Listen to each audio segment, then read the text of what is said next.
can blind those who seek it.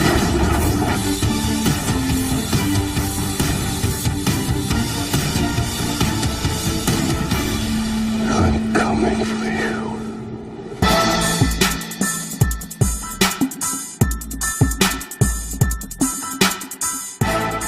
I see you brought some guests with you. That was a cool audible you called. People are already tweeting, so let's kick it over to TJ Smith to see what they're saying. TJ! Thanks so much, Bill. Yeah, we're here in front of the Fire Drake. Oh, Bill! I can read the Earthbound language. Shadow of War is an open-world action RPG set in the time between The Hobbit and The Fellowship of the Ring.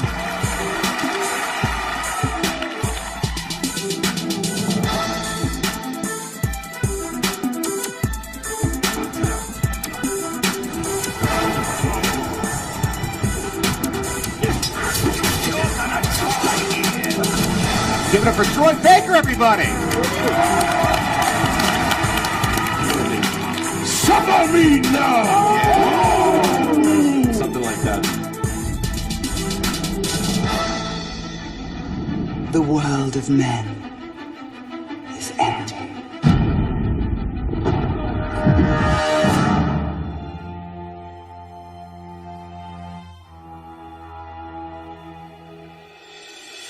The creative director of NetherRealm Studios and creator of Injustice, Ed Boon! We wanted it to have a legitimate competitive aspect to it. Please give a warm welcome to the owner of Team Echo Fox, Rick Fox, along with professional Injustice 2 players, Scar and Sonic Fox. This is the next wave of professional athletes in professional sports.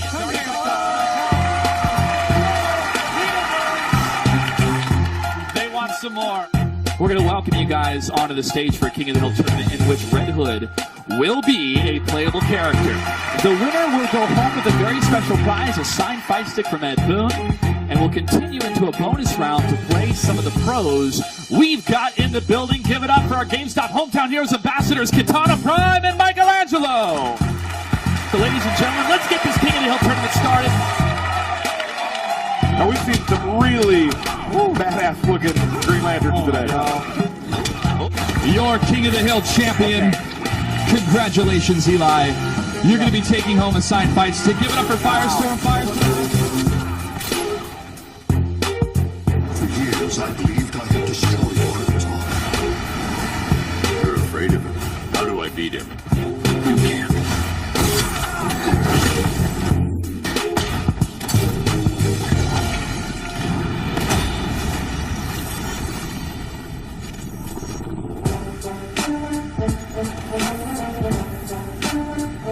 Who's excited about Lego Marvel Superheroes 2? I know I am, for sure. It is a giant line all around. People are super excited. They want to play the demo of the new game before it comes out this fall.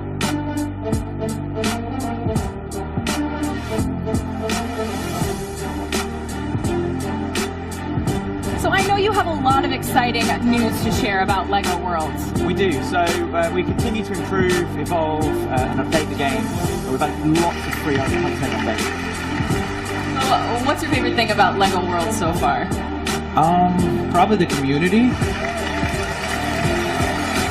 There's always a surprise around the corner with Dimensions. There's always something new to say. There's always something new to explore. And it's about trying things out and seeing what happens. Is it everything you hoped for? Oh, and then some. Yeah, and then some. This is really cool. A planet with a face. That's not creepy at all.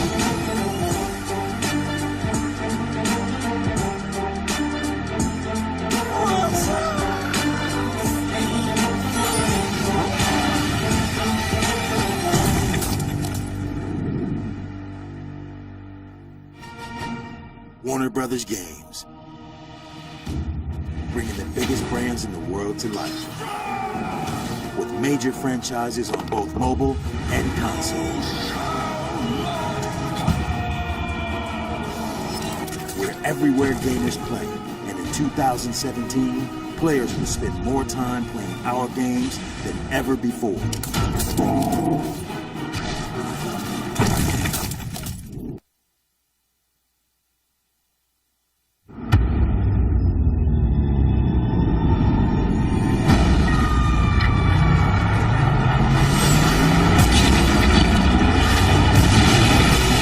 So this is Chronopolis. Population, every weird thing in all of time. Remind me again why we signed up for this. I guess you're right. What's the worst that can happen if you mess with the space-time continuum? A planet with a face. That's not creepy at all. Nice suit. Ditto.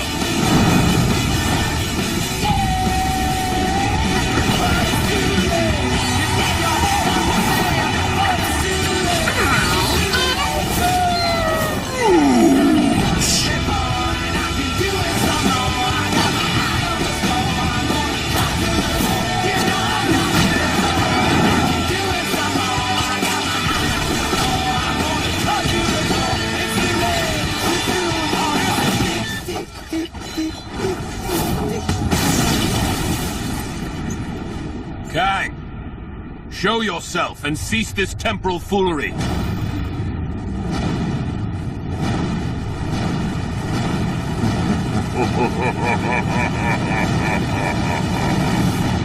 I've seen bigger.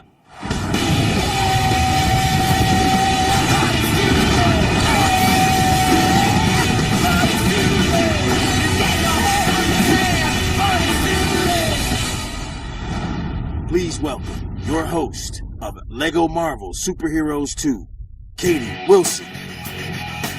What's up, E3? How you guys feeling today? What's up, everyone? I'm Katie Wilson, and welcome to the final day of E3 2017. Yesterday, we got the scoop on LEGO Marvel multiplayer, and it was amazing. But guess what? I think day 3 just might top all of that. But before we get started, today is your last chance to tweet your comments and questions if you want them read live on the show. People have already been talking about LEGO Marvel on social media, so let's kick it over to our correspondent on the floor, Jess V, to see what they're saying. Jess? Thanks, Katie. Hey, everyone. I'm Jessica Villarreal, and I am standing at the LEGO Marvel booth. Lots of excitement, as you can tell from the line behind me. You guys have been super vocal about this on Twitter all week, and one of my favorite tweets today comes from @R3Trobini, who says, LEGO Marvel Superheroes 2 looks amazing. I loved the first one, so I'll be definitely picking up the second one. Hashtag E3 2017. I'll be here with your tweets all day, so make sure you tweet @LEGO Marvel Game or hashtag LEGO Marvel 2. Back to you, Katie. Thanks, Jess. Don't forget, you can stream the show at live.wbgames.com and tweet @LEGO Marvel Game, and maybe your thoughts and questions will end up on our live show a little bit later.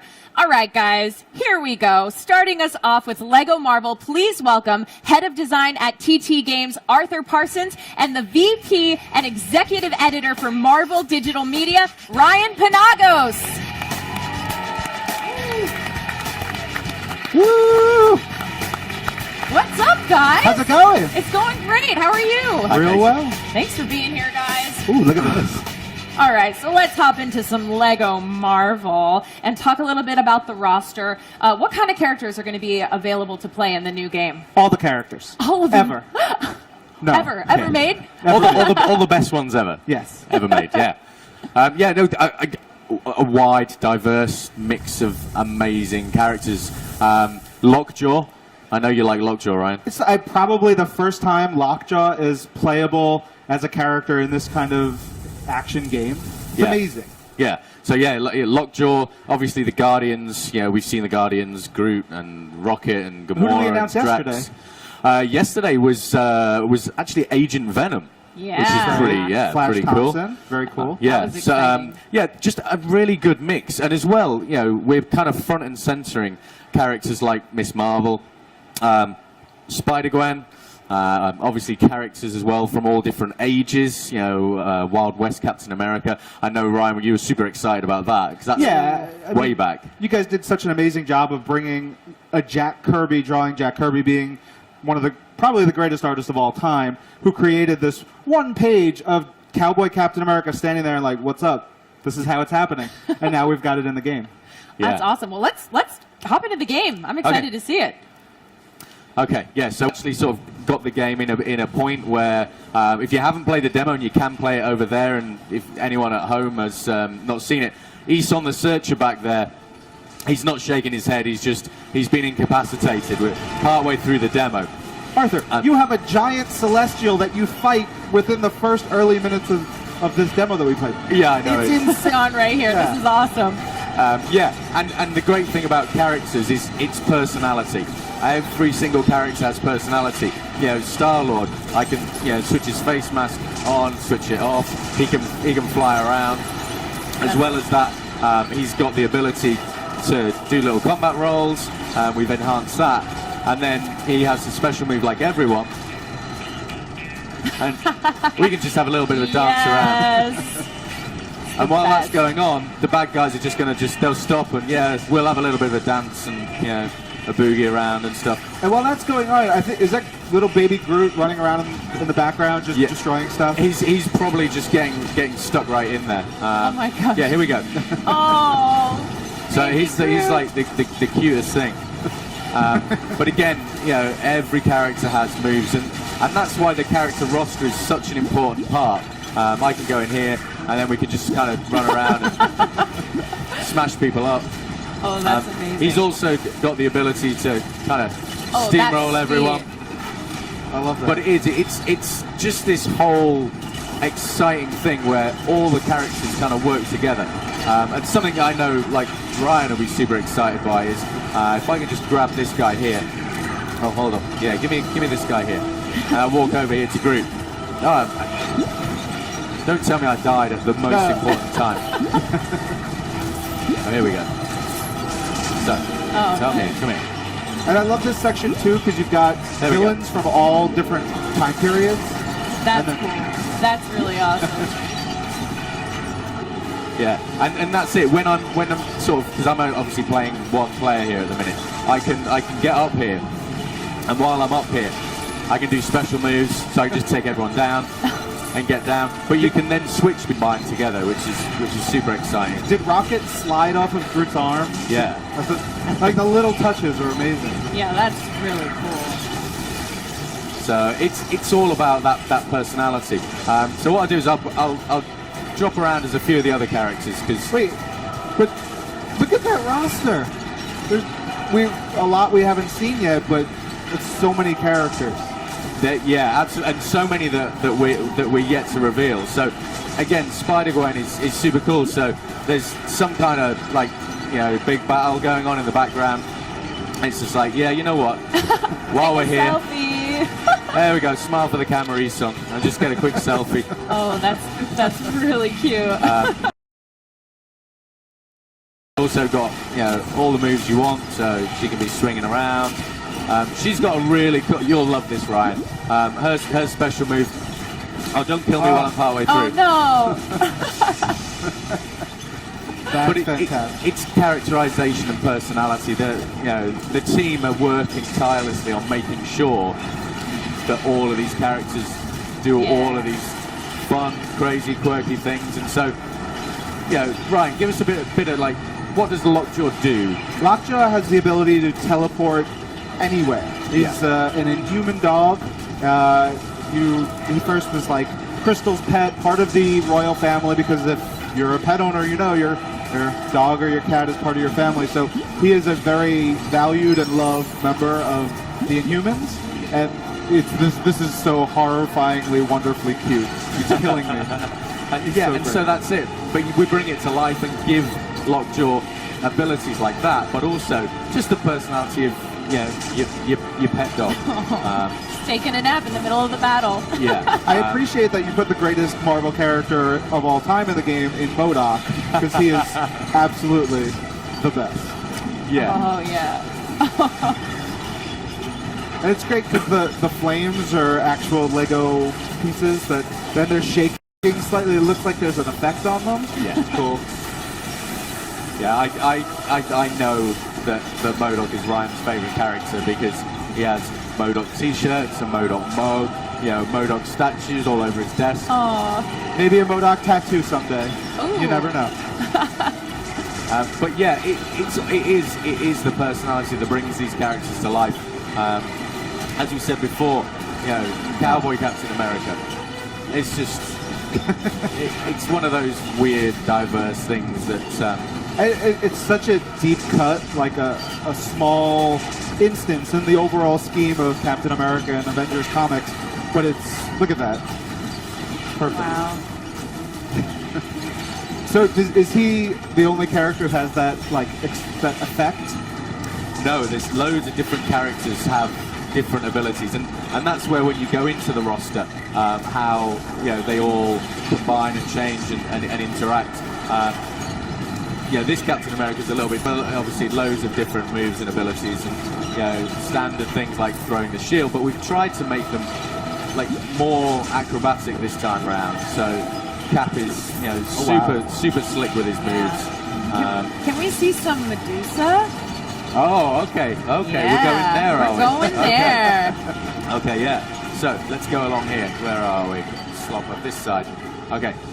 Now this character was an absolute joy for the animators. You can imagine, you've got all of this hair animating all of the time on a minifigure, and she has. Hold on, someone's trying to do me over here. It's all about the personality of her hair. But as a character, we were so stoked when, like, we saw her and brought her to life as a minifigure. You know, we're writing names down. It's like, yeah, we're going to put this character, and then when the character did this design, it's absolutely awesome. She has got a funky idol. I don't know if she's going to do it on demand or not.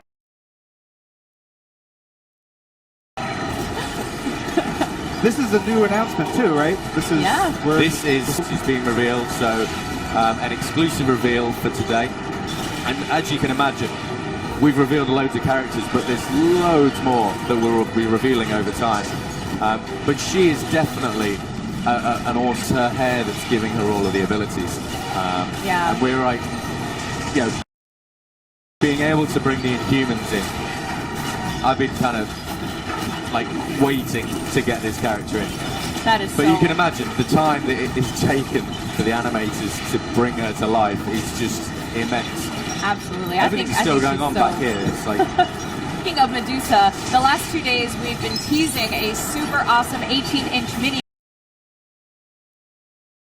figure giveaway to you, the audience. All you have to do to enter was retweet anything coming from @LegoMarvelGame that featured hashtag Lego Marvel E3 sweepstakes. Well, guys, a winner has been chosen. So congratulate for winning the Lego Marvel Superheroes 2 E3 sweepstakes. Props to Wesley P. Do you guys see this? I'm frustrated. I didn't hold up before Wesley takes this. Are you selfieing with the Medusa? That's incredible. I'm going to say there's at least 50 Lego pieces that have gone into making that. 50, maybe 60. At the risk of breaking this, I don't know if you can all see this. Wow. Look at all that.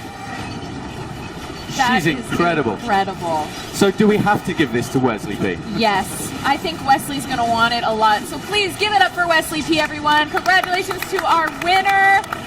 Oh gosh, guys, what can I say? Lego Marvel Superhero 2 looks amazing. Between the new playable characters and the huge open world and Chronopolis. Yeah. Wow. Lego Marvel Superheroes 2 is going to be incredible. So don't forget, you guys can pre-order it now. Now. Right, guys? Yeah, right now. Right now. Absolutely right now. Pre-order it. Go do it. Well, guys, thank you so much for joining us here Thank you. today. And we'll see you guys soon. Cool. Yeah. Perfect. Give it up for them, you guys. Everybody. Thank you. Before we go, we have Jess V on standby, ready to read some of the social posts that have come in throughout the show. How's it going over there, Jess?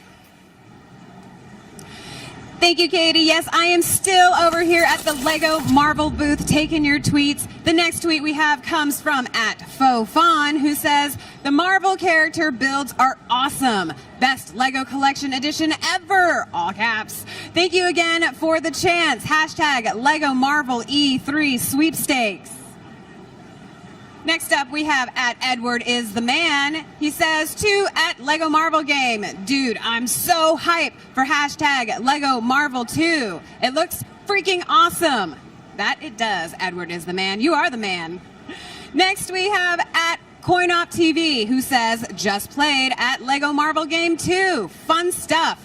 Baby Groot for the win. If you guys want to talk to us, we'd love to hear from you. Make sure you tweet us at Lego Marvel Game or hashtag Lego Marvel 2. Back to you, Katie. Thanks, Jess. All right, that's it for LEGO Marvel Superheroes 2. Don't forget to tell us what you think at LEGO Marvel Game and watch the stream at live.wbgames.com. Stick around. We've got lots more from WB Games.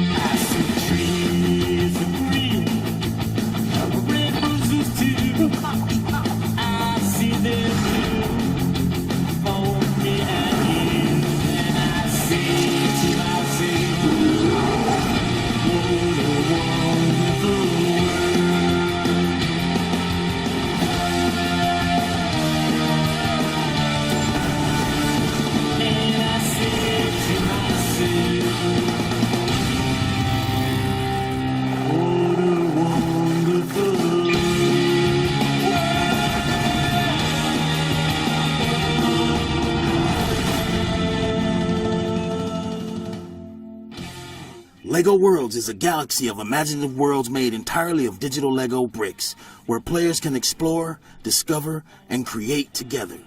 Welcome your host, Katie Wilson.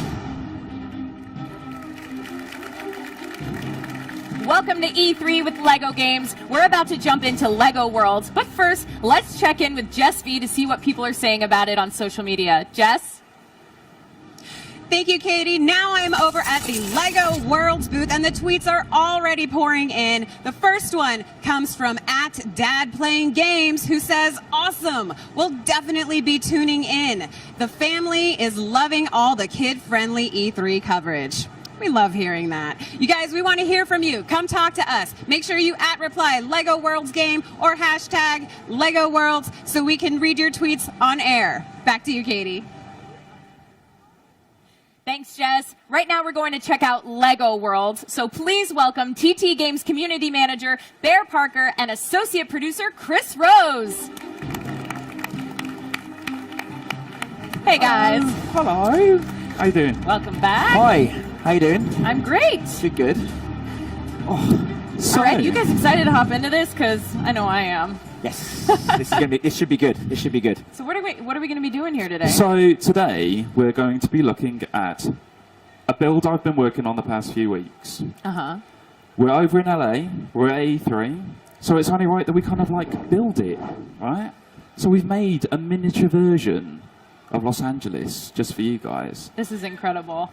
Ah, look at this. So there's like loads of little landmarks in here. It's been designed in a way for a race. We're gonna busy around and take a tour. All right. Yeah.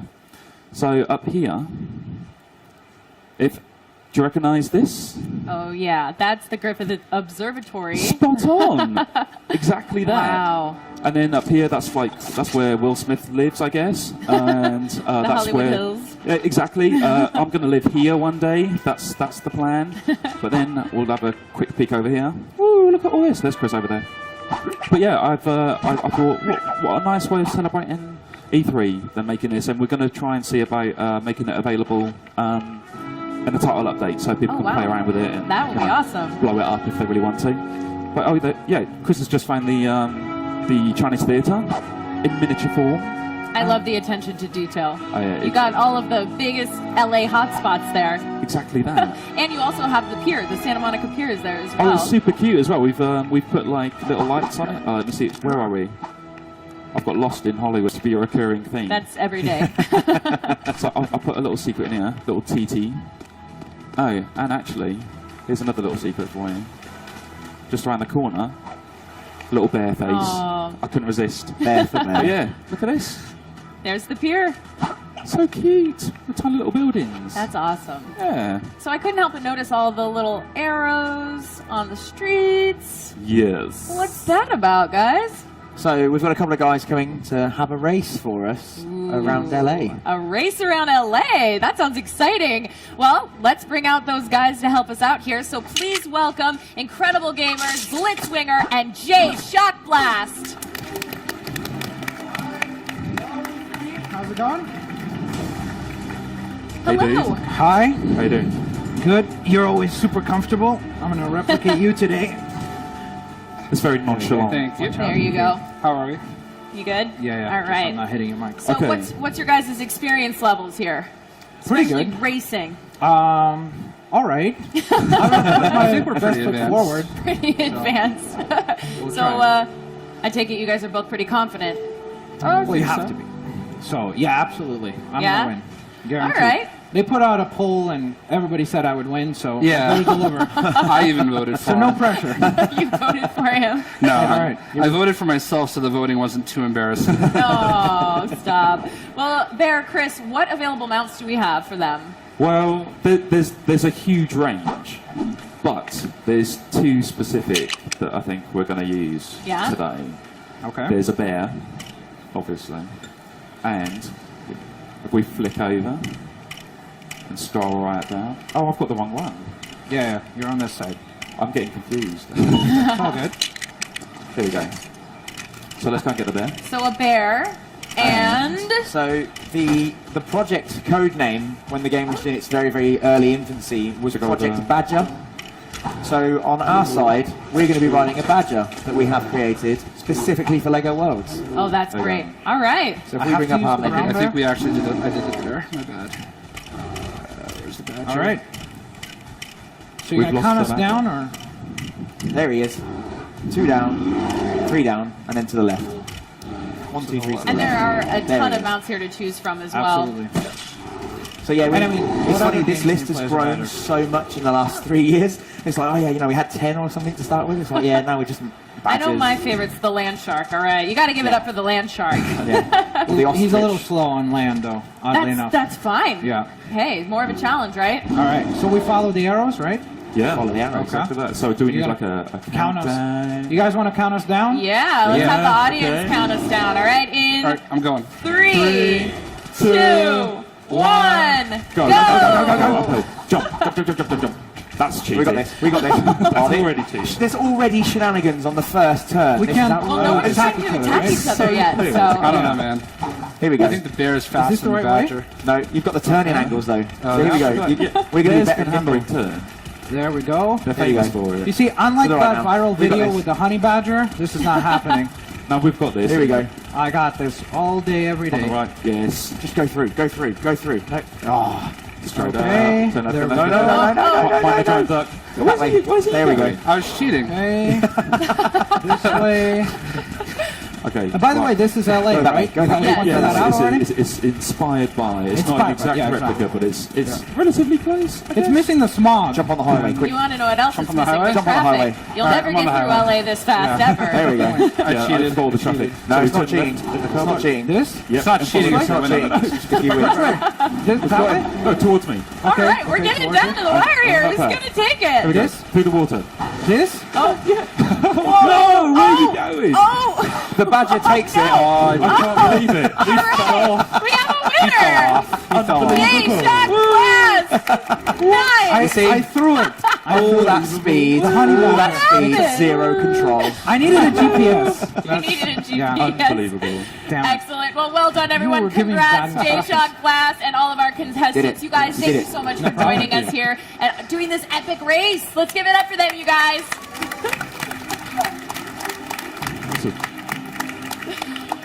All right. Well, guys, before we go, let's see what people have been saying about LEGO Worlds on social media. Jess, how's it going over there?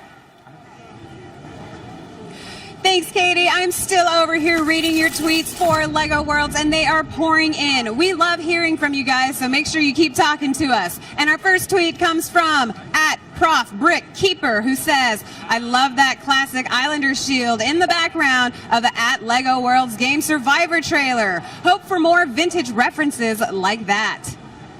Next, we have @DN/Gamer, who says, there's always always something new and awesome in at LEGO Worlds game. I've been playing for over 120 hours, and I'm still discovering. Hashtag E3 2017. That is some dedication, and we love hearing about that.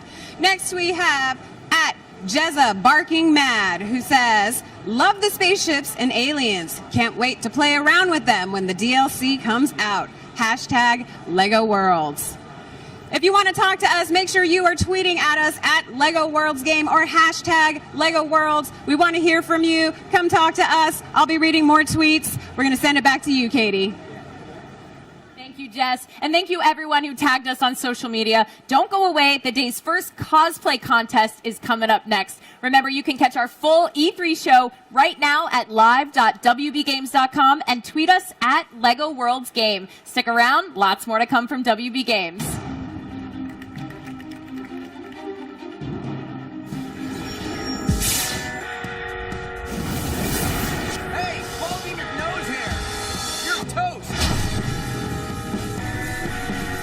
I'm Batman. I'm Batman. I'm Batman. I'm Batman. I'm Batman.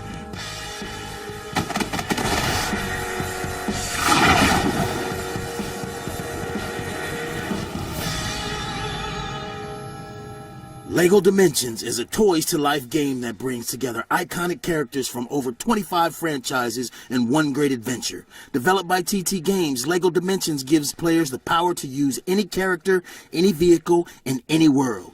Welcome, your host, Katie Wilson. Welcome back, everybody, to E3 Day 3. Right now, we're talking LEGO Dimensions. Let's toss it over to our correspondent first on the floor, Jess, to see what people have been saying about the game on social media. How's it going, Jess?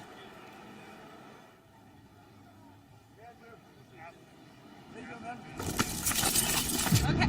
Oh.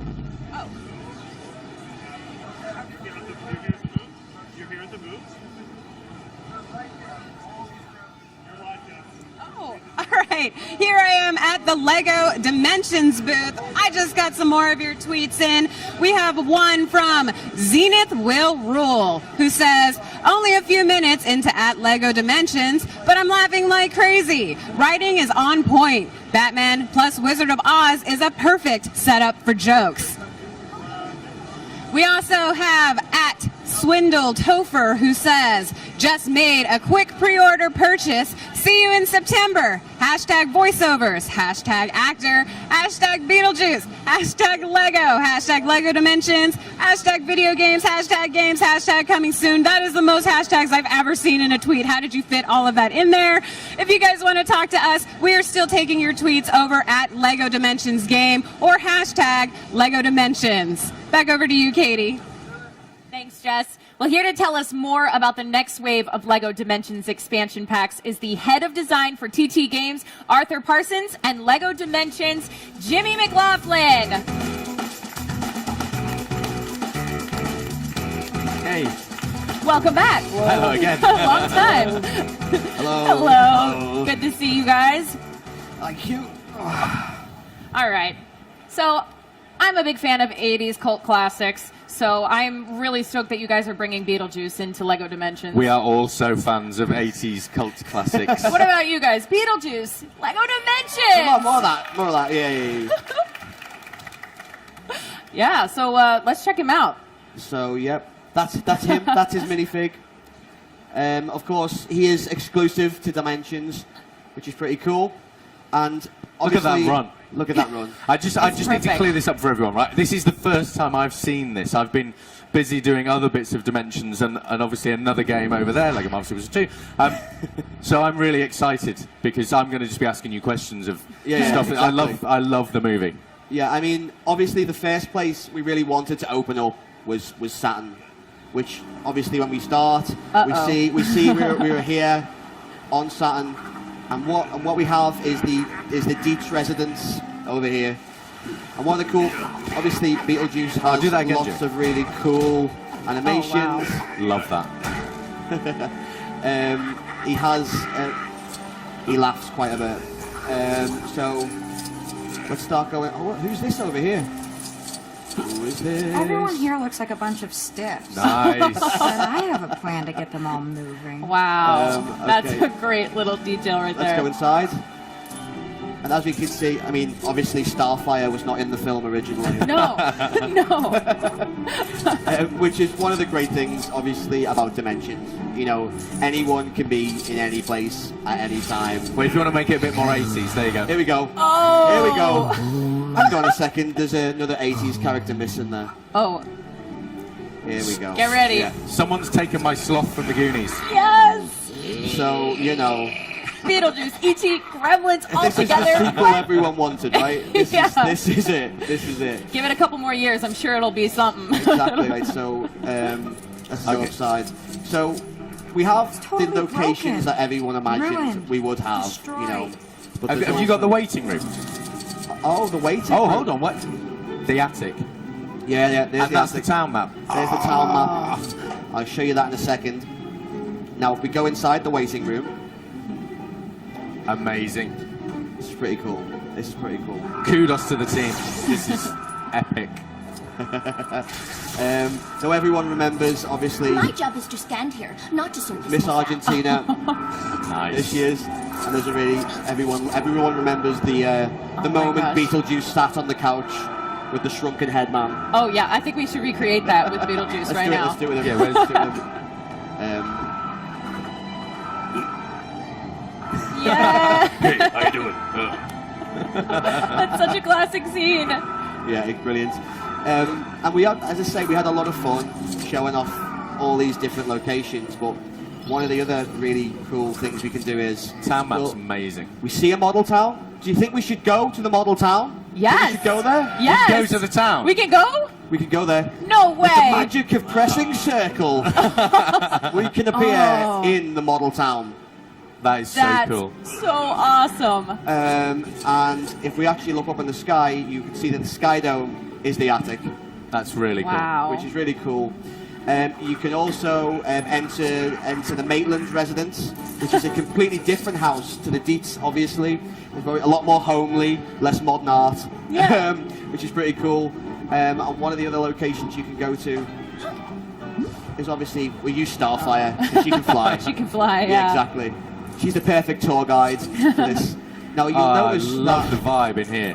you see all of the objects Sadly, in the town even my are actually starbolts built cannot like a last model, into oblivion. because our lead artist Dave, he basically built this stuff with real cardboard. In real life. In real life, He built it with cardboard. He built it so he could see essentially how it would look when it was put together. So that's when you can see the seams of the corrugated cardboard there. They're actually legit. They're legit. Nice. That's incredible. They're all there. That must have taken him forever. Yeah, yeah, he does. He used it as a research project. Yeah. Yeah. So yeah, there's loads of like really cool locations. And if we fly around, we will find a really famous location. Look Yeah. what I found. I'll put I that would on in a minute. love to see that. You guys know what this is right here? So Yeah. Beetlejuice's tag item. I'll be Beetlejuice. Can I put it on? Yeah. Is the sandworm, Yes. which you can ride around.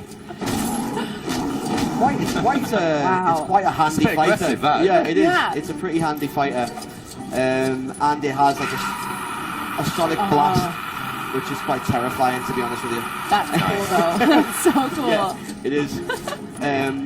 One of the things that I saw actually over there, one of the transforms that Beetlejuice does is this one, when he gets the spiky suit on. Oh, that's really cool. Let me try and find. I will go to the see if we can get into Beetlejuice's house, because that's a pretty cool location. So we'll go talk around Where here. is he? Where is he? I hope another dog hasn't attacked him. You there? Can you help me? My husband Adam hasn't returned from the graveyard, and I fear the worst may have happened. Oh dear. I thought he Oh said dear, he was he's going gone to the graveyard. exercise, but what if he said he was going to be exercised? Hey guys, I don't know if you noticed this while we were playing, but looks like we've been invaded by some Beetlejuice. Beetlejuices. Beetlejuices? There's not many. You guys look amazing. Thank you. Maybe later. That's amazing. See if we can go to Beetlejuice's house. For a blast of cosmic Skeletons. So here we go. We're in your crib, bro.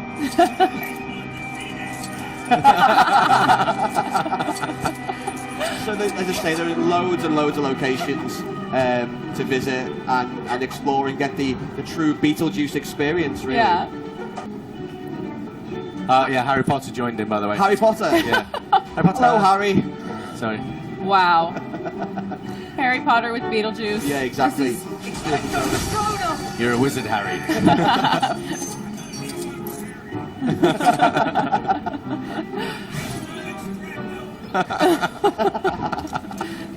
Yeah, so, I mean, we had a lot of fun. I mean, dropping characters from every single different pack is exactly what this game is all about. Hold on, I'm just going to put a Powerpuff Girl in as well. Oh, of course. Oh gosh, no. Bubbles. Well, the Powerpuff Girls are in the same wave, right? Yeah, Wave 9. yeah. Well guys, Beetlejuice looks really amazing. I am really excited about him. But next up we have our first cosplay contest, and the winner will receive a special LEGO Dimensions starter pack and Beetlejuice fun pack, and the runner-up will receive a LEGO Dimensions Beetlejuice fun pack. As our judge today, please welcome our cosplay expert, Chloe Dykstra.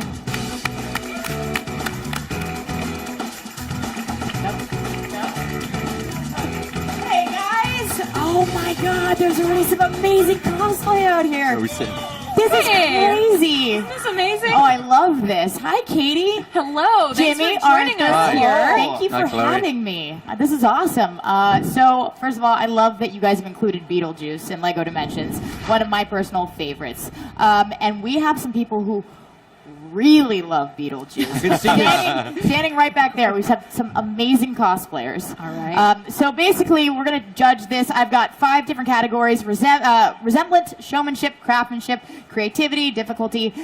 Each of them has 5 points. We'll add them all up and then see who the winner is. Okay. Wow, I cannot wait to see them. So why don't we bring out our first contestant? Come on out. Oh, yeah. It's good. Awesome. No, we're having some cat calls down here. Incredible. Superb. So, what's your name? And obviously, I know what you're cosplaying. What are you cosplaying as? I'm Cecily Mancini, and I'm cosplaying as Lydia Dietz. So, is this camera still? Is that functional camera? Yes. Are you running around taking pictures at E3? A little bit, yeah. That's awesome. Well, thank you so much. Yeah. You look amazing. Thank You you. look Give it great. up for our first contestant. This is tough. All right, let's This bring is out our tough. second contestant, you guys.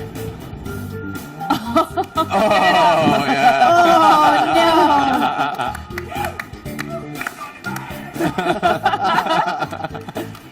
no. All right. So, what is your name, and what are you cosplaying as? I'm Drew, and I'm cosplaying as Beetlegeist. So, what are these made out of? If I can ask. Those are made out of pirate swords. They're made out of pirate swords. Do you guys have anything you would like to say to our gentleman? Are they here? real pirate swords? That's not committing. That's not committing. Anyway, you look great. Thank you so much. Amazing. All right, give it up for him. Let's bring out our next contestant. That's great. That's great. Oh, yes. Oh, you guys. All right. So, what is your name and what are you cosplaying as? My name is Chantel Carmen, and I'm cosplaying Lydia Dietz from the animated series. This is. I gotta say, this is one of my favorites because the animated series is amazing. Did anybody else watch the animated series? Yeah. That's so cool. Can I ask you how you made it? I actually had to double line this, so I had to basically cut both pieces together, sew it together, and then I handed all of these spider webs on the front and the back. Oh, that's amazing. So that whole thing you handmade, Yes, it's hand-stitched it all? hand-stitched. Awesome. Oh, that's Skills. so cool. Yeah. Awesome. Thank you so much. Yeah, all right. Judge so Let's fast. bring up our next contestant. Come on up. Yeah. Oh my gosh.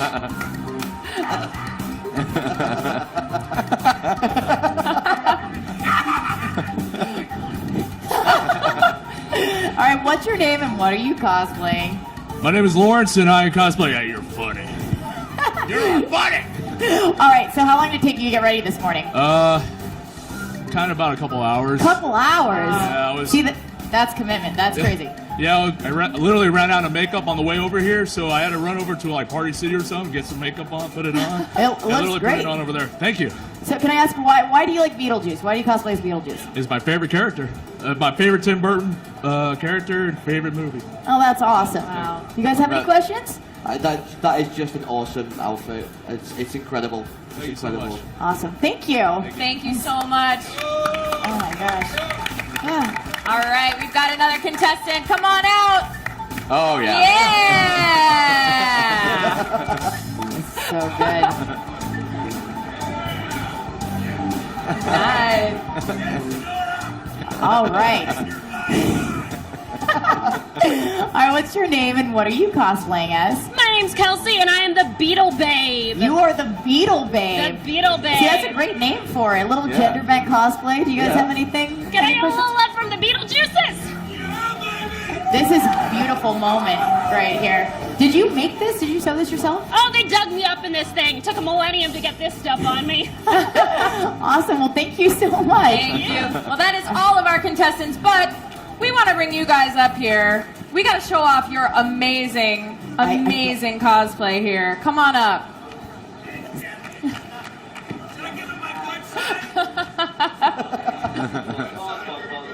You guys look amazing. Give it up for them, you guys. Give it up for them. Let's not forget Miss Argentina. There we go. All right, one more round of applause for these guys. You guys look fantastic. Thank you guys so much. Great. Thank you. Oh. Well, nice job, guys.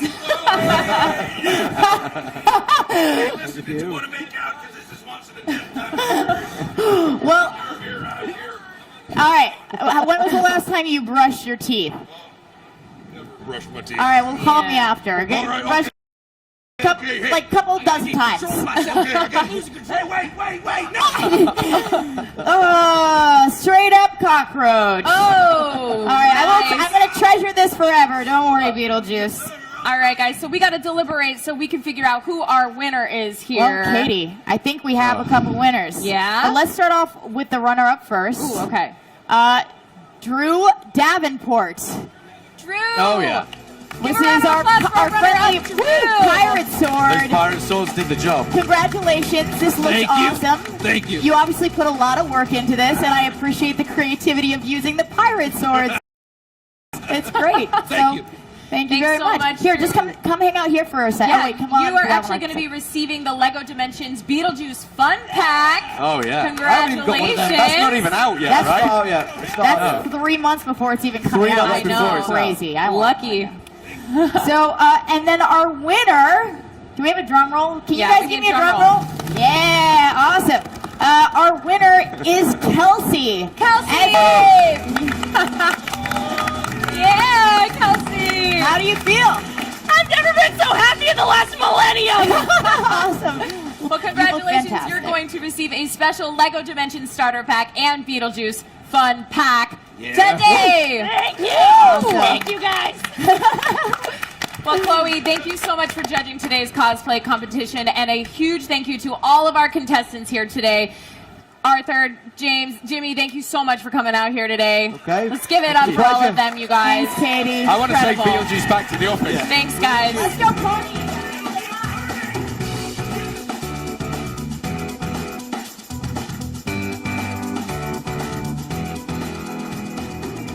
I think it's time to check in with Jess V one last time to see what people are saying about LEGO Dimensions on social media. Jess?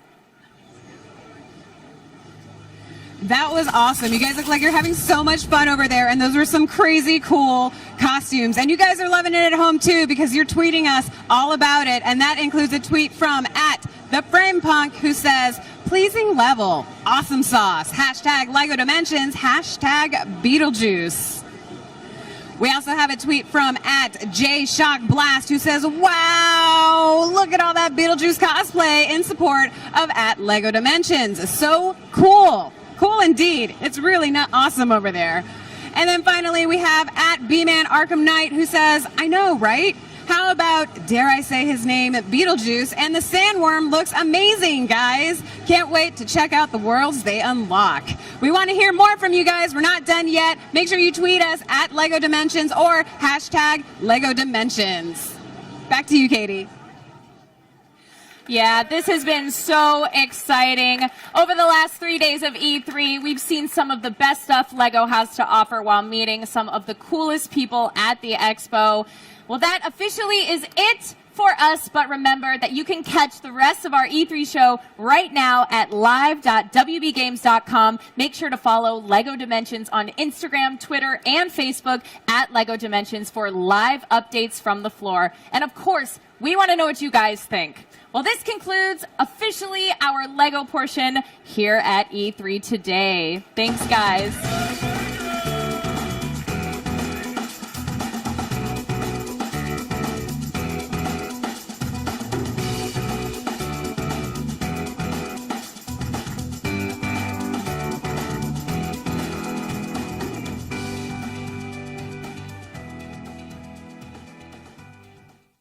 All right, well, that's it for me, but stay tuned because we have exclusive E3 footage from day 1 and day 2 here at WB Games.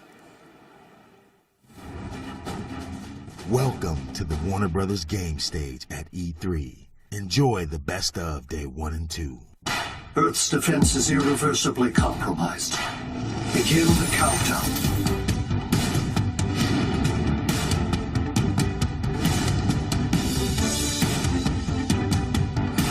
Ring means something. They put me through hell to get it back. Someone's desperate for approval. Power can blind those who seek it.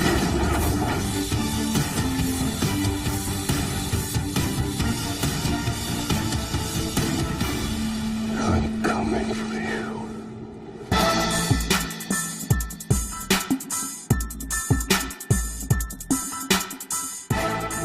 I see you brought some guests with you. That was a cool audible you called. People are already tweeting, so let's kick it over to TJ Smith to see what they're saying. So much, Bill. Yeah, we're here in front of the Fire Drake. Oh, Bill! I can read the Earthbound language. Shadow of War is an open-world action RPG set in the time between The Hobbit and The Fellowship of the Ring.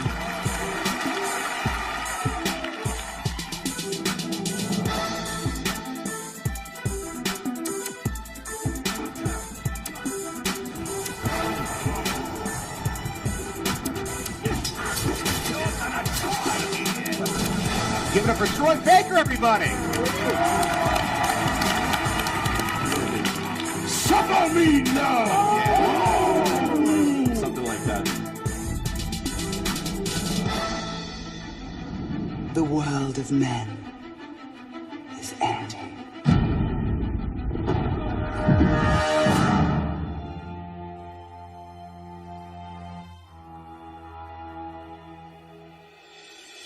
The creative director of NetherRealm Studios and creator of Injustice, Ed Boon! We wanted it to have a legitimate competitive aspect to it. Please give a warm welcome to the owner of Team Echo Fox, Rick Fox, along with professional Injustice 2 players, Star and Sonic Fox. This is the next wave of professional athletes in professional sports.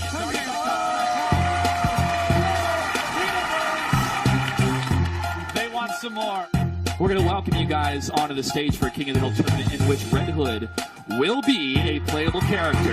The winner will go home with a very special prize, a signed fight stick from Ed Boon, and we'll continue into a bonus round to play some of the pros we've got in the building. Give it up for our GameStop Hometown Heroes ambassadors, Katana Prime and Michelangelo.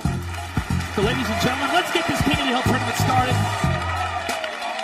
Now we've seen some really badass looking Green Lanterns today. Your King of the Hill champion. Congratulations, Eli. You're going to be taking home a signed fight stick. Give it up for Firestorm. For years, I believed I could destroy your empire. You're afraid of him. How do I beat him? You can't.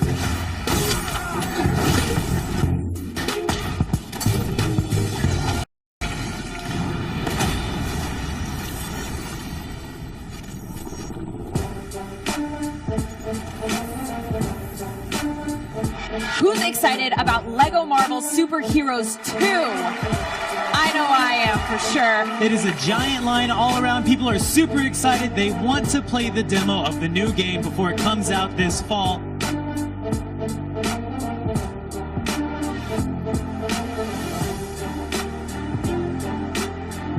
So I know you have a lot of exciting news to share about Lego Worlds. We do. So we continue to improve, evolve, and update the game. We've had lots of free content updates. What's your favorite thing about Lego Worlds so far? Probably the community. There's always a surprise around the corner with Dimensions. There's always something new to say. There's always something new to explore. And it's about trying things out and seeing what happens. Is it everything you hoped for? Oh, and then some. Yeah, and then some. This is really cool. A planet with a face. That's not creepy at all.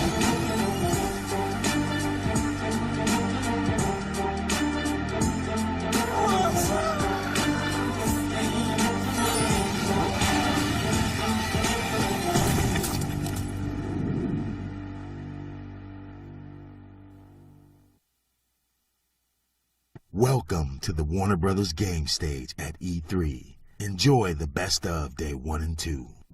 Earth's defense is irreversibly compromised. Begin the countdown.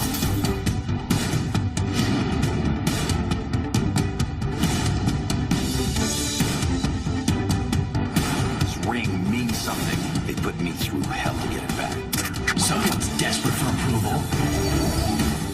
Power can blind those who seek it.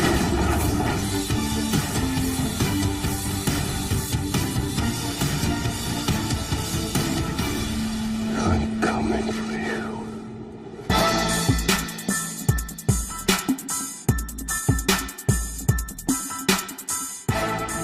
I see you brought some guests with you. That was a cool audible you called.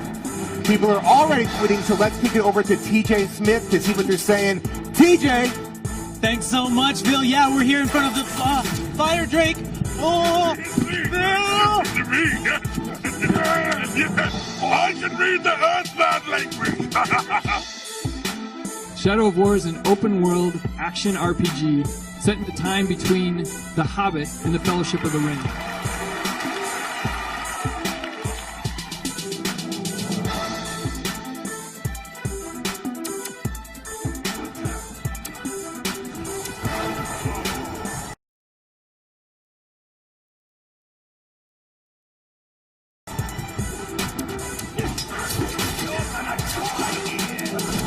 Give it up for Troy Baker, everybody! Suffer me now! Something like that. The world of men is ending.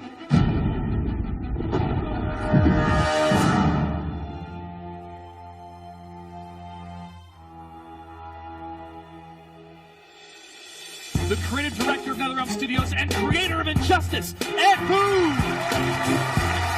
We wanted it to have a legitimate competitive aspect to it. Please give a warm welcome to the owner of Team Echo Fox, Rick Fox, along with professional Injustice 2 players, Scar and Sonic Fox. This is the next wave of professional athletes and professional sports.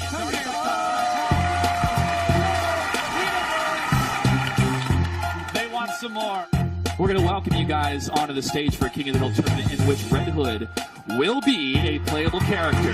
The winner will go home with a very special prize, a signed fight stick from Ed Boon, and will continue into a bonus round to play some of the pros we've got in the building. Give it up for our GameStop Hometown Heroes ambassadors, Katana Prime and Michelangelo.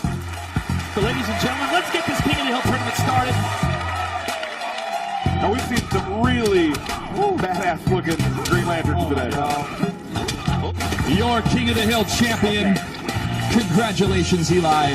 You're going to be taking home a signed fight stick. Give it up for Firestorm. For years, I believed I had destroyed Krypton. You're afraid of him.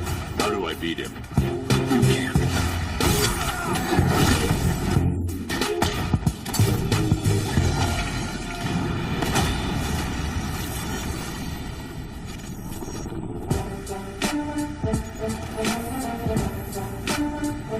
Who's excited about Lego Marvel Superheroes 2? I know I am, for sure. It is a giant line all around. People are super excited. They want to play the demo of the new game before it comes out this fall.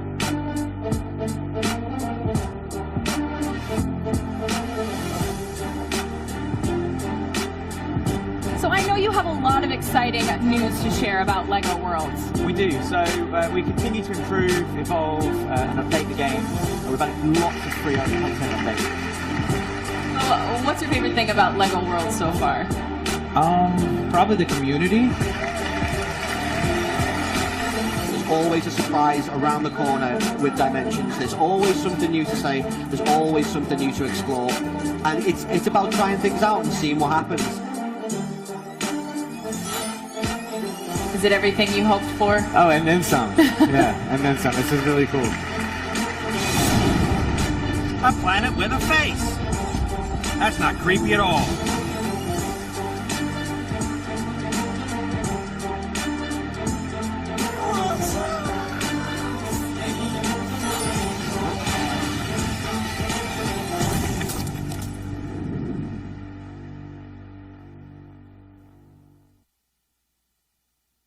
Welcome to the Warner Brothers game stage at E3. Enjoy the best of day 1 and 2. Earth's defense is irreversibly compromised. Begin the countdown.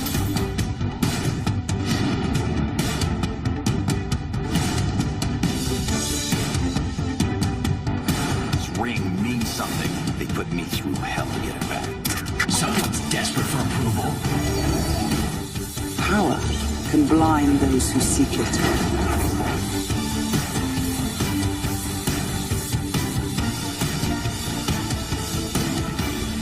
I'm coming for you.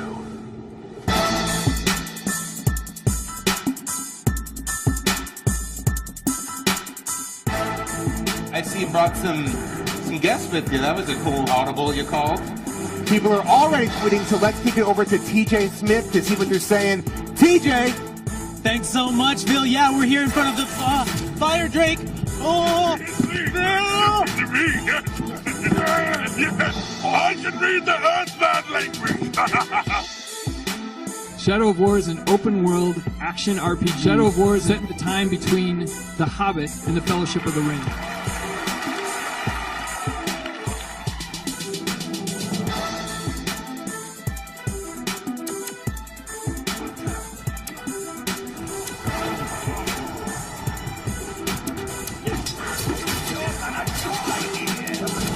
Give it up for Troy Baker, everybody! Suffer me now! Something like that. The world of men is ending.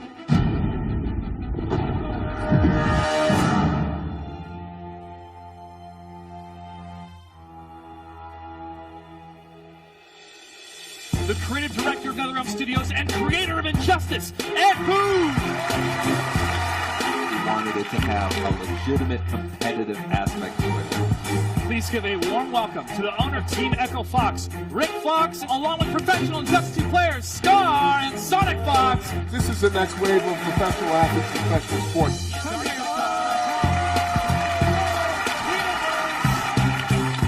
They want some more.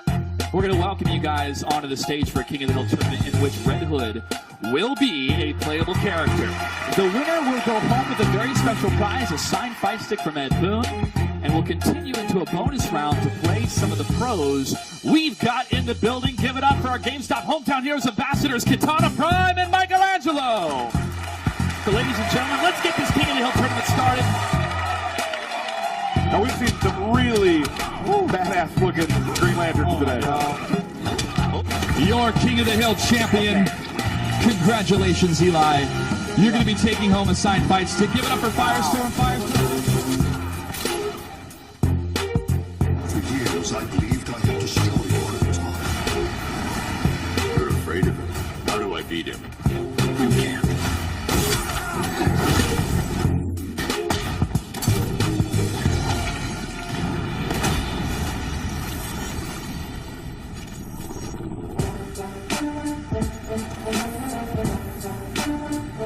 Who's excited about Lego Marvel Superheroes 2? I know I am, for sure. It is a giant line all around. People are super excited. They want to play the demo of the new game before it comes out this fall.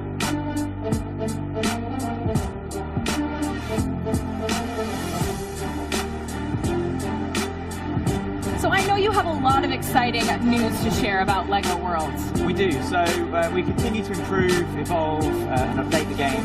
We've added lots of free content updates. What's your favorite thing about Lego Worlds so far? Probably the community. There's always a surprise around the corner with Dimensions. There's always something new to say. There's always something new to explore. And it's about trying things out and seeing what happens. Is it everything you hoped for? Oh, and then some. Yeah, and then some. This is really cool. A planet with a face. That's not creepy at all.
Hello, stream.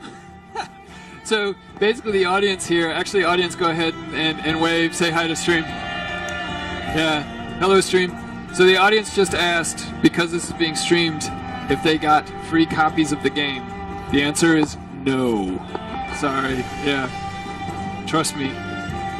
You don't want free copy. You want to work for your copy, really.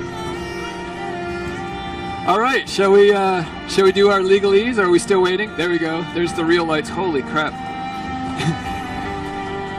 Here's the legal. Pre-release screening of Middle-earth: Shadow of War will be monitored for unauthorized recording. By attending, you agree not to use any audio or video recording devices, including mobile phones and handheld devices, in the theater during the screening. You also consent to a physical search of your belongings in person. Anyone found using a mobile phone or other handheld device during the screening will be immediately asked to leave the theater and surrender the phone and/or device used. Camcording in a theater is a felony. Audio recording devices for credentialed press are exempt from this process. We appreciate your cooperation and apologize for any inconvenience. So I completely understand the irony of that legal screen with the fact that the entire internet is watching and recording it right now, but we have to do it. So there you go. Go ahead, record away, Twitch. That sounds awesome.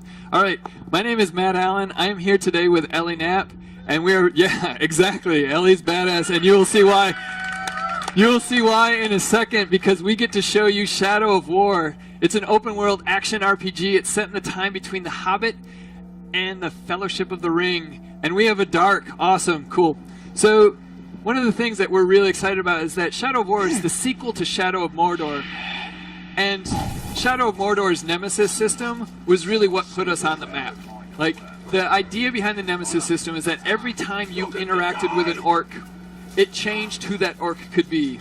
And so when you played and you played and you played, each of your orc interactions were different, and over time your games diverged and became different, and no two were alike. And we've doubled, tripled, quadrupled down on that. The Nemesis system has a number of new axes that you can interact with orcs, including the big one, which is your actions can now affect the environment. So let's jump into the army screen, which is the bleeding heart, the beating heart of the Nemesis system. At the top, we see Ellie's goal today, and that's to take down Golem, the Slayer. He is the overlord of this region, and he has set up this fortress to rebuff people like us. He's built an entire army to keep us out, and we're going to have to go through that army to get to Golem. He set up a number of war chiefs, and each of those war chiefs has bodyguards. And each of these guys we're going to have to get through in order to get to that final little boss battle. And he has an axe in his head. That is awesome. I have great hopes for him, really. So these war chiefs in the original Shadow of Mordor were actually like bosses, like individually. And we've got to take down 3, but luckily Talion and Celebrimbor have made a new ring of power. And what that does is, like, if you look at the bottom row here, all of these guys with blue above their head, those are our army. We've spent time in the open world identifying Uruks that complement Ellie's playstyle or that just look super cool, like Frank Frazetta paintings, and we brought them over into our army. And we can now use these guys to take down this fortress. So do you want to go into a fort assault? Oh, yes. So let's go. So you're going to make a bodyguard. So, okay, I'll explain what's going on here. So we picked one of our army, and we can actually make him our bodyguard. And we'll see as we're fighting, we'll be able to go through and summon him so he can fight alongside us at any point in time. You're doing something more. You're going off the rails completely. Here you go, chat. We're doing something different. So are we doing a confrontation mission? We're doing a power struggle. So, okay, here you go. So everyone else who sat here live doing this and all of the streams, for the most part, have seen a bunch of fort assaults. And we may get to that fort assault, but at this point, we're going to do a power struggle. Do you want to fast travel? Or we're just... Oh, we're going to get intel. You're going to send a death threat. Oh my god, Ellie is going completely off the rails. So Gash the Unstoppable, we have sent him a death threat. And so what, oh my, his face. So what death threats do, oh, this is epic. All right, so what death threats do is we actually leveled him up. And you're like, well, why would you level up guys who are going to kick you in the ass? Well, the reason you want to level him up is that when we kill him, because we have sent him a death threat and because he's a higher level, the loot that he drops will actually be much cooler loot. So we'll get into that sort of cycle in a bit. Hopefully we'll kill him and we'll talk about the loot then. All right, so you've sent him a death threat. And that's created a new mission type. And there it is.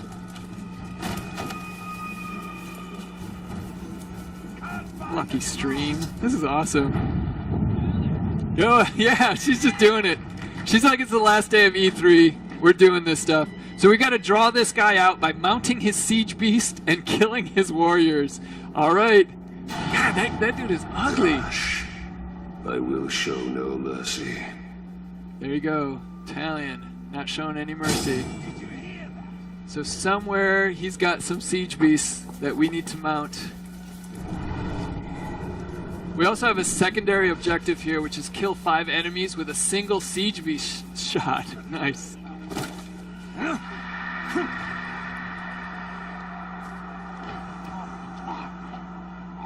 So a lot of this gameplay, for those of you who played Mordor, will feel a little bit more similar than the Fort Assaults. The Fort Assaults are really chaotic, and so there's a lot of craziness going on. This type of gameplay is similar to the type of gameplay that we had in Mordor. A lot more of the sneaking, a lot more of the moving around, a little bit more strategic. In this case, Ellie's shadow striking and shadow branding a bunch of the archers. And there we go, there's the grog, the war grog we have to take.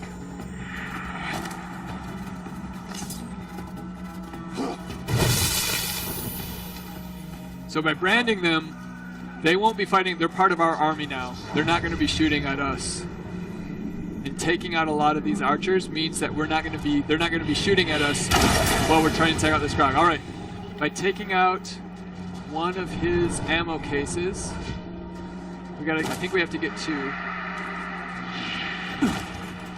We'll double jump. But we haven't alerted the stronghold yet, which is good. I don't know why, those are big explosions. Oh boy.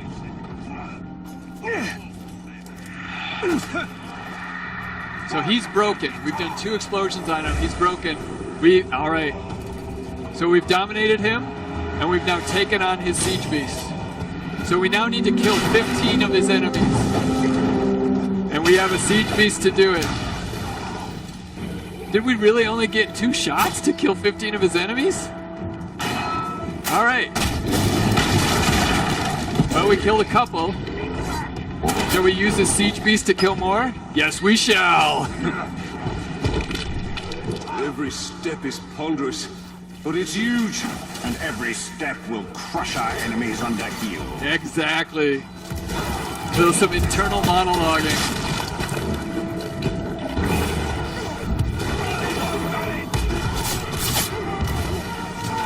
So these guys are pretty powerful, certainly when they're siege beasts, but even more so when they're using their fists and they're executing and eating.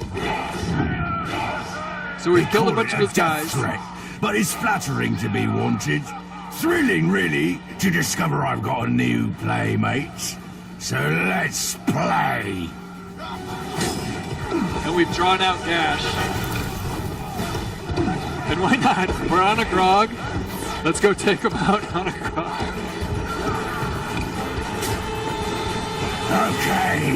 Okay. I've been anticipating this moment, you know. My secret admirer finally reveals himself. And then we get down to business. Bloody business. I am not sure Dash stands a chance here.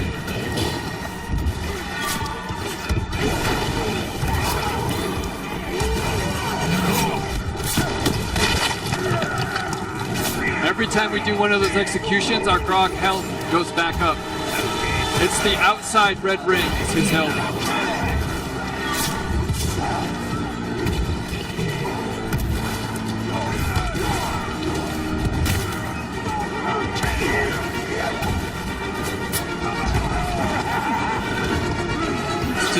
There we go. I was gonna see it doesn't really seem like a fair fight. Heli will make it more fair.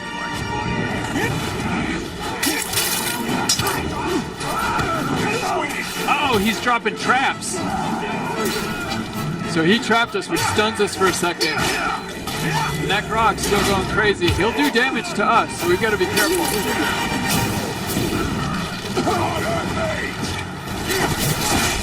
Yep.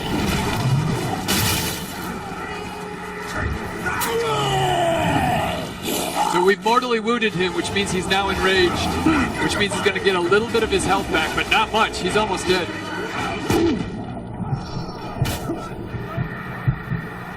Some strategic retreat. That hit took a lot of damage off of us. All right.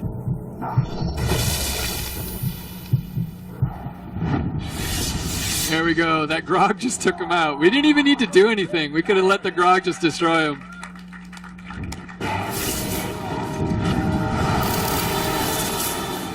So we've completed that mission, but more importantly, somewhere down there, we should have some pretty good loot. Let's let the Grog go do his thing. So we're picking up gems here. We may talk about those in a second, which is something we haven't really done. And their cloak. So this epic cloak, this was dropped by Gash. All right, and it's brown, even better. All right, so we've got an epic cloak from Gash. This is a Rohirrim cloak. And it doesn't actually add anything to our stealth, but what it does is it gives us some unlock challenges to actually make it even more powerful. And you'll see this is the new loot and upgrade system in Shadow of War. Each war chief can drop a piece of gear, and you can customize Talion both from a min-max standpoint because, you know, various gear, some of it gives you more stealth, some of it gives you more damage from your sword, you can upgrade your bows, but you can also make Talion just look totally badass to whatever style you want. So in this case, because it has some unlock challenges, it'll actually up the power of this cloak. Oh, so here we go. So we had some Mirians, so we've unlocked a gem slot, and we actually picked up 2 gems during that fight. 2 of the grunts dropped gems. In this case, we have a vitality gem, which increases our max health by 10% if we put it in armor. Other than that, what do we got? So, in general, those upgrades are not available. What do you want to do? Vitality, wealth, or vitality? There you go. So by slotting this gem, it gives us even more buffs and bonuses. Oh, how they love the darkness. Soon they will drown in my light.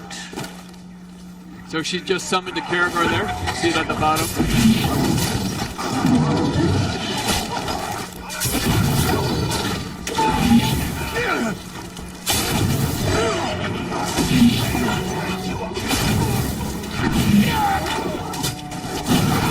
Oh! So what she's doing, I didn't even notice. So the reason she saw anybody died, how many did we get? Did we get all 5?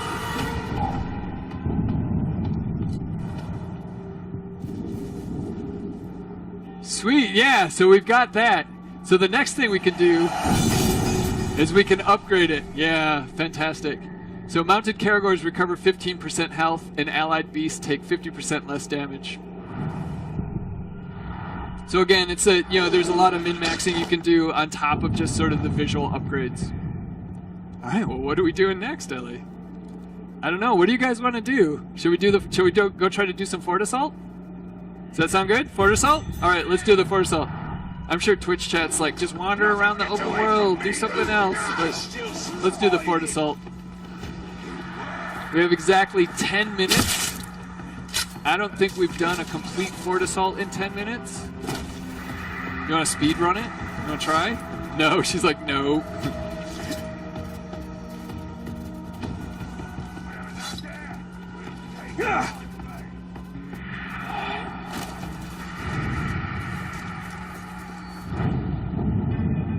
All right, this is the Siege upgrade screen. This is the screen you see at the start of all Fort Assaults.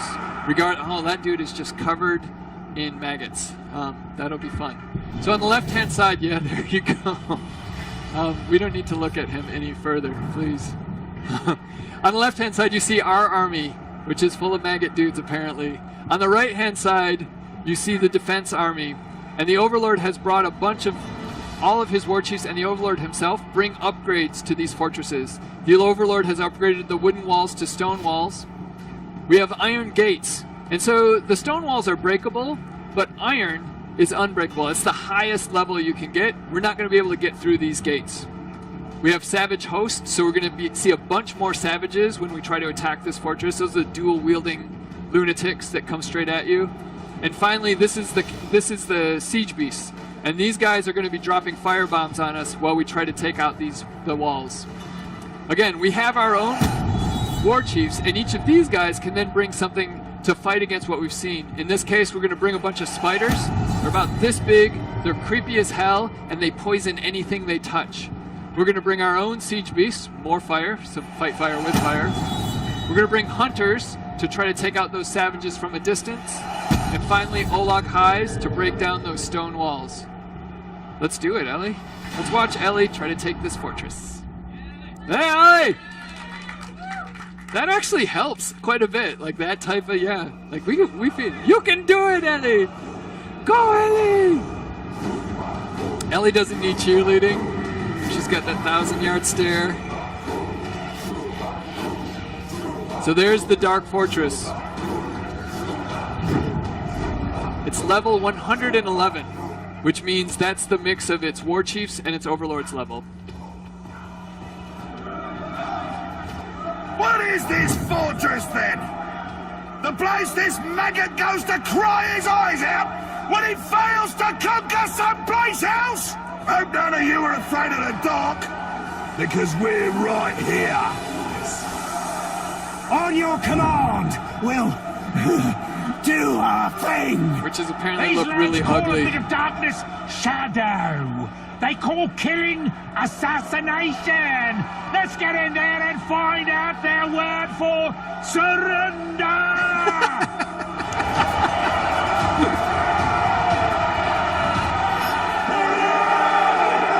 All right, we have 7.5 minutes to try to take 3 victory points and take out the Overlord.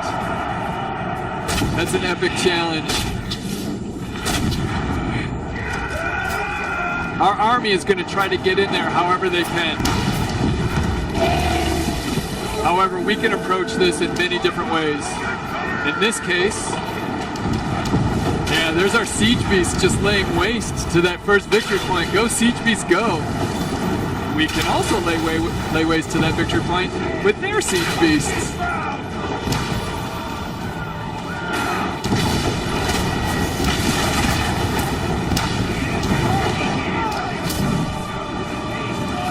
Already capturing it. There he is.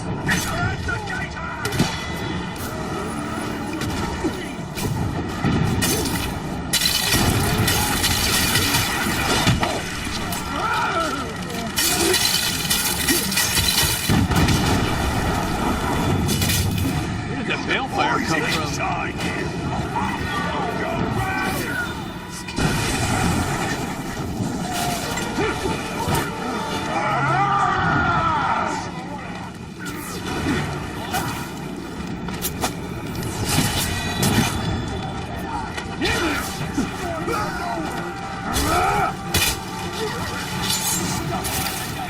Oh, he never got broken. I'm by your hand, lover! Oh, he's the unyielding. So you can't break him, and he's death-defying. Alright. We're just gonna have to kill him. Oh no, we broke him that time. Totally broken. Oh, this is the dude with the axe in his head.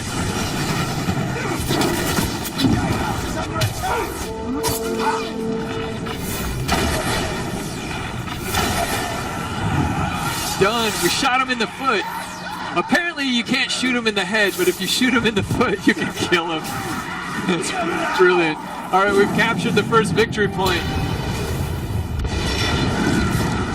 Our army's now going to move on to the next victory point. And we're going to beat them there, hopefully. And that's our siege beast just going at it.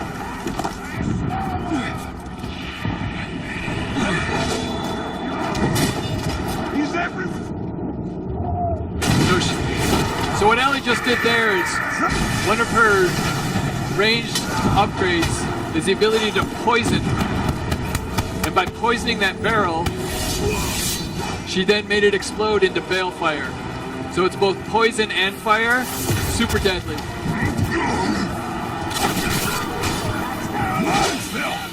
So, you have a foot in the door. And you've got daggers now all over cut you. that foot off and shove it down your throat. Oh.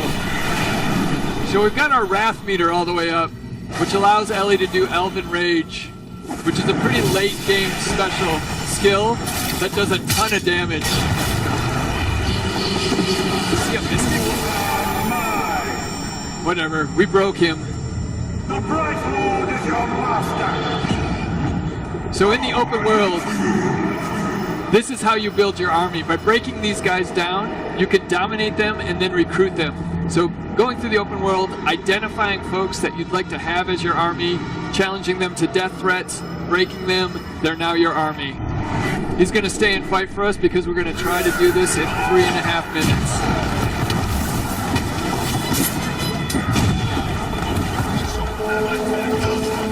Warcaller, he's going to bring even more guys here.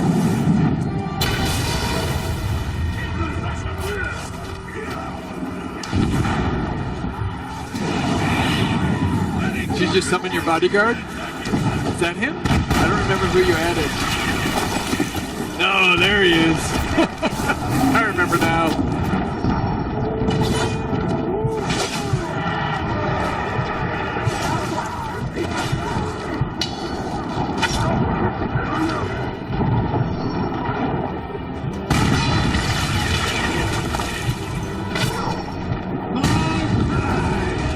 I have seen your coming, and your failure, and your fall.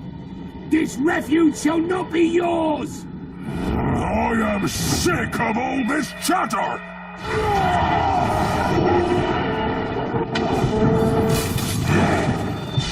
Chained execution?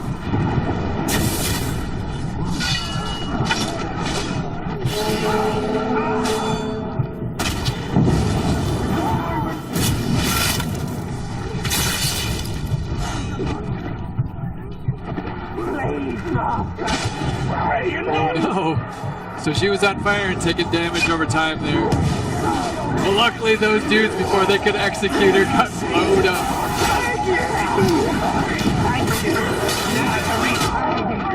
Pure chaos.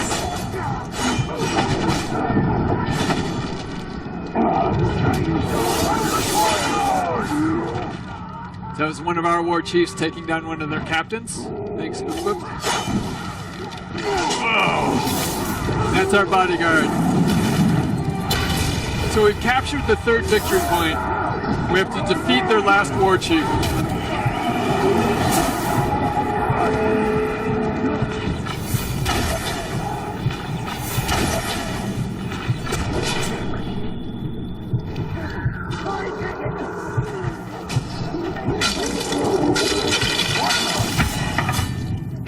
So much fire.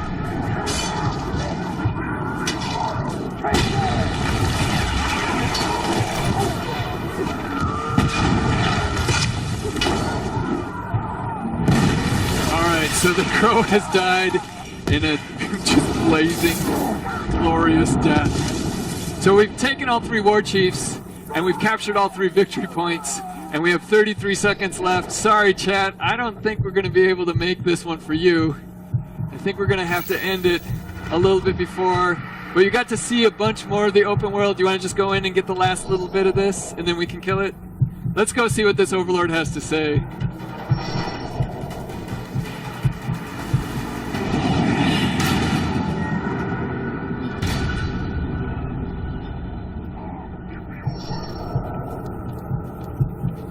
He's probably just gonna taunt us, talk a lot of crap, make us not like him.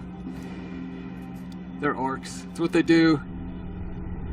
You are a brave human to enter here. Soon, you'll be a dead human.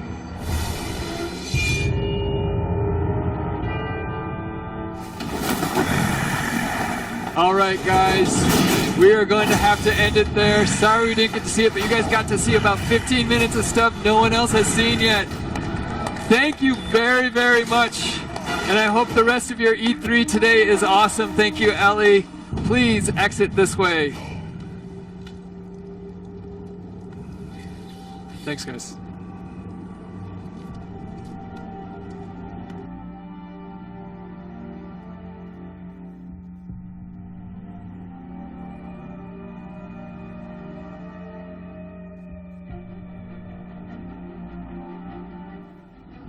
The world of men is ending.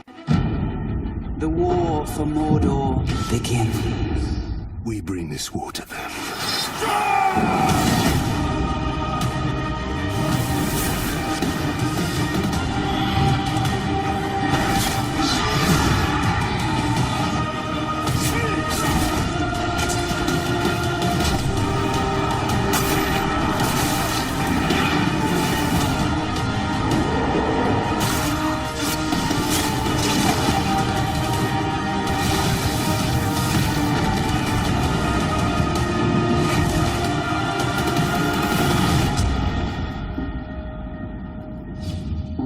Shadow of War and action-adventure video games, welcome your host, TJ Smith. All right. What is up, everybody? How you doing? Hey, everyone. Welcome back to day 3 of the WB Games E3 live show. I'm Phil Arrigo, and we're about to dive into Middle-earth Shadow of War. So we're going to be covering a lot today, so make sure to tweet your questions at Shadow of War Game, and they might get read right here on the stream. Speaking of which, people are already talking about Shadow of War on social, so let's kick it over to our correspondent Jess V to see what they're saying. Jess V, what's up? Thanks, Phil, and hello, everyone. I'm Jessica Villarreal, and I am over here at the Shadow of War booth, sitting with my friend Deborah, my dragon friend. I love her so much, and we are reading your tweets over here. You can tweet at Shadow of War Game or hashtag Shadow of War, and I can read them here on air. And our first tweet comes from at Illinois Actor, who says, really enjoyed the at WB Games presentation of Shadow of War with at Troy Baker VA. We also have a tweet from Dengi Kimatsuko, who says, Middle-earth, Shadow of War, the Ranger is back, and he has an army now. He sure does. Again, we want to hear from you. The excitement is real over here at the Shadow of War booth. Make sure you tweet Shadow of War Game or hashtag Shadow of War. Taking it back to you, Phil. Thanks, Jess. Again, if you want to be part of the conversation, please tweet at Shadow of War Game. Also, be sure to let all your followers know they can stream the entire show at live.wbgames.com. So yesterday we had Michael DePlatter and Troy Baker with us to talk about some of the finer points of being the new ring bearer, as well as what the performance capture process was like for them. And today we're going to have Michael DePlatter back, get details about the different orc tribes of Mordor. In addition, Chloe Dykstra is going to be here to judge an awesome cosplay contest. But before that, let's take another look at that awesome story trailer.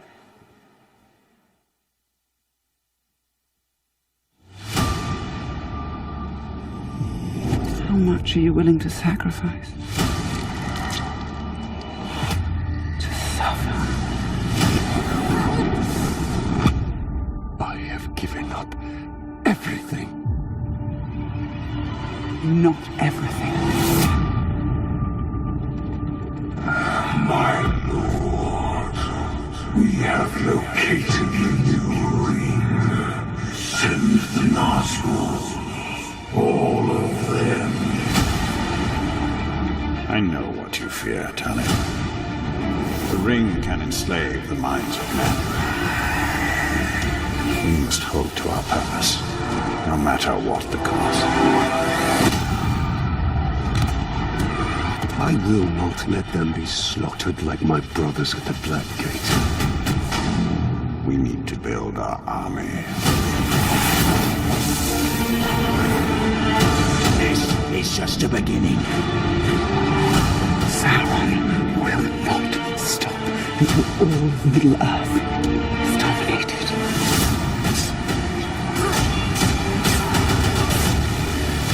We do do not serve the Dark Lord!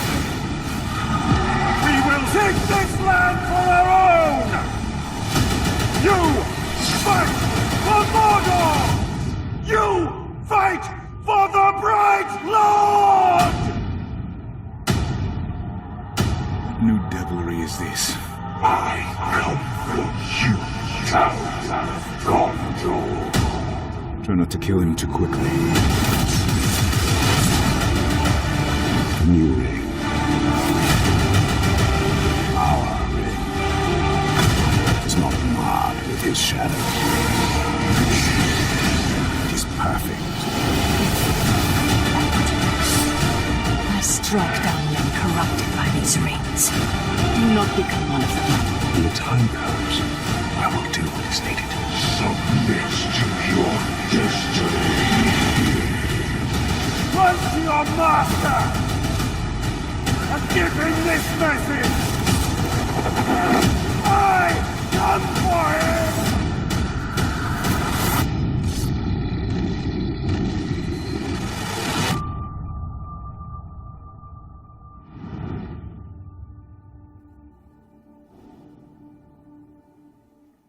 Brothers, it is time we took our leave of this place. Mount the Nazgul, we return to Mordor! Shotgun! No! You always get shotgun, it's my turn! Well, you snooze, you lose.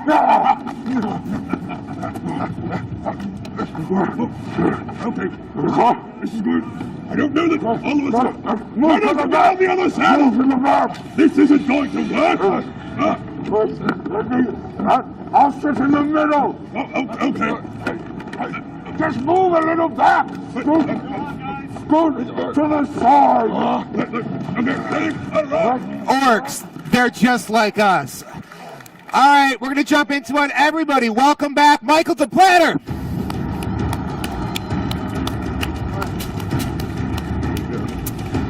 Thanks for bringing back the Orcs for day 3.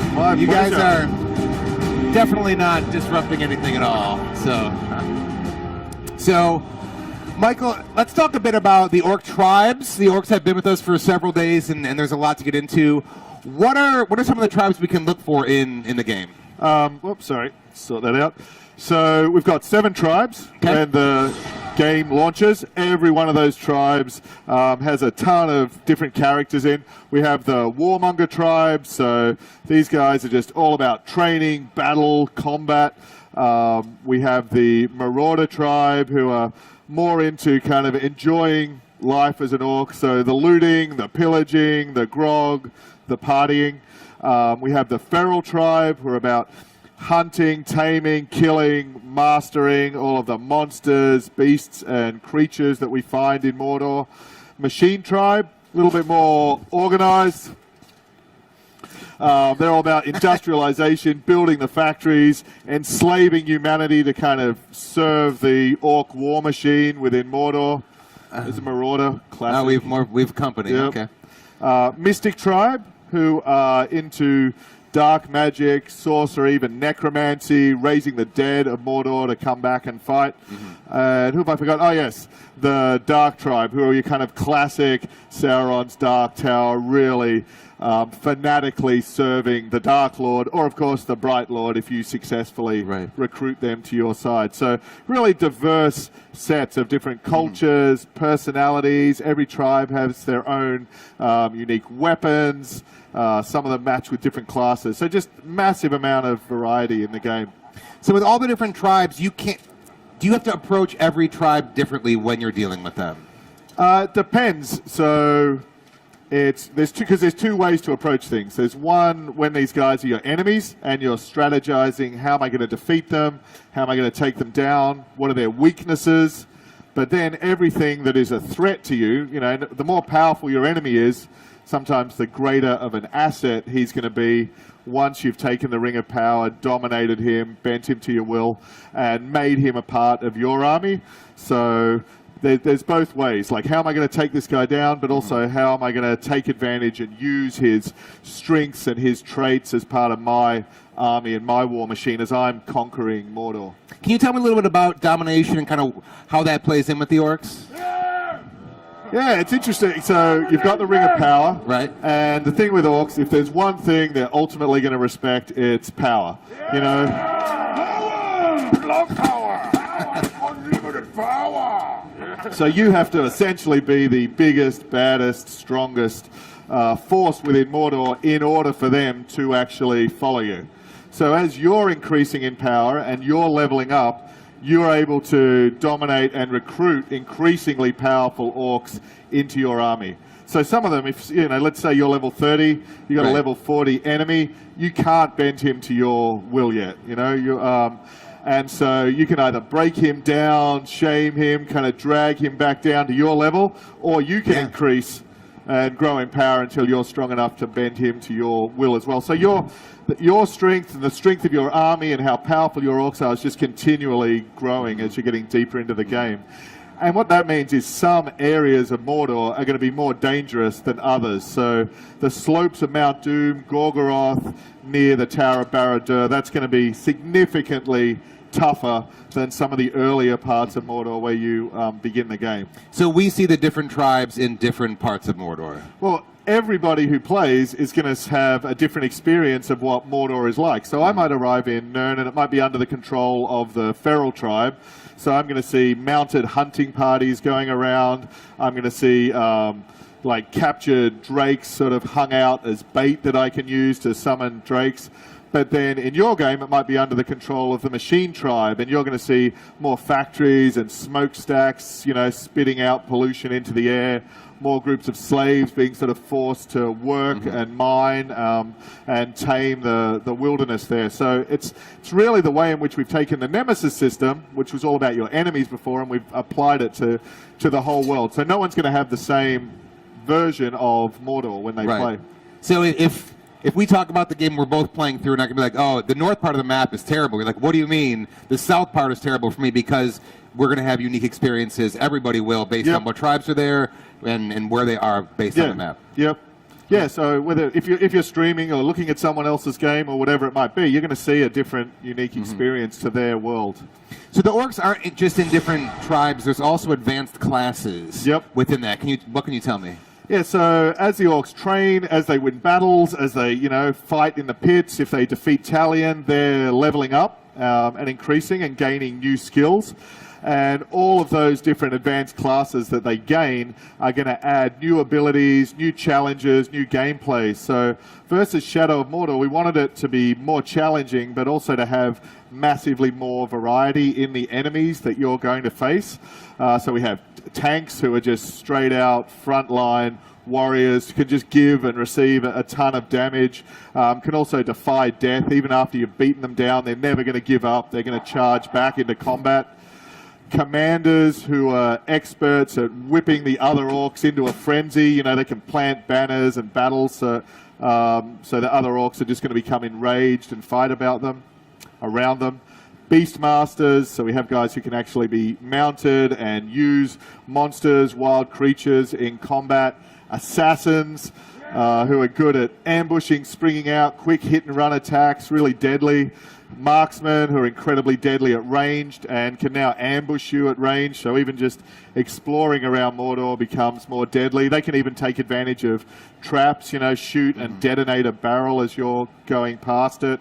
Who have I forgotten? Necromancers, so guys who can raise the dead.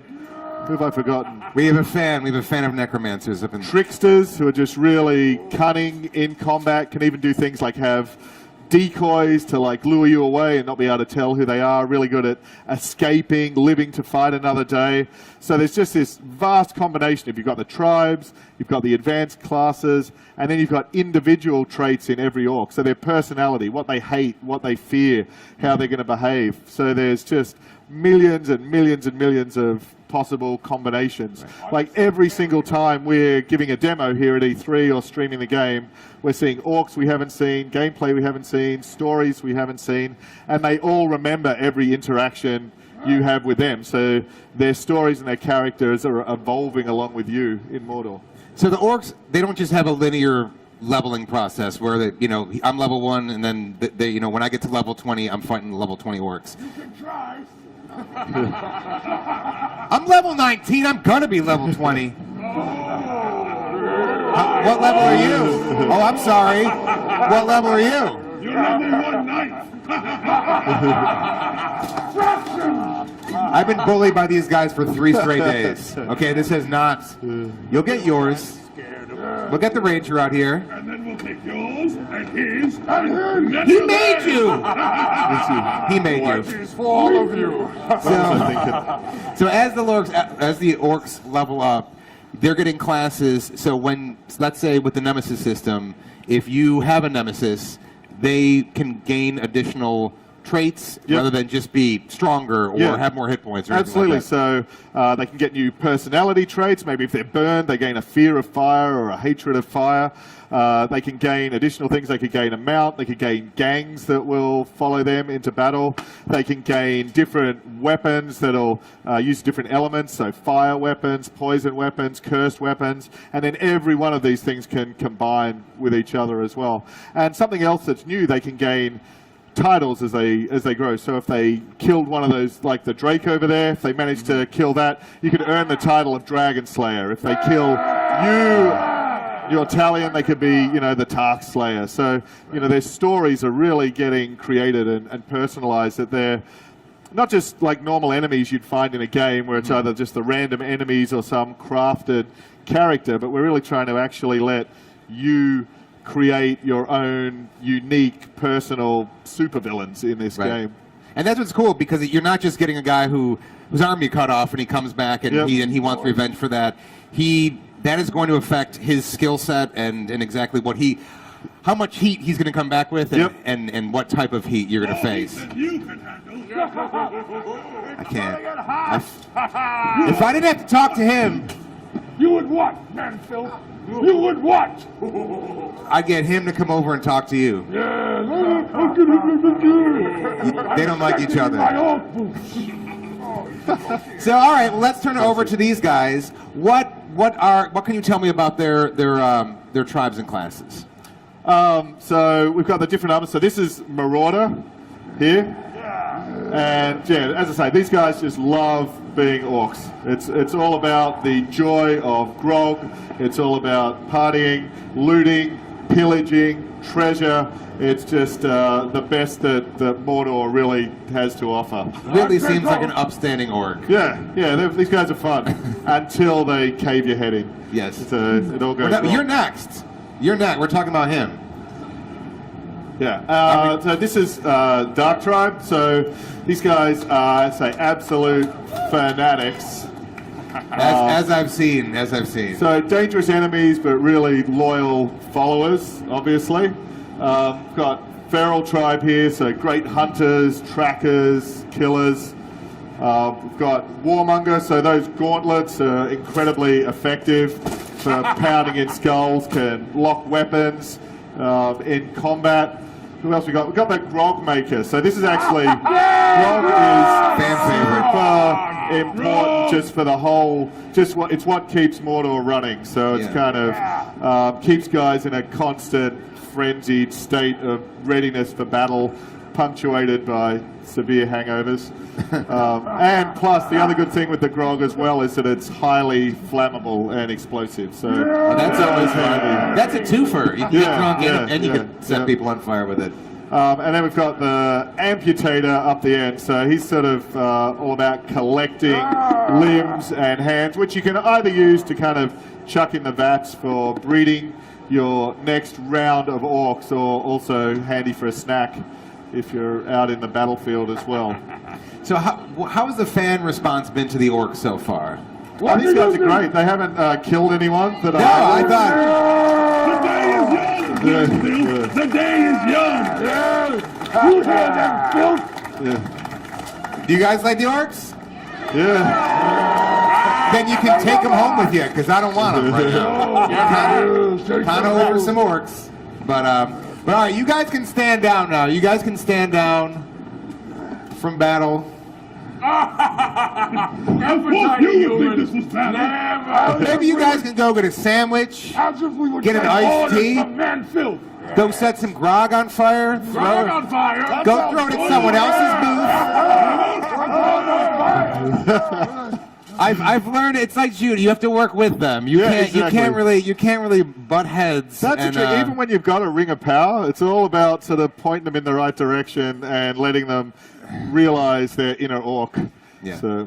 So what are some of your favorite stories that have kind of come from fans about the game or any of the characters in the game? I think, the thing that has been most exciting is every time we play test the game, every time we get people testing it, and we go, what's your favorite thing about this game? If it's 20 people, we'll get 20 answers, and they'll each have their own personal story of their best. Even one of the demos yesterday, Ellie, who's doing all the playthroughs as well, just came in. We're about to storm the fortress again. We had his orc push crimp, so he's on our side. His blood brother was one of the defenders. So he got to the first victory point, starts trying to take down the blood brother, and push crimp on our side, just not having any of it. So in that moment, he becomes so enraged, actually turns and betrays us in that moment to defend his blood brother. We then kill him and have to re-dominate our original orc, sort of turning him back into our minion. In the process, his mind snaps, he becomes deranged, levels up, and just becomes this complete deranged sort of Jason Voorhees maniac that's just going to relentlessly hunt us across Mordor. So just, you never know what's going to happen and what stories are going to emerge. Well, that's what it is. It's those emergent moments, those non-scripted things that are a lot deeper than surface level, to where it's just like, oh, now I'm fighting this guy. But when you watch that unfold, that's so unique that you really don't see in many, if any, other games out there. The other one I think is probably a personal favorite, hunting this war chief in one of the outposts. He comes out, he's giving his big speech and giving all the smack talk about what's going to happen in combat, and then you just get a Drake just sort of sweeping by and just incinerating him mid-smack talk. That's always fun. Yeah. And people responded pretty well to Bruce. Did you guys see Bruce in any of the trailers? Bruce is my boy. Yeah, he's a fellow Australian, so I've obviously got a very, very soft spot for Bruce. He's very cool. Well, the game doesn't come out until October 10th. Yep. Are there going to be any more tidbits of news coming out? I know you still have a little bit more to work on the game, but is there more that we're going to be hearing between now and release? Oh, constantly. It's such a big game, and there's so many features in it. And we've shown some elements. We've shown the forts and the tribes and some areas of the open world. We've talked a little bit about the story, but we really, want exciting new information and new details, new features, all the way through to release, and then even beyond release. We're really planning to keep supporting the game, but we've got a ton more to talk about. I think it's just the scale of the game. It's just sort of impossible for us to run out of new things to say and reveal and discuss. So what's going to be better once the game is released? Is it seeing what fans think, or actually getting some sleep because you can relax for once? No, it's the seeing fans playing it and hearing this, their unique stories about Mordor and discovering things about the game that we hadn't even seen ourselves, because it's just this kind of wild, crazy sandbox of different possibilities. Because that's something that you can't really predict what's going to happen with everybody's game, and I would imagine that's got to be pretty tough to play test, because there's so many permutations of stuff, in a good way for us, but for you guys, that's probably a pretty...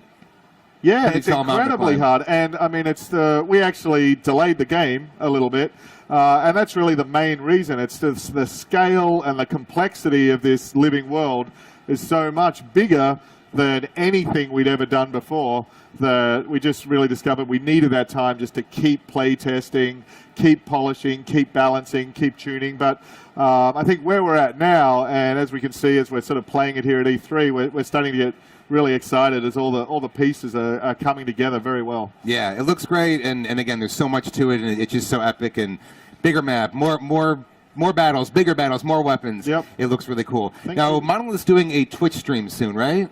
Yeah, we're doing them each day, and we're actually doing them live from here at E3. So it's really a way that if you're not able to get here to E3 or get into the theater and see Matt and Ellie doing the demo, you can still join us at E3 and and see our theater demo, see it play out. And every single time we're playing, it's different. And we're going to change things up a little bit today. So we've been looking at the Fort Assault, so I think we're going to start looking at even more of the open world and the sandbox as well. And that's what's cool. Again, this map is...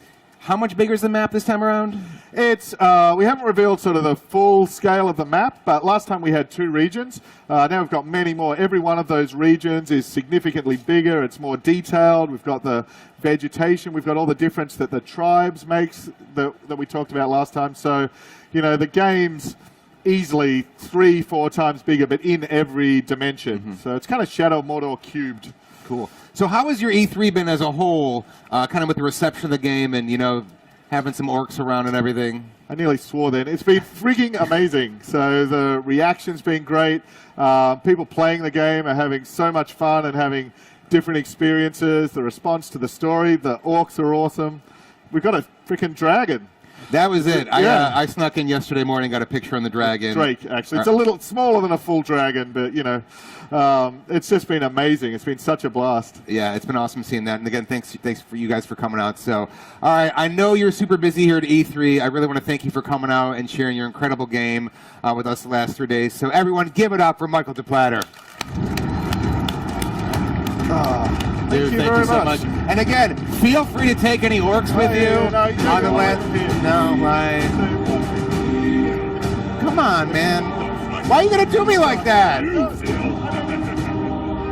All right, well, I think it might be a good time to bring out our cosplay expert back onto the stage to begin our next contest. Everybody, please welcome Chloe Dykstra.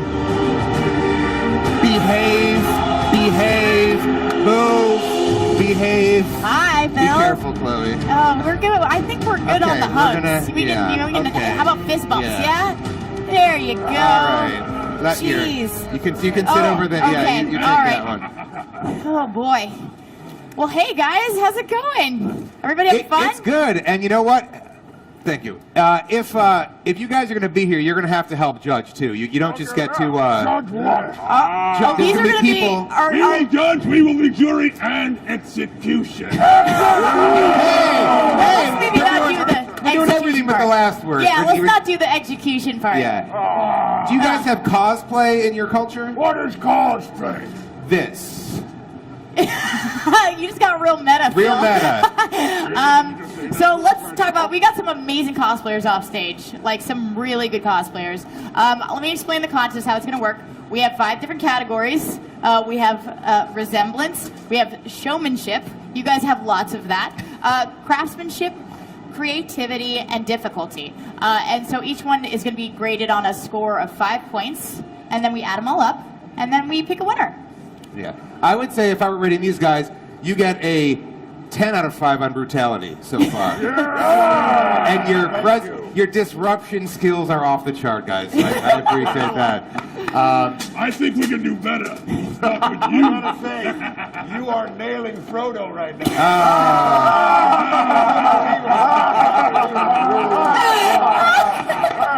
Quick question: do you want to drop the mic after that? Is that a mic drop? He dropped the mace, even better. I actually dropped my mic too at the same time. Perfect timing. Well, what's cool is we're gonna have 2 winners. The first place is gonna get the Mithril edition of Shadow of War, and the runner-up is gonna get a gold edition. And the Mithril edition, I know it is incredibly epic. The box. There's gonna be 2 winners. Is this not a battle? No, it's not a battle. It's a contest. Wait, the winner does not battle? No. Not the 2 winners battle to the death? No, Who does that? no one is gonna die here. I think we should leave it to the audience. Will you put your life on that? No. I might need some help if you guys to come bum rush the stage. So why don't we move on to the contest, not a battle, and let's bring out our first contestant. Oh, this is exciting. Right.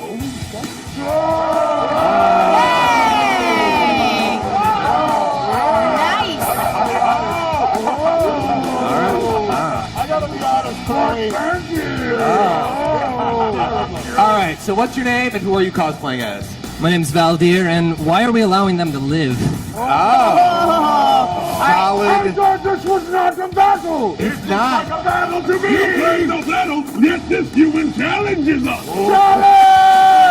Okay, so first off, Chloe, do you have any questions? I do have a question. Oh no, my mic's a little disconnected. I'll just oh, there we go. We're good. Did you make all that leather yourself? Like not handcrafted, but did you? Mommy made it. Where are your pants? Oh. I made the gauntlets, and I worked with a friend to make the armor itself. Very cool. I think it's very cool, and I think first off, out the gate, you did a great job because these guys got real aggro when you came out. Are you guys threatened? A little intimidating. Are you feeling insecure? You was a real warrior. You triggered us. I have no reason. Sorry, trigger warning, guys. We have some swords coming out. So tell me about kind of the layering. So there's some chainmail, there's some leather, there's some cloth in there, and kind of how does it all tie together? Well, it's designed to save your life. What would you like to know? I guess. You got good hair, Frodo. I like him. Okay. All right. Good. Now there's 1, 2, 3, 4, 5. Okay, now there's 6 of you. Great. So Chloe, yes. Do you have any more questions? I think we're good. All right, yeah. I think we're good. All right, we've got a judge, so you can feel like take an orc with you if you like. No, you guys can stay here. Was he Superman or was he? Was he Superman? He was the Green Knight. Okay, that makes sense. Green Knight. Yeah, check out. All right, why don't we bring out our second contestant? Oh no. Wonder Woman. Oh, I like this one. All right. Way more fearsome. So tell us your name and tell us who you're cosplaying as. My name is Angela, and this is an original costume. The character's name is Celia. Oh, very nice, very nice. Interesting. Chloe, do you have any questions? So can you tell me about the backstory of Celia a little bit? Sure. She was killed in battle and actually brought back from death So to you're undead. fight on the side of the good. Finally, something we all can agree on, that you are undead. Yes, I'm not going to comment on what killed me, though. It was an orc, wasn't it? Not funny. Not funny. An honorable way to die. Yes. Honorable, very honorable. It's like running into your ex when you meet someone you've killed. Oh. You are brutal. You are really brutal. To be fair, it was a lot of orcs. Okay. So that's no changing the story now. I like her style. So what can you tell me? What is your armor made out of? Actually, the corset is made out of leather and actually has steel plating in it. The shoulders, racers, and greaves are made out of polyurethane. Let's see the greaves, then. No.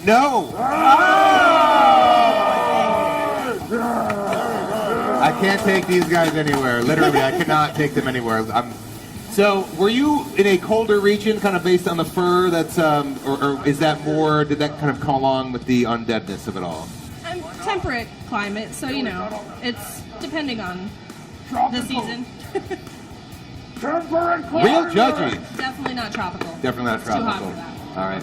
And if you could take out which of these orcs, if you could take one of them out, who would you want to take out? You don't have to answer that. When you say take out, you mean like take out? Yeah, if you did like, take if you out did on a like, date?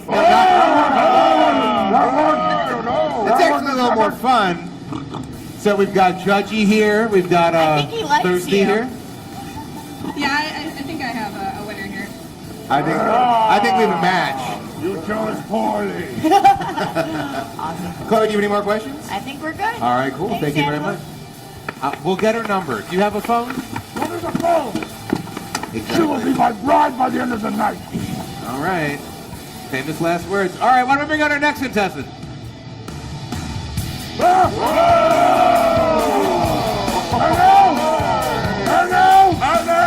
Hello! He looks tasty! Hello! The outside! I can smell from here!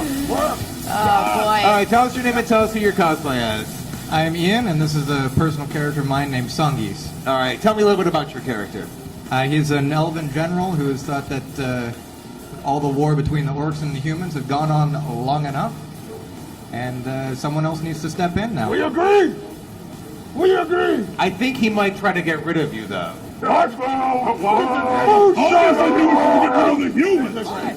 I don't know. I don't know if he's a human. I think you're an elf. I am. He's an elf. Are you good with full elves? elf, half elf? humans with the orcs. I'm a half elf. Half elf. Half elf. Half Okay, elf. cool. Okay. And he's bad and is half human heritage, so he's going to help us eliminate Manfield. Just like you, filth. His logic isn't quite airtight. I don't know about that. Not quite. Not quite. All right. Have you slayed many orcs in the past? Oh, several. Wow. They're all over the place. They need to trim down a little bit. Oh no. You did not keep them as trophies? Why? Why? You always keep the ones you slay as trophies. Don't tell him what to do. He's living his best life. Clean and free of orcs. So what can you tell me about your weapon? The sword is made of L200 L200 expanding foam with a fiberglass kite's bar core.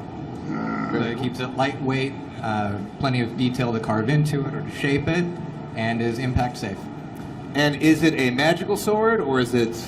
No, does it this have any one's magical powers? This one's brute force. Brute force. So all the effort and magic comes from you. Yes. Very cool. Obviously, Phil. Oh, I'm sorry. I didn't know you two knew each other. Did he kill your family or something? Game, respect game. Yes, real recognize real. Yes. I have a question about your armor. So how did you make it, and what did you make it out of? The armor is made out of material called Sintra. Don't took some touch. time with just a Dremel and a heat gun and a lot of patience to carve it, shape it, and reshape it until it fits properly. Citra's a pain in the butt. It really is. Yeah. But it looks good, and I'm It happy does. with it. Looks great. Cool. I think we had a question over here, sir. Yes, I wanted to know if you could withstand a strike from a morning star. Probably take a couple more hits than your armor could.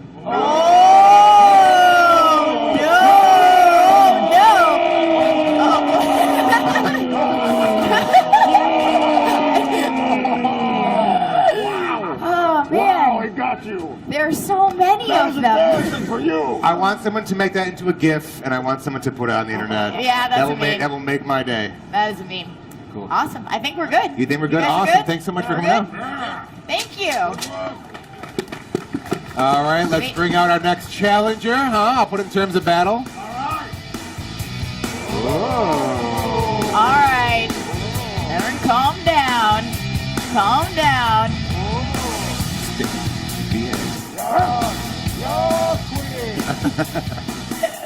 All right, so tell us your name and who you're cosplaying as. Hi, my name is Julia Fang, and I am Arwen. All right, tell me a little bit about who Arwen is.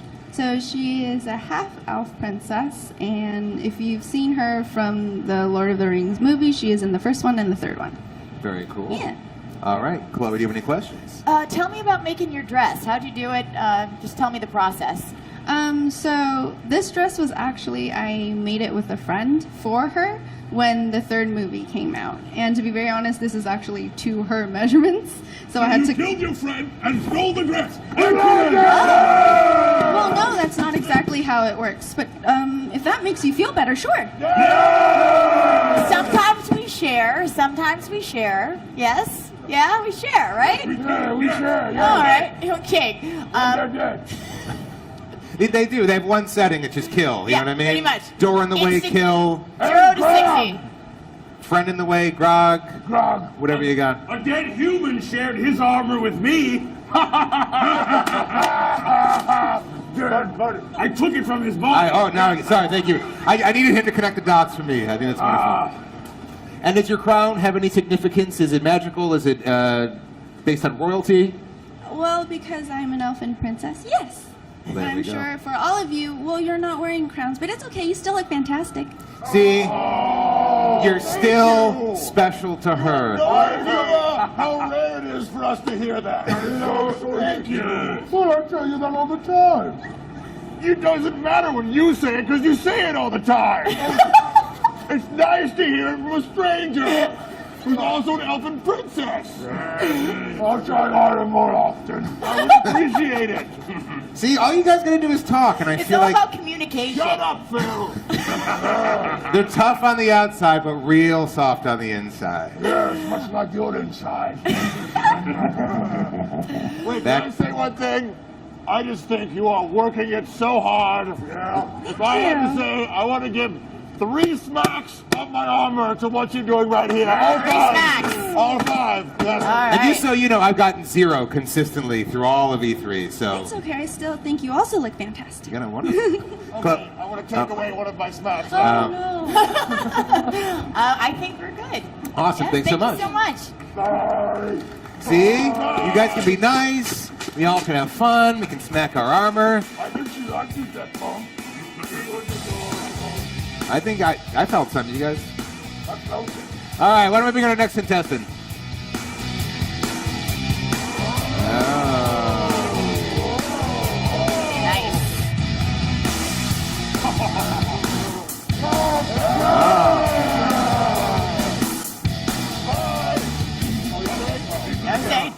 First off, I enjoy the choreography there. You show us you know how to flex and how to drink some grog. Tell us your name and tell us who you're cosplaying as. My name is Gil Ramirez, and I'm really just cosplaying as a Gondorian archer.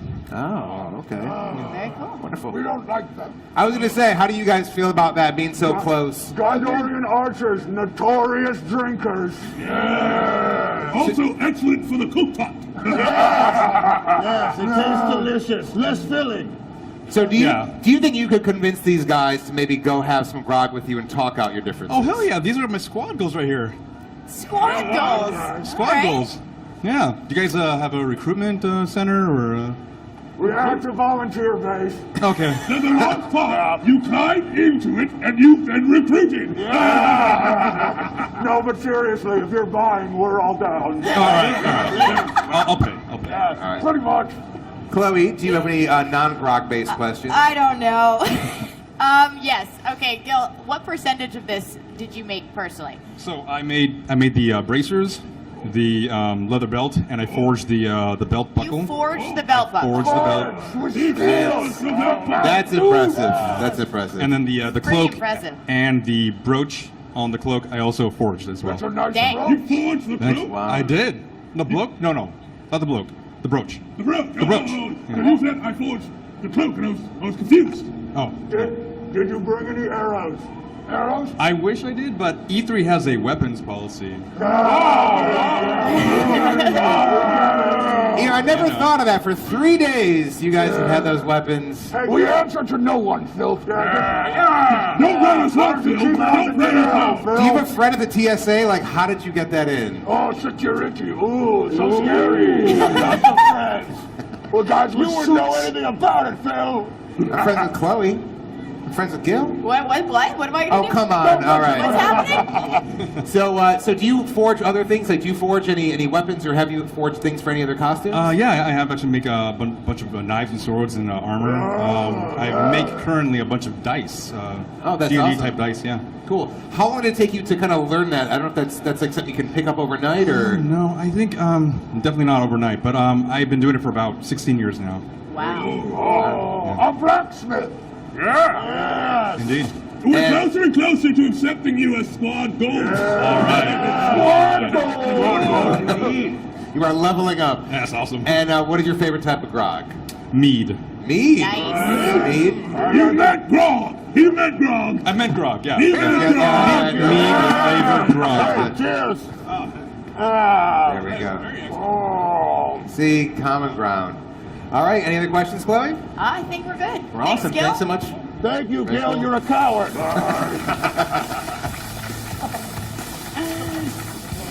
All right, we have anybody else? I did like Gil, though. I wish he wouldn't have dressed as a Gondorian coward.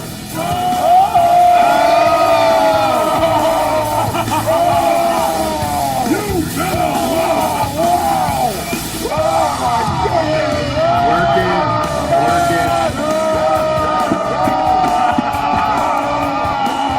I think we're the hometown favorite here. I can't imagine why. So something smells a little funny, and I'm Yeah. not sure if it's these guys or that guy. I kind of... Winner! Tell us your name and tell us if you're cheating. Reckless. I got one thing to say. Winner, winner, human dinner. Yeah! And for the record, no, I'm not cheating. This is my flesh. This is how I look. So how long have you been eating humans? Since the day I was born, right? And do you like raw human, cooked human, boiled? What's your, Any form of human is pleasant to me. Mostly I'm kind of on this all raw kind of human diet. I get much better digestion that way. I get that. Oh, long pig!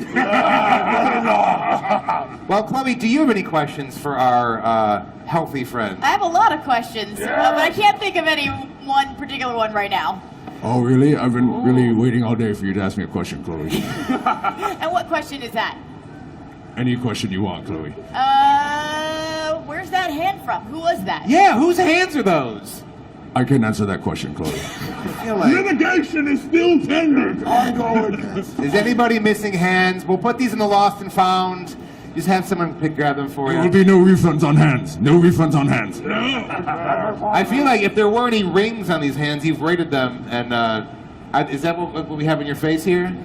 Yeah, my mom really isn't all for it, but I got this one when I was 13, and then I also got this one when I was 14. My dad doesn't know about these ones, so if you could not tell him, that'd be great. Thank you. If your dad's watching the stream, does your dad have internet?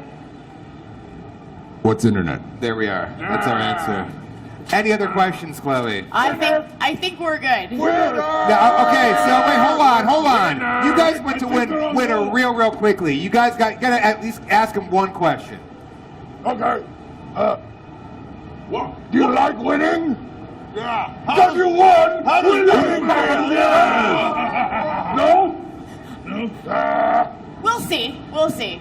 All right, get out of here. Yeah, get out of here. He didn't win. We He don't didn't like win. you. Bye, Reckless. Bye.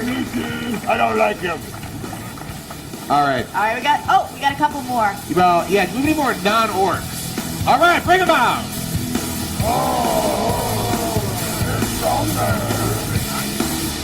What is this? Hold on, what is this? Who is it? It didn't even move him.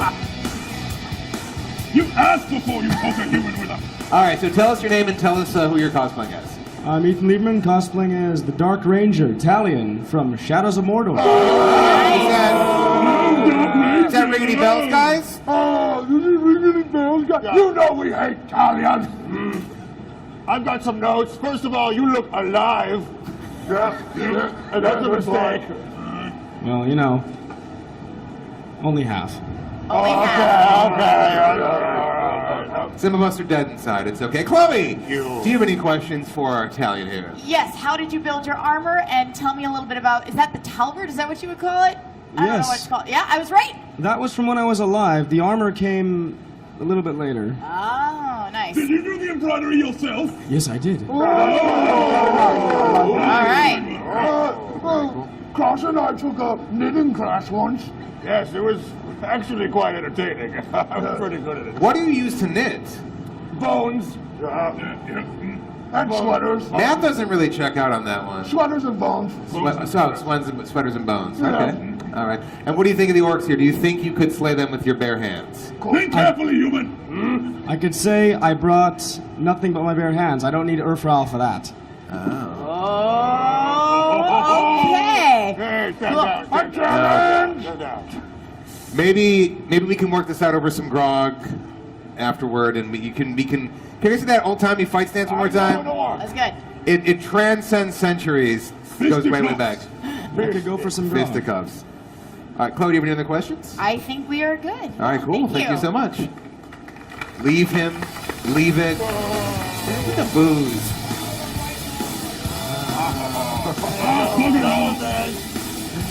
All right, and our final contestant, why don't you come on out?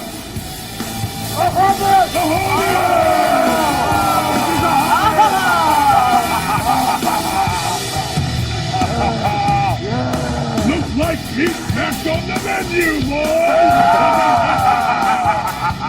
Tell us your name and tell us who you're cosplaying as. It's obviously Bilbo Baggins here in the flesh to Don't just Kyle. Kyle, and who are you cosplaying as? Young Bilbo.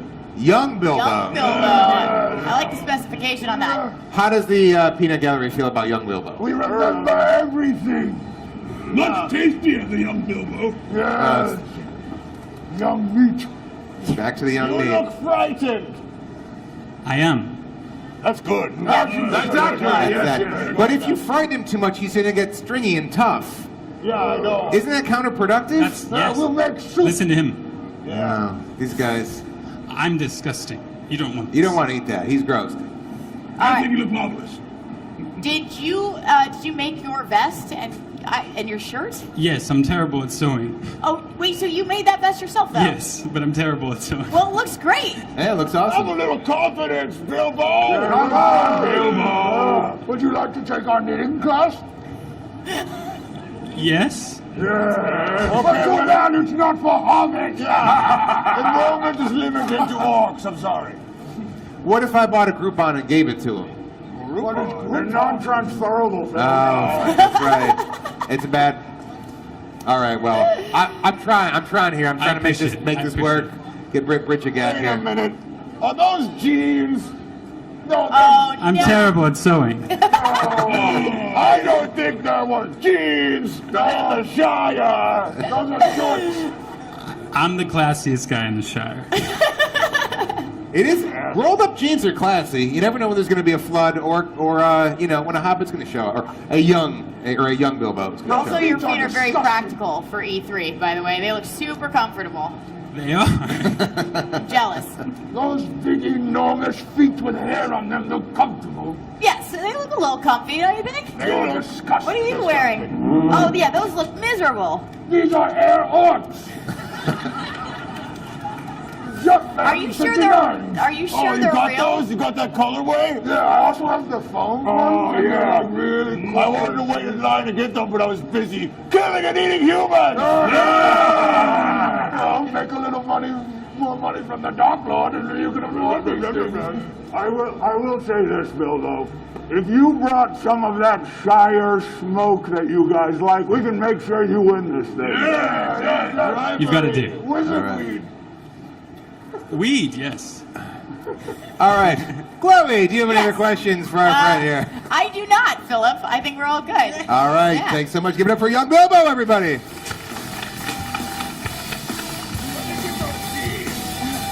I don't know. I got it from my mama. I think we're good. Yeah. So, Chloe, have you completed your judging? I have tallied up. Yes, I've written down some numbers. Here you are, my love. Again? So she's gonna add all the numbers up. She's gonna figure out who the winner is and the runner-up is, and we can hang out and maybe talk about something. I have a question for you, Chloe. Yes. How did you get your hair the color of man blood? Because I was looking into doing something like that with my own hair. Well, you might just try dipping it in man blood, maybe. Right? Just give it a shot. Why didn't we think of that? You're like a walking, talking Pinterest. This is so great. Thank you so much, Chloe. Okay, Chloe Dykstra. Oh, if you could do, like, I don't know, like a manicure or a makeover on one of us, what would you do to us? Yeah. How would you change us? Oh, I think maybe we'd have to start over. Is that something we could do? You know, you guys. I'm trying to say that we are not attractive. Yes, I think she meant to say she wouldn't change a thing. Wouldn't change a thing. You guys are perfect as you are. Just like Christina Aguilera says. Somebody earlier today said I was an LA7. I mean, that's pretty high praise, to be honest. I would say so. LA7, yeah. You can see that. You look, one guy thinks so. Yeah, that's the guy. Yes. Is that the one who said it? He's very enthusiastic. Yeah, it is. I don't care where it comes from. All right. Well, we have Jess, who's out in the crowd, and Jess, why don't you let us know what's going on out there?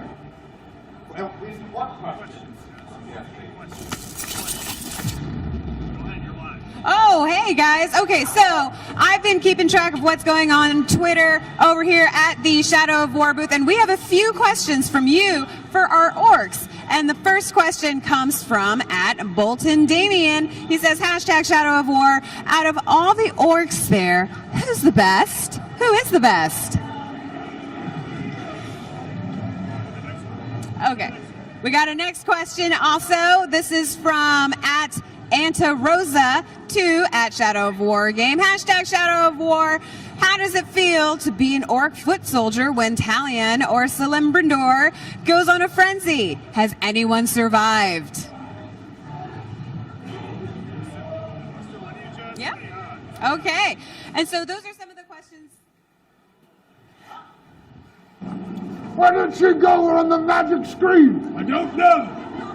Thanks for riling him up, Jess. Now I got. Alright, so we are actually here at the Shadow of War booth. I'm standing with my dragon friend here. This has been such a hit here at E3. People are loving this dragon. All of these photo ops, people are taking photo ops, video ops. They are all over the place, and I love this thing. There's fog coming out of the top here, fog coming out of its nose. We just saw 3 orcs get on top of this. That had to have been like 800 pounds sitting on this awesome dragon. We're also on Twitter. If you want to come chat with us, make sure you @reply @Shadow of War Game, and also hashtag us Shadow of War.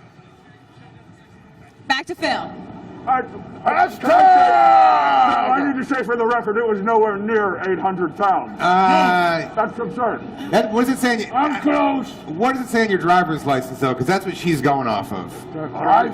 He doesn't drive. You don't need a license to drive a Nongo. Hashtag! Okay, he's learned a new word, everybody. Teach him more when we're done. Teach him some social media. Yeah, we so- have a runner-up, and we have a winner, you guys. Oh! You guys have all looked. Do we all agree that this is correct, right? We all agree? Yes? I can't read these man words. All right, well, we will teach you those later then. I can read man speak. All right, so our runner-up is going to receive a gold edition of the game. So, Chloe, who is the runner-up? So the runner-up is Angela Bassett. Oh my God! Hall of Fame singer Angela Bassett!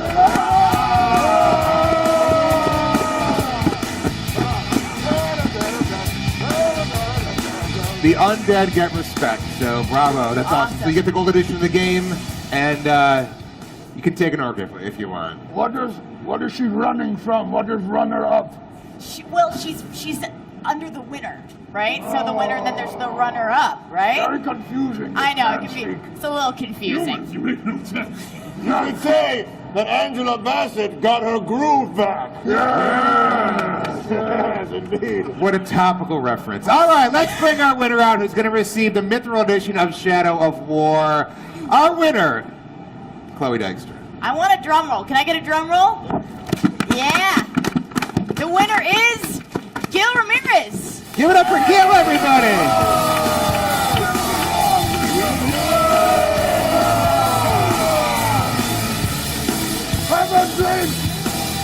So Gil, possibly because he had the grog, possibly because of that. So, hey man, Mithril edition. Yeah. It's awesome. You get a gigantic box and it's full of amazing things. So, thank you, thank everybody, all the cosplayers. Thank you, Chloe. It's been great having you around. Thank you, Chloe. Thank you, Chloe. Thank you, Chloe. You guys. Chloe, you are so much better than this guy. It's unbelievable. I put up with you for 3 days. See? Do not mess with that guy. But seriously, Chloe, thanks for your help, and a big hand for all of our cosplayers and Chloe Dykes, everybody. Aw, thank you guys. All right, guys, let's go. Yes, get out while you are still alive. You guys behaved.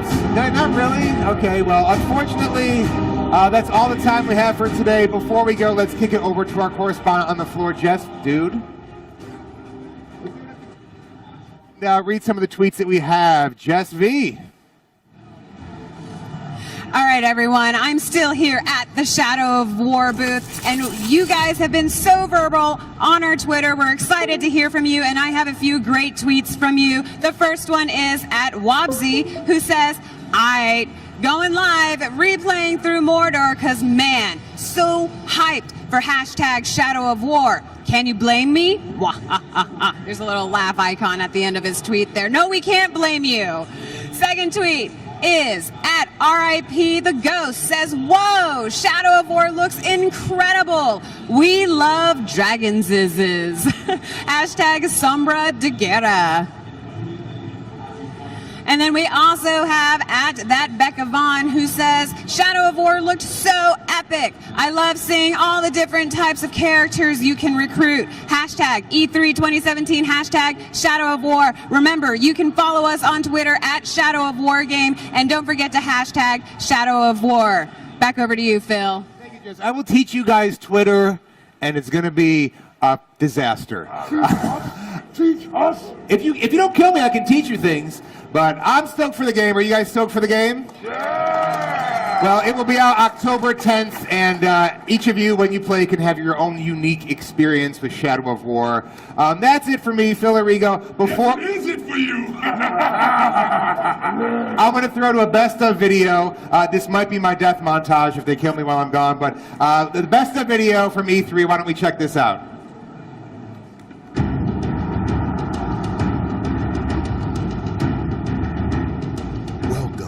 Warner Brothers game stage at E3. Enjoy the best of day 1 and 2. Earth's defense is irreversibly compromised. Begin the countdown.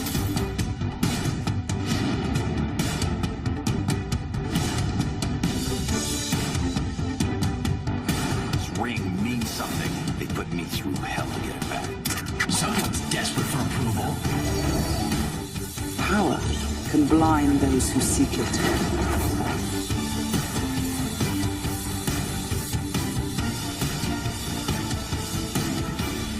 I'm coming for you.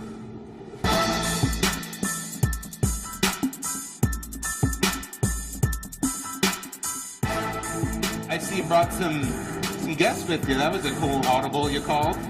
People are already tweeting, so let's kick it over to TJ Smith to see what they're saying. TJ! Thanks so much, Bill. Yeah, we're here in front of the Fire Drake. Oh, Bill! I can read the Earthbound language. Shadow of War is an open-world action RPG set in the time between The Hobbit and The Fellowship of the Ring.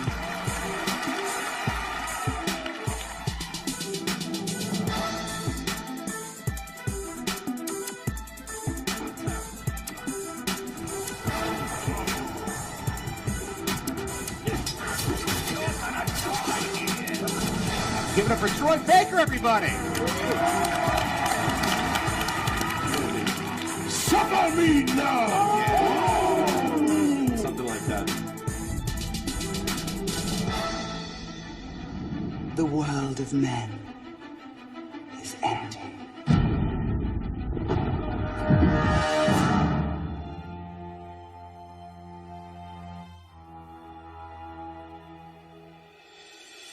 The creative director of NetherRealm Studios and creator of Injustice, Ed Boon! We wanted it to have a legitimate competitive aspect to it. Please give a warm welcome to the owner of Team Echo Fox, Rick Fox, along with professional Injustice 2 players, Scar and Sonic Fox. This is the next wave of professional athletes, professional sports.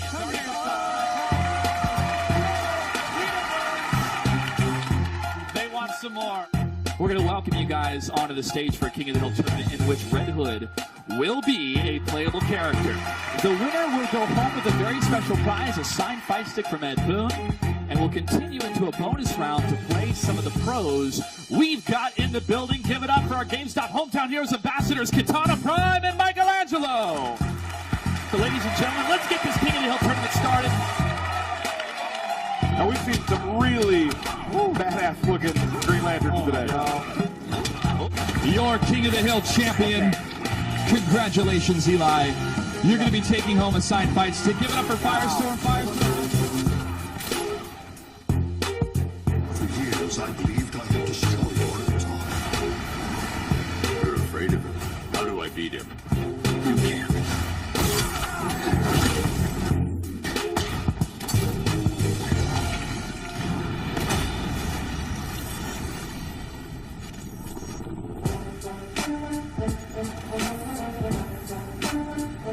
Who's excited about Lego Marvel Superheroes 2? I know I am, for sure. It is a giant line all around. People are super excited. They want to play the demo of the new game before it comes out this fall.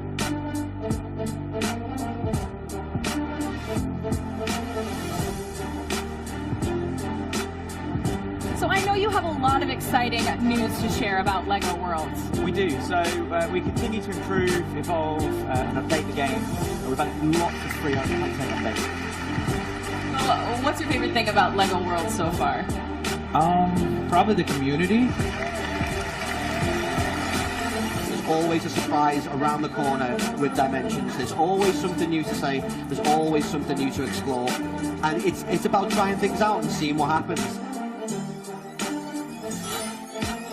Is it everything you hoped for? Oh, and then some. Yeah, and then some. This is really cool. A planet with a face.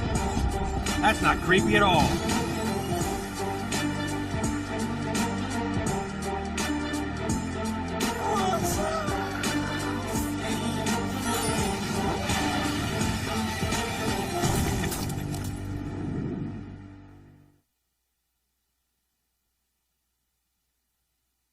In a theater is a felony. Audio recording devices for credentialed press are exempt from this process. We appreciate your cooperation and apologize for any inconvenience. Are we Twitch live?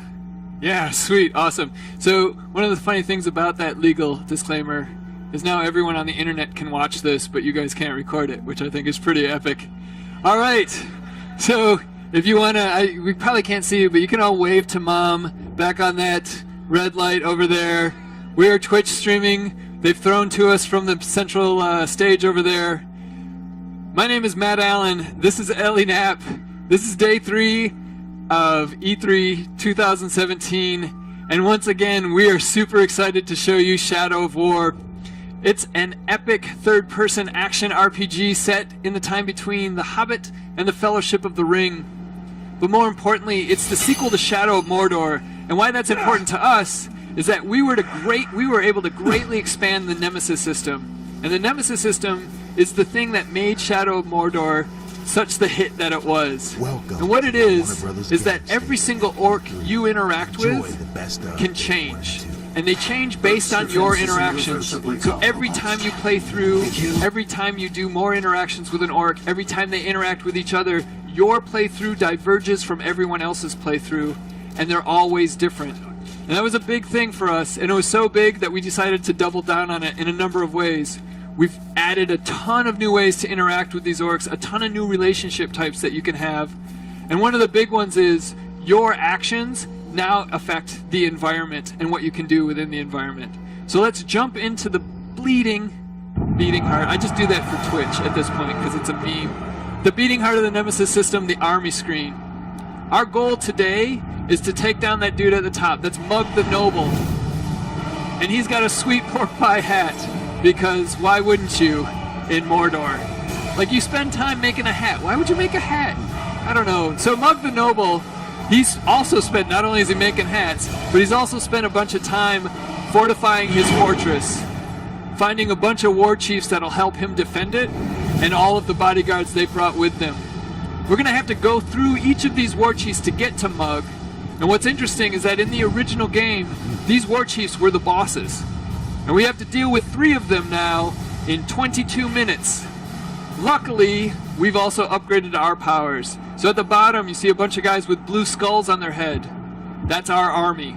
We've spent a bunch of time in the open world identifying cool dudes with eyepieces and other awesome things that'll help us take on Mug and many other horrible, horrible overlords. That guy's awesome too. These are all new. Every time we do this, like, there are aspects of them that we see, but the way they're added together, who they are, their strengths, their weaknesses, every time we see it, it's upgraded and new. So it's pretty cool. We're going to use these guys to try to take on this fortress, and they're going to fight alongside us. So shall we go to the fort assault? Excellent. So this is the siege upgrade screen. And this is the screen you get every time you start a fortress assault. On the left-hand side, we see our army and all the assault leaders we've slotted in who are part of our army. Each of these guys is going to be able to bring something cool, but really first we've got to figure out what Mug the Noble is doing on his side. Both he and his war chief have upgraded the fortress. Mug's brought his stone walls, which are stronger than wooden walls, don't break, don't catch on fire, or break it's a little harder to make them break, and they don't catch on fire. Iron gates, however, there's no way we're getting through those. These are the ultimate material to make your fortress out of, and so from a gate standpoint, we're going to have to go around. The next war chief is bringing in defenders, so this army, when we get in here, is going to be full of a bunch of those shield guys from the original game that were super hard to deal with, especially head-on. And lastly, fiery siege beasts.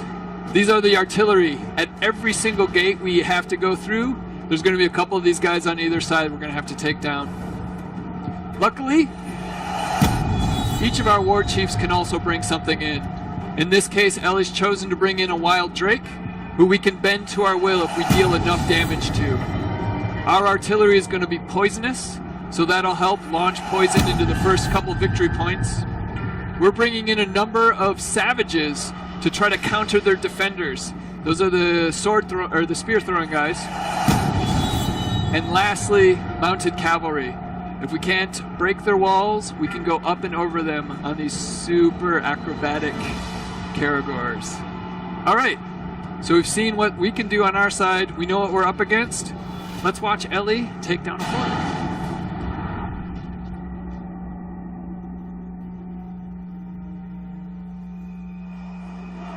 So there is the Marauder Stronghold.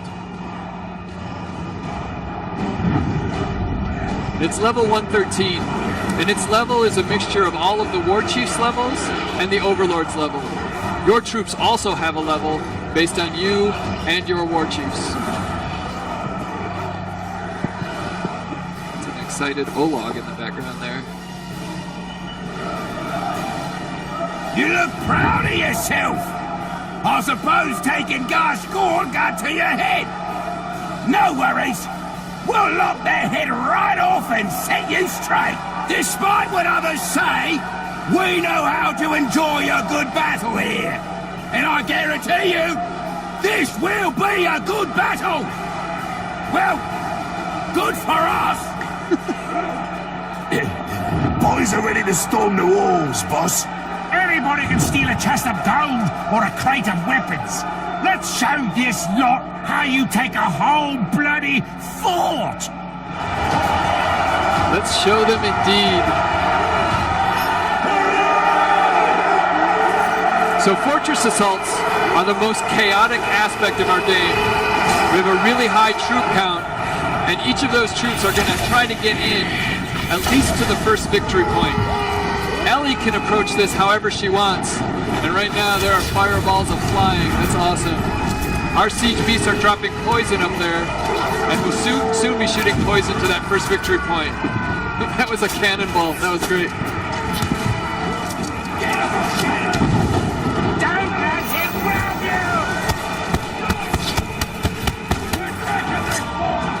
you! We really need to take that archer out. He needs to die. All right, so here's the first victory point. We've already got some troops in there, so that's great. You think you're just getting started, but really, you're about to be finished. So in order to take these victory points, we have to get a number of our troops on them and push as many of their troops off as possible. But their war chiefs and captains and the war chiefs' bodyguards are going to try to stop us.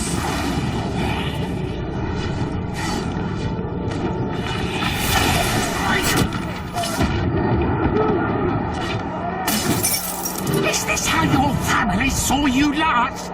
Snivelling and bending the knee to whoever comes along? Come on, get up! What an asshole. You're going to deal with that, orcs. Nice. So Ellie did two things there. She first poisoned that barrel and then did an exploding shot to it, which took out a bunch of damage on these guys. So that broke him. And by that, now we can use the ring to dominate him. And when you're in the open world, this is actually how you build your army. You can identify guys you want, send them death threats, send them on missions, interact with them, break them down, and then once they're broken down enough, you can dominate them and then recruit them. You will serve me!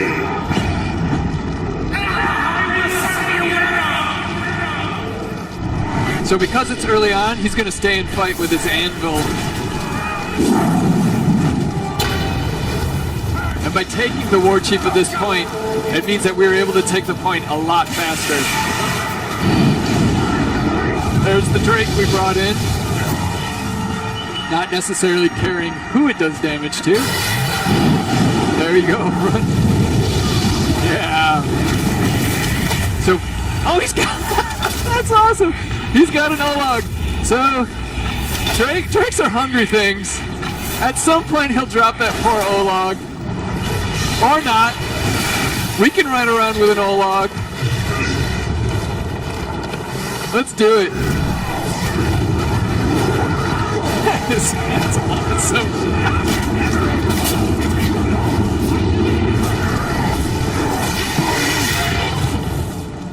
Alright, we'll let the Drake have his fun with his Olog.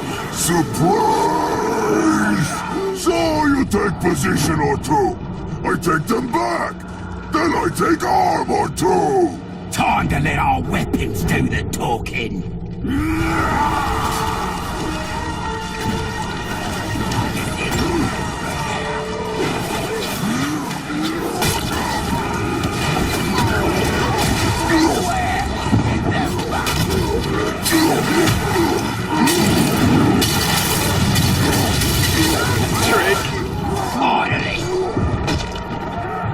That berserker's that savage's weapons. All right, one of our guys was. Oh no.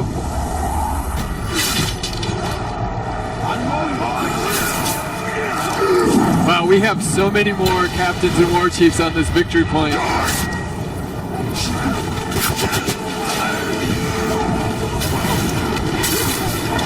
So our army's going to move on to the next victory point, but we may have to stay here and take. Nope, they took off too. Everybody's going to the new party.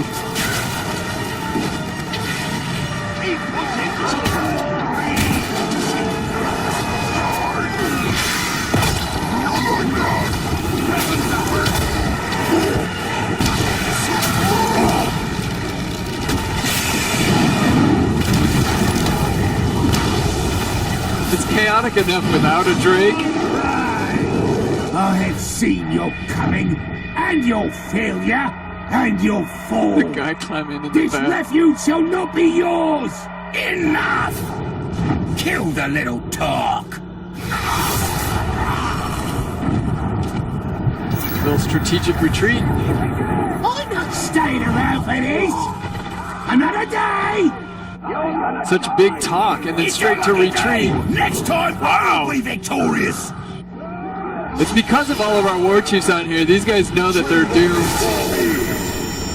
They can't get away from Talion and the Bright Lord. Shaming him. So this removes him from the battle. It also lowers his level, and it basically breaks his mind. And the more you do that, the more likely... Oh, somebody else took out Grom the Raven. Good for them. Just... You know, who wants to chase an orc?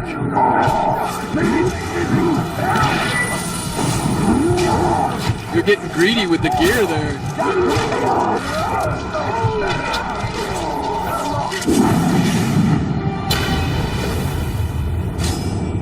So we've captured all 3 victory points. You want to save a couple of guys? So we have a couple guys who are bleeding out.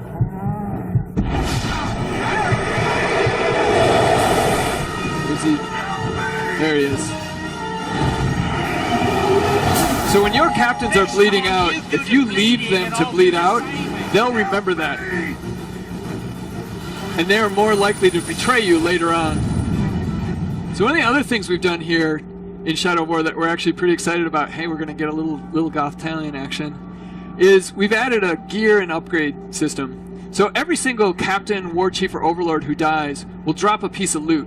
And that loot depends on the level of it. The level of that loot depends on the captain's level and their interaction with you. So in this case, Grom the Raven drops some Gondorian armor, and its health is a little bit less, but because it's epic or higher, we actually have an unlock challenge that will actually make it a little bit more powerful.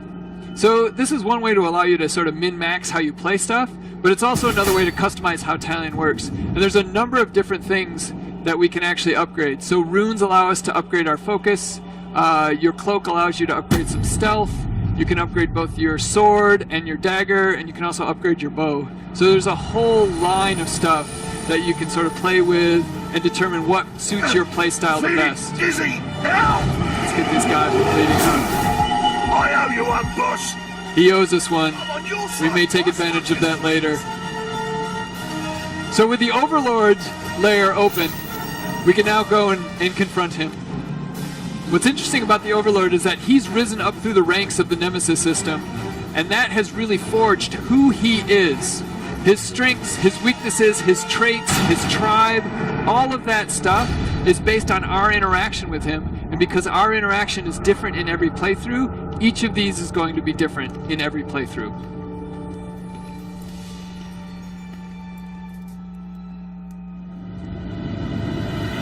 Well, you've made a mess out there. I don't think you appreciate how much work I do. Putting together fort defenses, getting my boys trained up. It's stressful being Overlord. Don't fret. After today, your worries will be over. I feel like he put a lot of work into that hat and those leggings. My goodness, that dude is stylish. Well, he is a marauder. That's sort of their MO, right?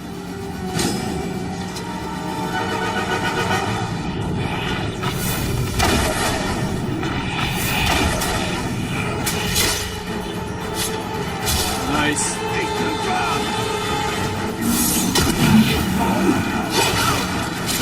That was the heavy attack. That's new in Shadow of War.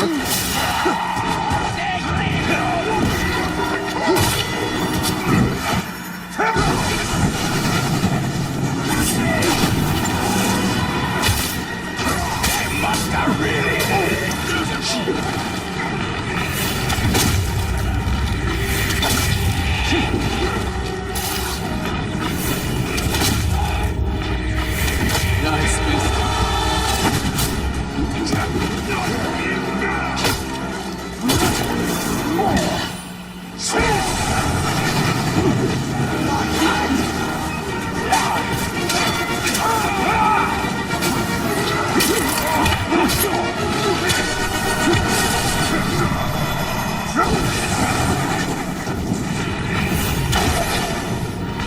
So, one of the ways that Ellie's been able to damage a lot of these guys is by upping her wrath meter, which allows her to do a lot of those Elven Rage moves. Alright, let's see what Moog.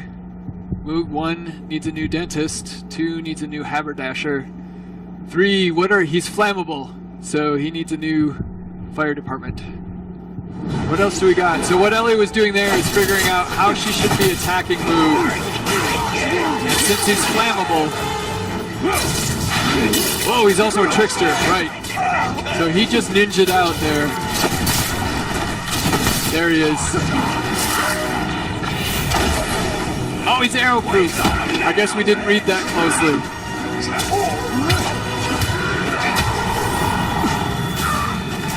There we go. So he's taking some damage there and he's on fire. Those shield guys. Oh, these are archers. So these guys are up on top. They've been taking pot shots at us. I think it's time to clear out them. Clear out them. English. Sorry, Twitch.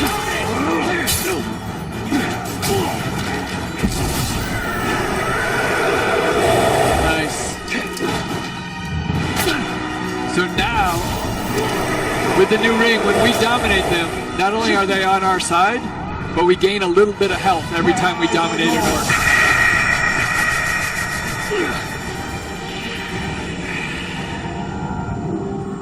Nobody moves. There we go.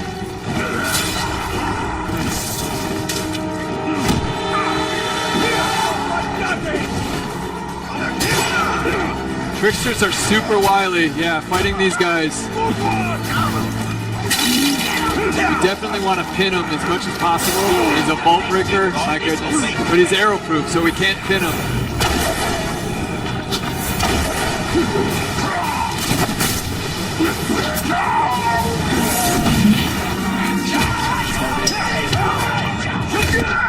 There we go.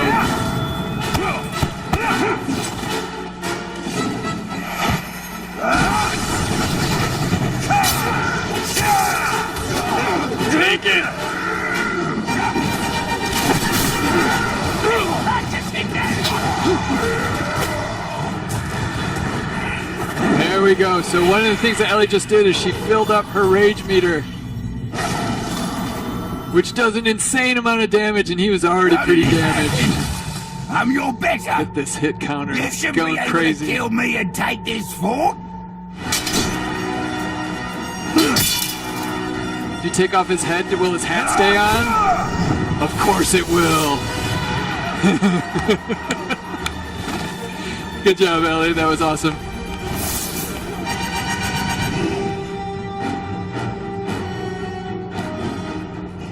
Nice. Is it still on? Yup.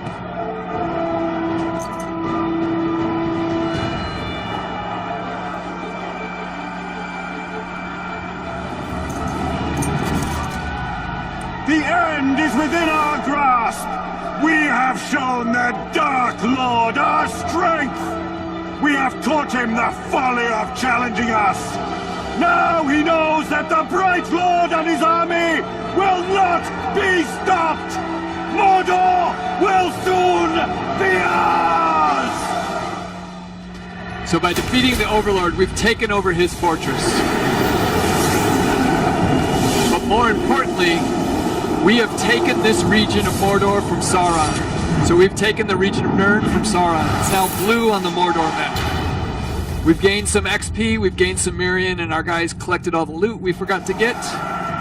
But now we have to defend this region from Sauron's forces. So he's going to want to take it back. And he's going to do that in the same way that we just took it from him, by sending a fort assault against us. What we want to do is we want to pick one of our war chiefs to be the new Overlord. And this is where it gets cool, because each of these war chiefs determines what happens in this region. Their tribe, their traits, their strengths, all of that opens up different types of gameplay, new missions, new loot, new beasts, just all types of different things within the region. And so by determining which one of them is going to be the Overlord, we will actually affect the gameplay within this region. So we're going to do a Mystic, Bulg of the Eye. Nice. Wow, that dude is messed up. So Bulg is our new Overlord. We now have a Mystic region. Ellie can now go and explore this region and all the new gameplay in it. And you guys can go and explore E3 because we are done with this demo. Ellie, thank you very much for playing, and thank you guys very much for coming. And Twitch chat, thank you very much for making fun of us. It's awesome. Out this door, please. So are we going to keep going? From a Twitch standpoint, from a stream standpoint? Yeah, because we're doing the next one, right? So yeah, Twitch, stay with us. We're doing another one. Ellie, are you going to do something special for Twitch? Oh, Ellie's going to do something special for you guys. Okay, thank you guys.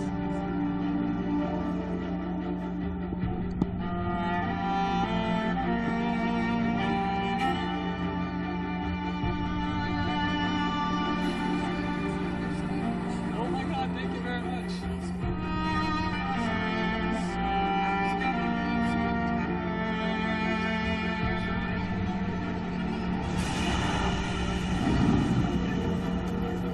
She's our best game player. So.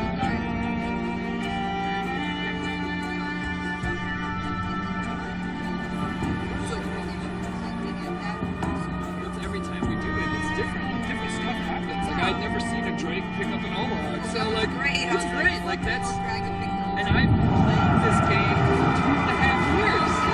So yeah, we're awesome.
Thank you.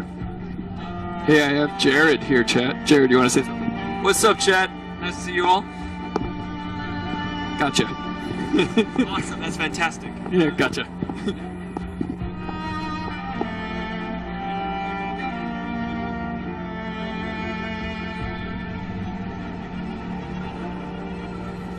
So Ellie's gonna do something special. Something different. We're not telling. In fact, I don't even know what it is. I love it. So I'm gonna be standing, I think about here. So hopefully, if I get in the way, just like.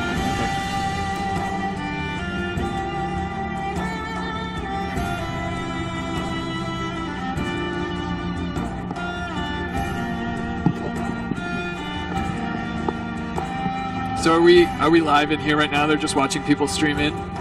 All right. So guys, back on that, if you look at that, that's Twitch. Say hello to Twitch. Say hello to Mom, because your mom's on Twitch.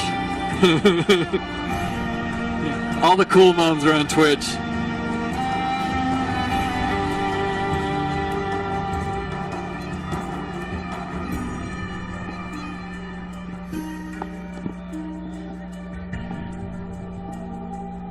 Alright, still streaming in a bit.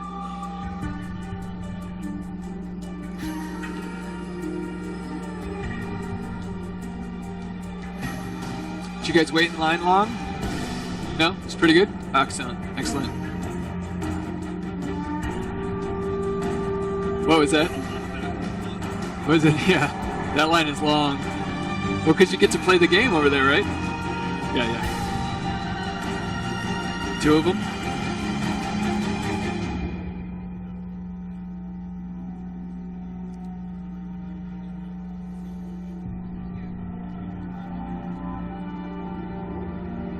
Was it fun? It looks good. Yeah.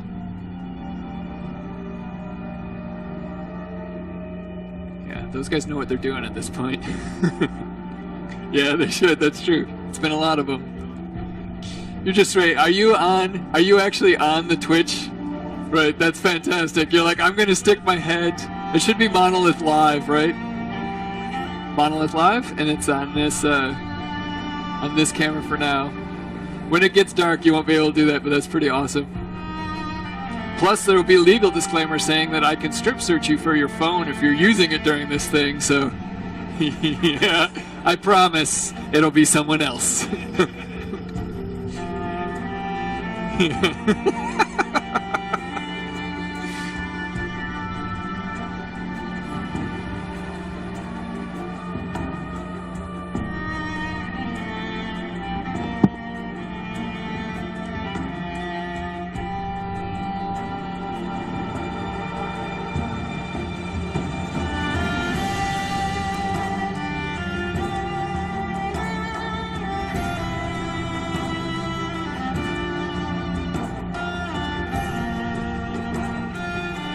Alright, are we just about ready? We have a couple more. Go ahead and slide down a bit.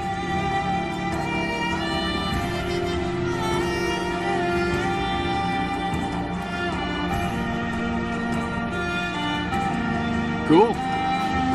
Alright, let's do that legal thing. Are you on? Excellent.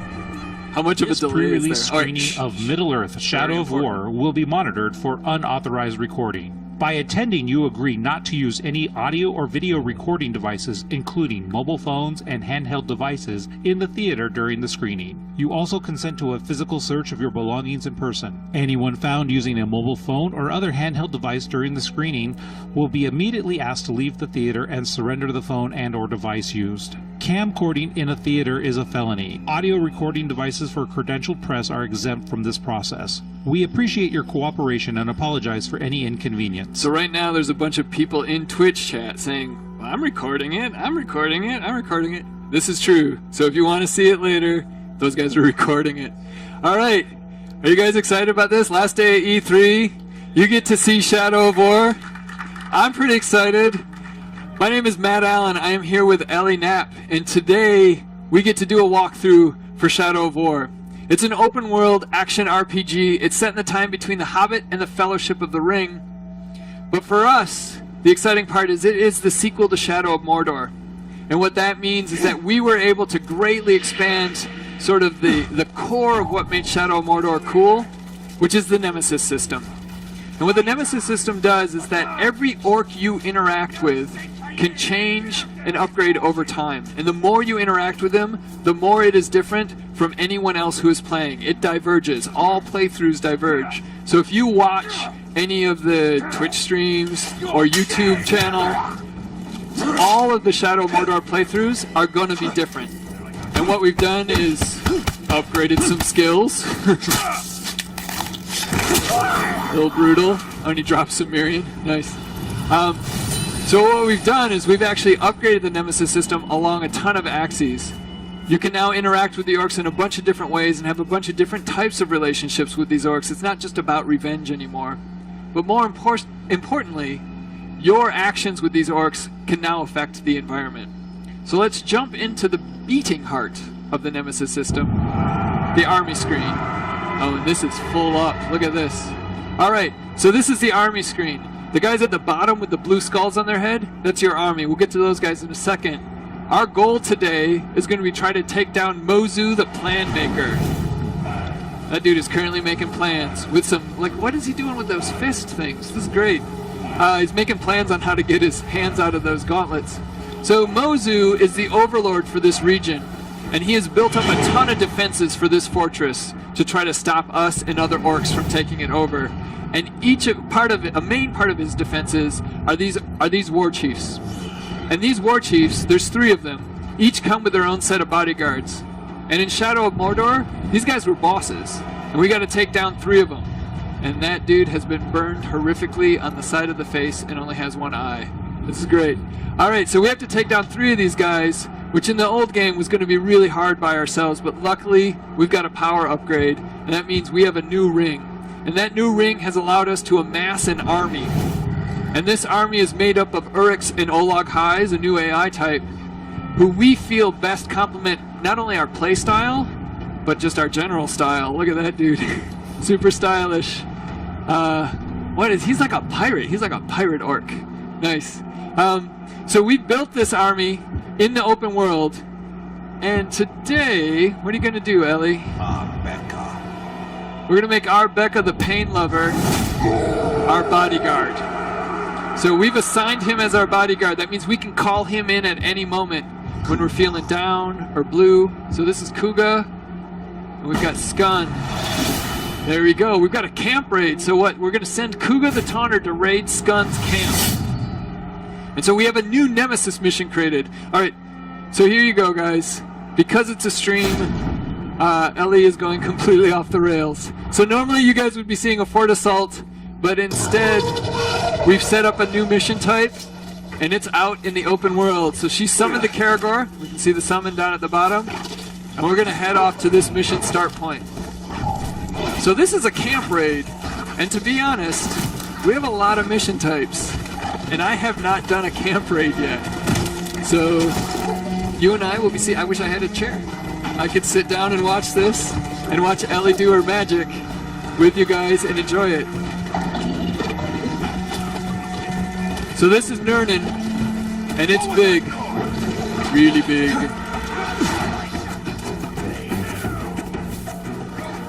So there's the mission start. So Kuga is going to try to take on Skun the Dead, and he's going to try to raid his camp. And I think we're going to help him. Don't any of you globs start lopping off each other's arms because you're bored. We've got a job to do tomorrow. There's Kuga. Oh, and he's got some dudes with him. Don't take them down too quickly. That'll spoil the fun. And he's got sideburns. Alright, so we're going to help Kuga. We could probably just go in there and kick a bunch of ass. But let's see how Kuga does. So this is Skun's info. Ellie's taking a look at what are the things that he brings to this fight. What are the things we're going to try to not trigger. and then also the stuff that we can do to take him down if things go really bad for Kuga. All right, never mind. We're helping. I know what it is to die and rise again. Necromancers haven't let me rest for the last 1,000 years. Well, that So dude really come, is dead. boy, and let me teach you what it really means to die. Zoinks.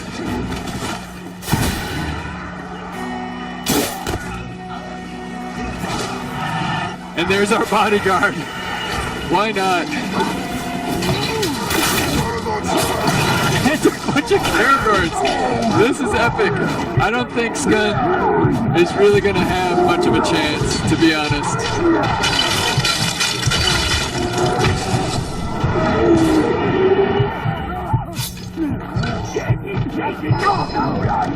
The strategy is flawed! Yes, it is. Fall back!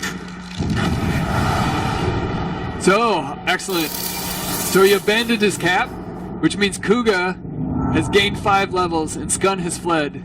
We've gained some XP, and Hogrish the Enraged was killed. What was Hogrish? Who knows? Random orcs.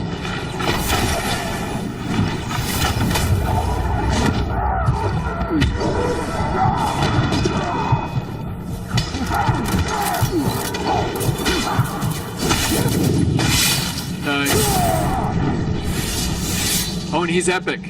So by killing him, whoa, what was he dropping? Somebody was dropping bombs. Was that him?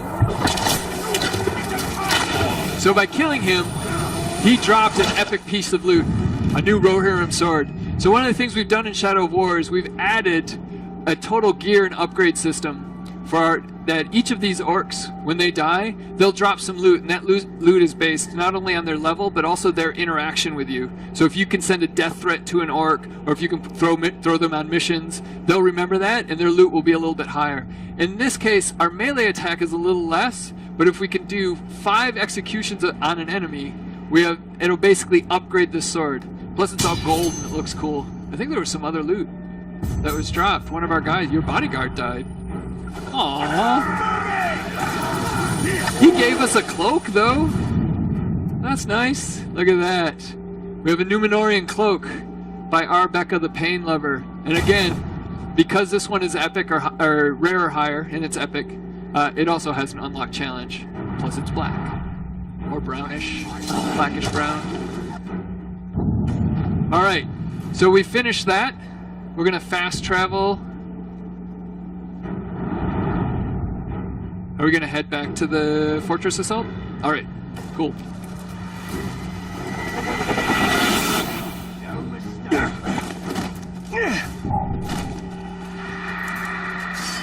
So these are just some of the things you can do in the open world in Shadow of War. A lot of it has to do with changing your army, upgrading them, sending them on fights, taking advantage of taking down their army. And all of those stories are going to be different based on the interactions you have with those orcs. Those guys will remember all of that. Arbecca's not going to remember anything, though. So a new bodyguard. Sooner or later, these guys are going to be not interested in being your bodyguard. Too much death. All right. So let's start the Fortress Assault. We have 15 minutes. That's a good amount of time. I think we can do it. So this is the siege upgrade screen. And all right, Kuga is our I guess at this point our left-hand man. On the left-hand side, this is our army. On the right-hand side, this is Mozu's army and his defenses. And each of his war chiefs, including Mozu himself, have brought an upgrade to this fort. In this case, Mozu has upgraded the wooden walls of the original fort to stone walls. Those things don't burn, and they're a little harder to knock down. They've added poison spouts to those stone walls, and they have a ton of defenders. So when we go in here and we start fighting them, we're going to see a lot more of those shield guys from the original game. Can't take them head on. They're a pain in the butt. Finally, this is their artillery. At each of the gates, we're going to keep hitting these. We're going to have 2 siege beasts that we're going to have to deal with, or else they're just going to keep dropping fire bombs on us. On our side, though, we have our war chiefs. And we have one open slot. And luckily, we've got an extra war chief we can drop into it. So this is Harkon the Glutton. And with him, he's going to bring... What is he going to bring? Wild Drake. So a Wild Drake, it's wild. It does a ton of damage to whatever it wants. Apparently it picks up Ologs, which I didn't know, but we saw him last stream, which is pretty good. We're going to bring poisonous siege beasts. We're going to bring hunters in to try to deal with their shield guys, so our army's going to be a lot more hunters. And finally, we're going to bring sappers. And their sappers' goals in life is literally to run at something and blow up. And that something can be you, it can be another orc, it can be stone walls. Doesn't matter. Run at something, blow up. So we've seen what the defenses are. We've upgraded our offenses. Let's watch Ellie take down this fortress.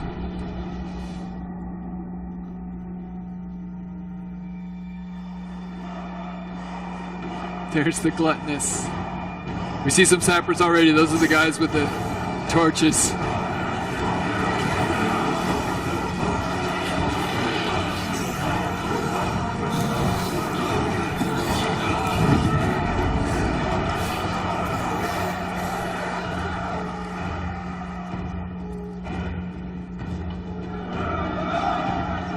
You may have got lucky at Ghost but this fort's a different story! Now, I'll give you directions to an easier conquest, but I think it's simpler if I just kill you! Soon you'll see the error you've made! Soon you'll see your blood go down warriors' swords! Drench our berserkers' faces! On your command, we'll do our thing! They think they know war better than us. I think they're wrong. I think we will teach them. That dude's pretty chill for a gut ripper. Alright, so fortress assaults are super chaotic. The AI will go and try to do the things that they want to do. So in the case of those sappers, they're going to head towards those front gates and try to blow them up. Ellie is going to take out those wargrogs. There we go. There's the sappers. There we go. All right. Well, that's what sappers are meant to do. You can actually use them as moving bombs, which is also pretty cool. So I already have one of our guys bleeding out. What was he doing out here? Whatever. He was probably eating the gluttonous. By saving him from bleeding out, he'll remember that, and he'll be much more likely to help us later on if we need it. In the meantime, we just have walls blowing up left and right. More guys bleeding out. Walls right in front of the camera.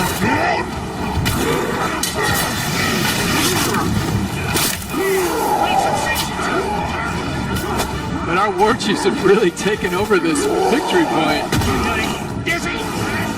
That's great. Done.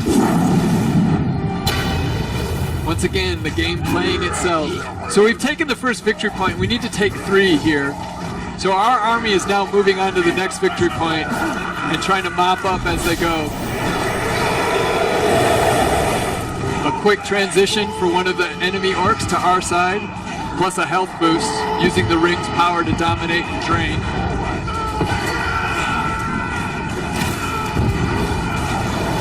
Let's go.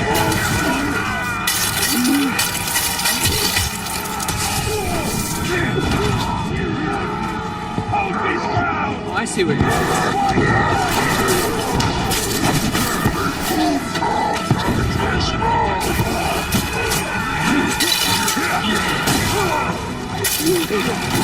Like I said, a lot more of those defenders. To win the battle or the war. This is where your petty foray ends.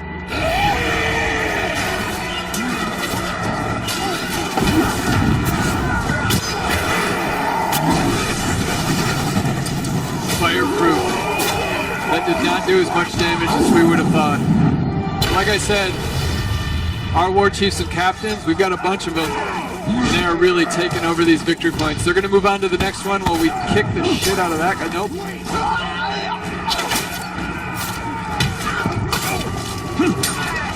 Nice. There's more sappers. Sure.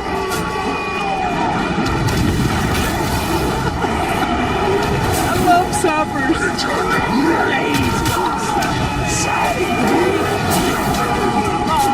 They've reached the courtyard! Slaughter them there! I was gonna wait. You know, really build up the anticipation. But you and me, we should skip right to the climax. The orcs there twisted. Nice. So what Ellie did there is she had two powers on her ranged weapon. The first one being she was able to poison that barrel, and the second one was exploding shot. And when you explode a poison barrel, you get balefire. Poison and fire. And because all of these war chiefs died so quickly, that dude just became terrified. He was like, I'm out. But he's not out because we have Shadow Dominate. What do you want to do? I add you to my ranks! Excellent. We have greatly expanded our army's ranks in this fortress assault. And it's glorious. Oh, we got another bleeding out guy. I think we've saved this guy twice now.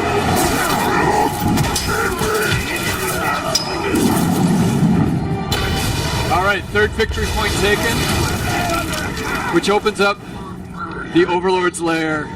Let's save this guy. I require aid! Or we could just leave him to bleed out. I owe you my life. Yes, you do. Alright, so the Overlord's lair. Each of these guys have made their way up through the ranks of the Nemesis system, and in doing that they've had a ton of interaction with both Talion and other orcs. And that interaction has changed who they are, both their strengths, their weaknesses, sometimes their tribe. And what that means is that every time you have an Overlord fight, it's going to be different. In Twitch, you can tell me how different this one is from the last one, because this dude is going to be different. So none of those useless doogs could stop you. I suppose I'll have to kill you myself. Brave words for someone hiding from battle. So he is a poisonous warmonger assassin. 1, he's got an awesome skirt. 2, he's going to be throwing poison spears at us. 3, he's got feathers. It's already different. Alright, so we're going to get some info on him. He's flammable, of course, because he's got feathers.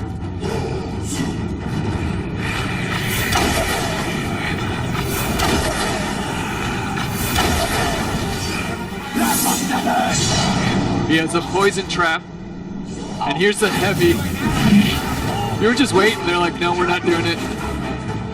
We're not coming near you with that heavy glaive. We're going to stand here and get poisoned.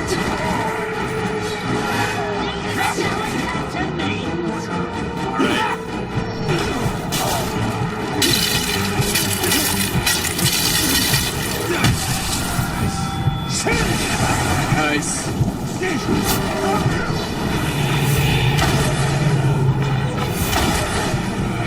He's pretty heavily damaged by arrows. Poison. So poison's going to do some damage over time. So healthing up here might be really important. He's going to probably have archers. Most of them do up around the top. There we go. And we can basically take these guys, combat brand them, which turns them over to our side, but more importantly, it gives us a bunch of health.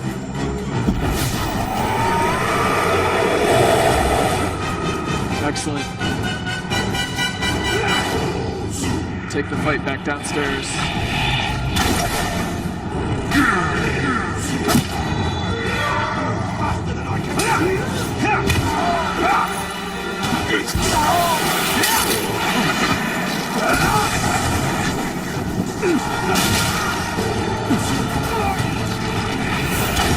Oh yeah, in the face.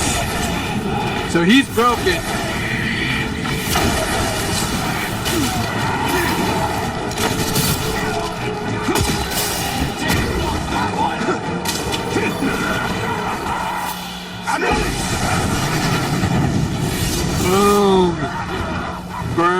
to death because he is flammable.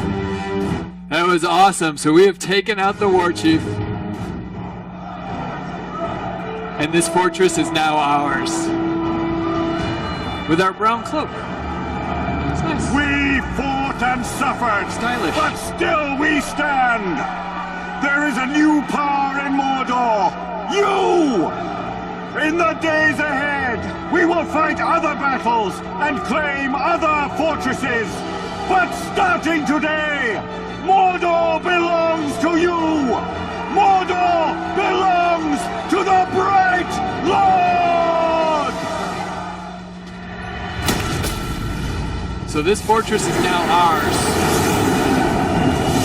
And by capturing the fortress, we have taken this portion of Mordor from Sauron. This region is now blue. It belongs to the Bright Lord. We've gotten some XP, we've gotten some Mirian, and we've picked up all the rest of the loot in the area. But more importantly, we are going to have to defend this region because Sauron's forces are going to want to take it back. And they're going to take it back in the same way that we just took it from him by sending a bunch of troops on a fort assault. So we have to defend this place, and yeah, we already know who's going to be our overlord. Boom. Kuga the Taunter. And this is where it gets cool, because Kuga, both his tribe, his traits, his strengths and weaknesses, that changes how the player plays out in this region. The types of missions, the types of loot, the types of beasts, all of that changes based on who your overlord is. And we have Kuga. So now Ellie will normally get to go explore, and you guys get to go explore E3. Thank you very much for hanging out for this demo. Ellie, thank you very much for being incredible. There's Legendary. We'll talk to Twitch about that. Please go out this door. Or not, because there's nobody here holding the door open. I'll hold the door open. There you go. Oh, actually, hey, can we go back? Slide, you guys can go. I'll talk about this while you're going. Twitch chat was interested in what the legendary upgrade stuff looked like. And the more you get legendary stuff, you can actually fully, if you get a full complete legendary kit, you actually open up a number of set bonuses. So in this case, the stealth attack's a little higher. We have an unlock challenge, but then we have a couple of bonuses that go with that. And so once we have all... What is this? This is a dagger of war. Once we have all of these daggers... So these are this is the Warmonger kit, right? Because yeah, we killed the Warmonger. Once we have that full kit, we'll actually be able to get a bunch more bonuses. And here we go, Warmonger. So we have currently the dagger for the Warmonger set. Excellent. Did we get any other legendary stuff? Is that good enough, chat? I hope it's good enough. We try. Ellie tries. All of us try. We did good. You know what I need to try to do? I need to try to go to the bathroom before the next one. Chat, can you help me with that? Alright, I'm gonna just go. I love you, chat. Wait, we have 1 minute? Oh wait, so I've gotta hear... I could ad-lib. I don't know. What else? What else did we get? Did we pick up anything else? So we got the cloak. Did we get any armor? Oh, we got a battle hammer.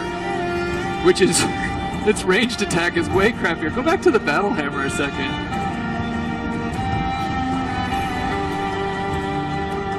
Headshot an enemy who is on fire. And then you have a 36% chance that a headshot lights enemies on fire. Alright, that would actually be worth the minus 25, I think.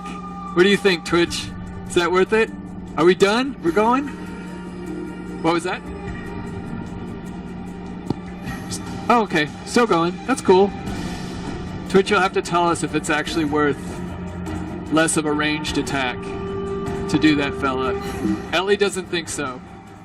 Are we done? I am Brainiac. I collect worlds. Ready for some slapstick?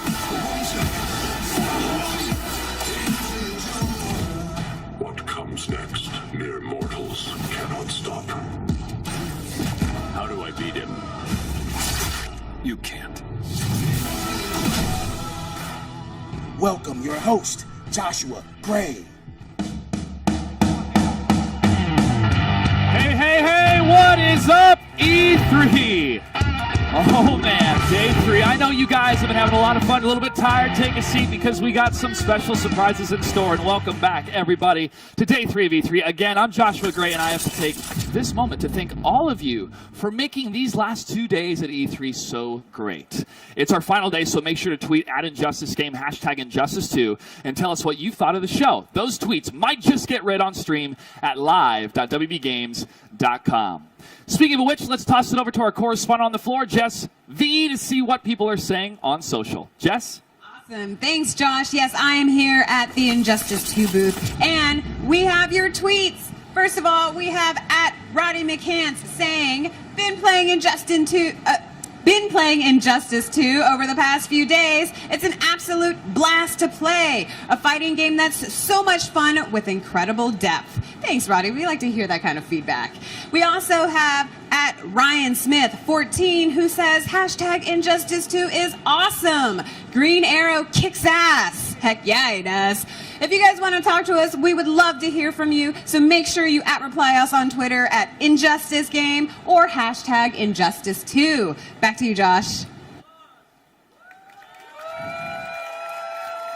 All right, thanks, Jesse. Now, Tuesday, we learned all about how Injustice 2 is going to connect with E-League in the future for all the competition. And yesterday, we had our very own King of the Hill tournament with our friends Tyler Lansdowne, Michelangelo, and Katana Prime. And let's not forget that Sub-Zero trailer.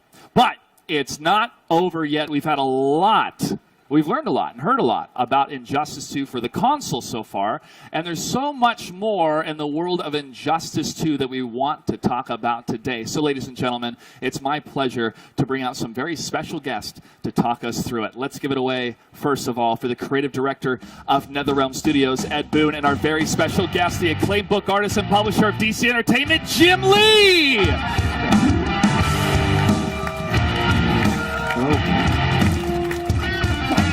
Good to see you, Ed. Jim, thanks for joining us. Hey, thank you, Jim. Go and grab a seat. All right.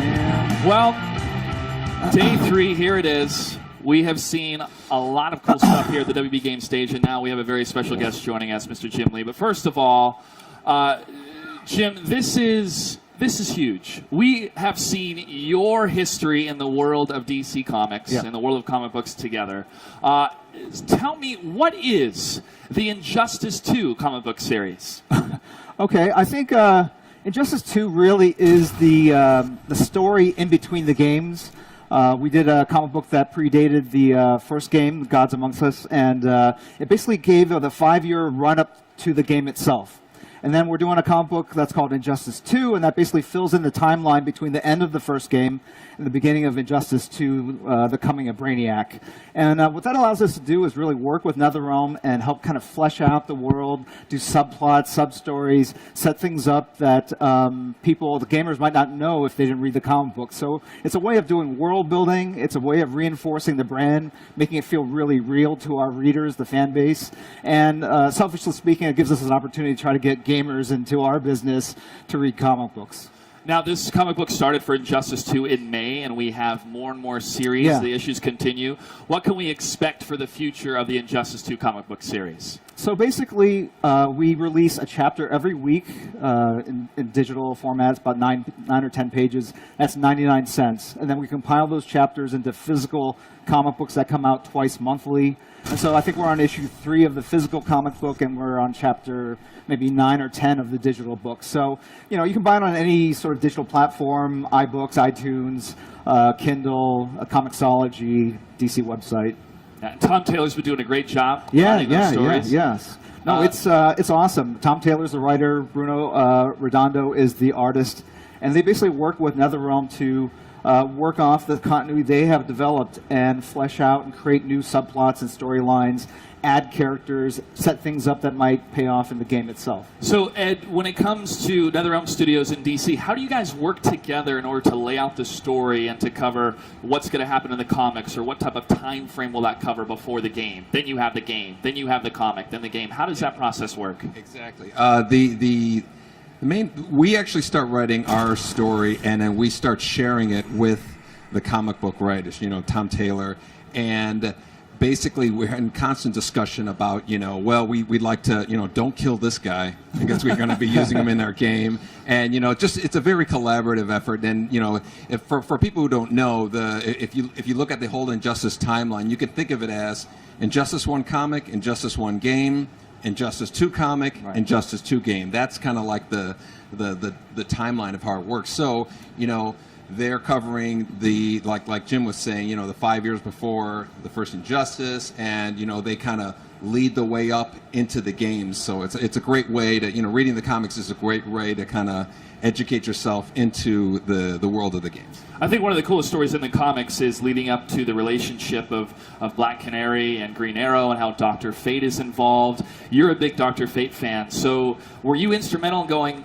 got to have Dr. Fate in Injustice 2. Yeah. How are we going to bring him into the story? Yeah, there's a number of factors that kind of dictate who's going to be in the game. We listen a lot to players, basically, berating us on Twitter, saying that they want a character in the game. But there's certain characters that we really wanted, to have in the first game that, we're like, okay, we're going to have Swamp Thing, we're going to have Scarecrow, we're going to have Dr. Fate. Those, from the very beginning, we knew we were going to be doing those. Robert Englund being the voice actor for Scarecrow. Yeah, that's great. Genius. Yeah, that was great. Yeah, he was also, he did the voice work for Freddy in Mortal Kombat 9, so it's working with him again. It's always great. So there are 38 characters that make up the roster. Can you share who number 39 or number 40 is? Yeah, who got cut? We can piss off all the fans. The thing is, we have 9 DLC characters, and we love to have everybody have hope that they're going to be in there. So if I tell number 39, then we just destroyed somebody's dreams. Well, hopefully we can spawn some more information later about that. All right, are there any parallels between the game and the comic books? And what I mean by that, Jim, is do you guys see what NetherRealm does with the stories and you go, that's very fascinating, I never thought of a character that way? Or vice versa, you see what DC's doing and go, we need to get that character to the game. Sure. I don't know if fascinating is the word. It's more like, holy crap, the stuff they do with the power effects, the super moves. I mean, they're just amazing, and I think it really shows the imagination of what would you do with these powers if you were the Flash. You would take characters in the future and take them to the past and have them bump into their present self. I mean, that's just amazing. So it definitely is inspirational. And in fact, I mean, my question to Ed is, you guys could have stuck to the tried and true and just done the core iconic versions of these characters, and you guys chose to do something more different. I assume to have more freedom with the characters, but I think it was a brilliant move. But at the same time, was there any concern that fans might not embrace them because they're not the Superman or Batman that they recognize in all the comics and all the media? There was a little, the nature of these games is it's a fighting game, so we have to come up with a story that would make Superman want to fight against Batman. Characters who are, for decades and decades of comic book history have been allies. So we needed to come up with something. And what's so handy about the DC multiverse is, there's an instance of every reality, and we kind of carved out a slice that said, okay, Superman, driven crazy by the Joker, took things into his own hands, and that getting completely out of control. That was like a perfect setup for us to say, okay, this will really let us come up with some cool storylines that would actually give a reason. Because as everybody knows, you've seen our story mode. We really need to tell this long, epic movie-like, superhero movie-like experience, and that's the main reason we did it. Yeah. I want to dive a little bit deeper into the psychology, though, of what happened. I mean, you have Superman. He's the ultimate symbol of truth, justice, and the American way, and he is broken. And his philosophy completely shifts, and it seems like the entire Justice League is either with him or against him. Jim, in your opinion, do you feel that the audience, at least fans of comic books and the mainstream audience, really resonates with that for some reason, seeing Superman in a different state and the effect it has on the rest of these heroes that to us is like modern mythology? Yeah, I think Superman really is the bellwether for a superhero, being virtuous, being noble, and when you see a character like that sort of succumb to temptations to basically fall to the dark side, to become a tyrant, to basically crush people to his will, I think it really is the biggest fall from grace that any hero can have.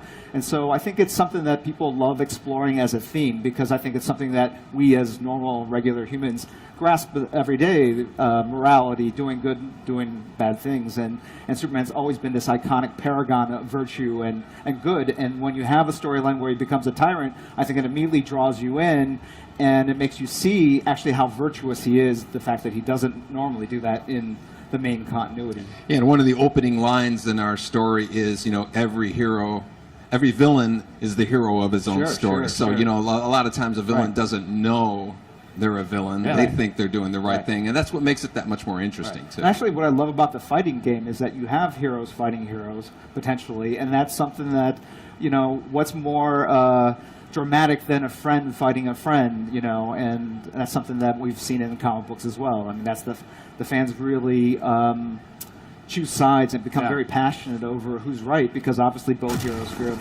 they're in the right.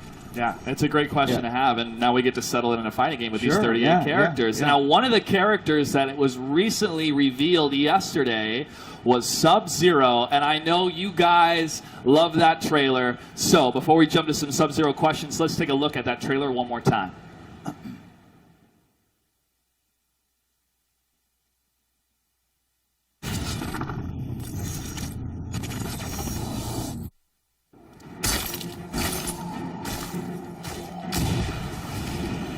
Who is it under the mask? I am Sub-Zero, Grandmaster of the Lin Kuei. That's a first.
All right.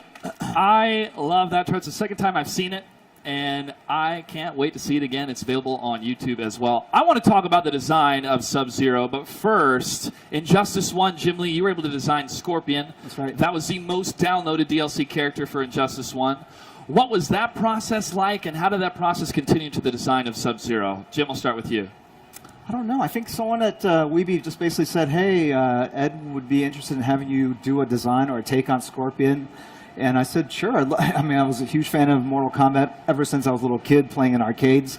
And I just like the idea of doing something in a different kind of, universe. And the trick with that was trying to make him look like he could possibly exist in the Injustice game. So I looked at the way they were handling the armor and on the different characters, and then looked at the different versions of Scorpion and basically came up with something that harkened to his namesake, and then also was something that looked kind of different and unique that still looked like Scorpion. So that was a real pleasure and a lot of fun to do. I mean, I get a lot of unusual kind of challenges like that, but to be able to contribute something unique to a game, to a DC game, was a real cool thing to do. Well, people loved it enough that they were excited to hear that you're doing Sub-Zero. So, Ed, you entrusted Jim with Scorpion, and he's also doing Sub-Zero. What was the choice behind having Sub-Zero be a part of Injustice 2? A lot of it had to do with how happy we were with the Scorpion design that he had. I love that the costume, what he did, incorporating the Scorpion into his costume. I was almost a little angry that we didn't think of it ourselves, but it worked out really great. And so we thought, okay, of course we got to ask him if he would do Sub-Zero for us, and so again, it was a great. He's also has some Jim's design. He has a cape, and that's part of like the gear that we have in the game. Is there you can get that cape and all that, so you can build the perfect Jim Lee version of Sub-Zero. There's gameplay advantages to it and stuff. So it's just such a cool thing.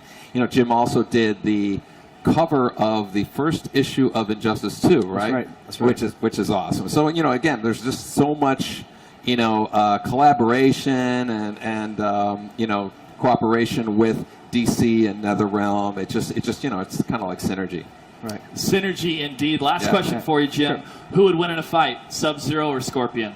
I'm gonna go with Sub-Zero. Sub-Zero. Yeah, I'm gonna go with Sub-Zero. Yeah. Sub-Zero. Yeah.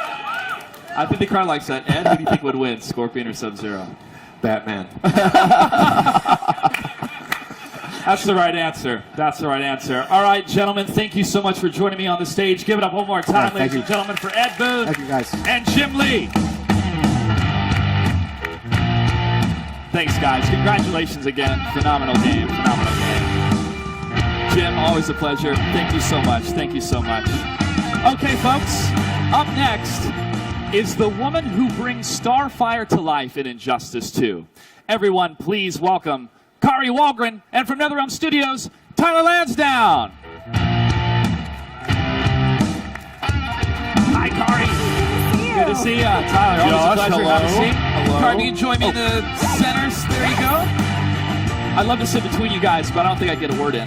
Fair. You guys go way That's true. back. We go way back. We just discovered this backstage. You are experiencing a moment of magic here. We all have some sort of tie to Kansas. Yes. And you two have a very strong tie. So, Kari and I actually did a production of Alice in Wonderland together when we were about 14 years old. So... And he's backstage and he's like, we go way back. And I'm like, I recognize this guy. I think it's from a video game or something a few years ago. And he's like, no, we go back to childhood. And I'm like, and then it came out and it's like, oh my God, we go back to childhood. So it's been a long time. It's great to see. I haven't seen you in a while, so it's been cool. A while. Yeah. What was the name of the town that you guys were from? I'm from Hutchinson. Hutchinson. Yeah. And I'm from Hoisington, which is even tinier than Hutchinson. Yeah. So. And I lived in Atchison, so a lot of suns when it comes to the city. Any Kansas folk out there? Anybody else from Kansas out there? No, they stayed. Oh, one guy. There we go. Welcome to the West Coast. It's Represent. way better out here. All right, Chicago's great too. Yes. Okay, let's talk about Starfire now. Kari and Tyler, welcome to the stage. We are talking about a character that I love for many, many reasons, and this is a character that we've seen many, many times in DC Comics over the years and animated films. But for you, Kari, what is it about Starfire that really speaks to you? What do you like about this character? Well, the thing I really love about the character is that there's an innocence about her and a sweetness about her, and also this tough, badass leader. So I like the fact that she, through all the different iterations, there seems to be, a feminine sweetness about her while also being very strong and capable. Yeah, and coming to Earth and experiencing what Earth life is like and trying to blend in, but yet still have the Temerian background and all the history she has. It's a lot. It's a lot to deal with. Josh knows his lore. I do. I'm impressed. Thank you. Now, have you provided any other characters for the DC universe? I have. I've got the Wonder Woman fever right now with the movie. So I absolutely. Has anybody else seen it yet? Woo! So I was so excited. I got to play Wonder Woman one time in one of the Lego movies. It was Justice League versus Bizarro League. So I got to play Wonder Woman and Bizarra. And I played Supergirl in the Lego Batman 3 game. And I played Saturn Girl a couple of different times. We did a Legion of Superheroes cartoon series. And then she also came back in one of the Lego animated films. So, yeah, I've gotten around in the DC universe. You got some history. You got some history. Well, Tyler, why was it that Starfire was included as one of the 9 DLC characters? We talk about it a lot. There's a lot, there's a lot of characters we need for the story, and some don't fit in at the beginning, right? But there's also characters who fans keep asking for and keep asking for. One of them, of course, was Red Hood, who we just released. Starfire is another one that we get a lot of tweets about, and that's, we we do listen to the fans as much as we can, and Starfire, like you were talking about, just a powerful female character that really fits well into the Injustice universe. I've seen her played. And Can you comment on her play style? Is she a zoner? Is she a brawler? Is she? I can't say anything. I will say that Okay. it's just her animations are really beautiful and strong and cool. Like, she looks awesome, and the hair flipping everywhere. It's a really awesome thing to see. That is all I can say right now. Okay. We're gonna have to wait patiently. I will wait patiently. All right. Well, since you're here, Kari, tell me about the process of bringing this character to life, because we get to see the end result. We see all the animations. We see the fierceness in the voice. But when you record, you typically have a script and a microphone in an empty room and maybe a headset with a director telling you. So what's the process for you like to bring that character to life, and what is the emotion that you feel when you finally see the end result?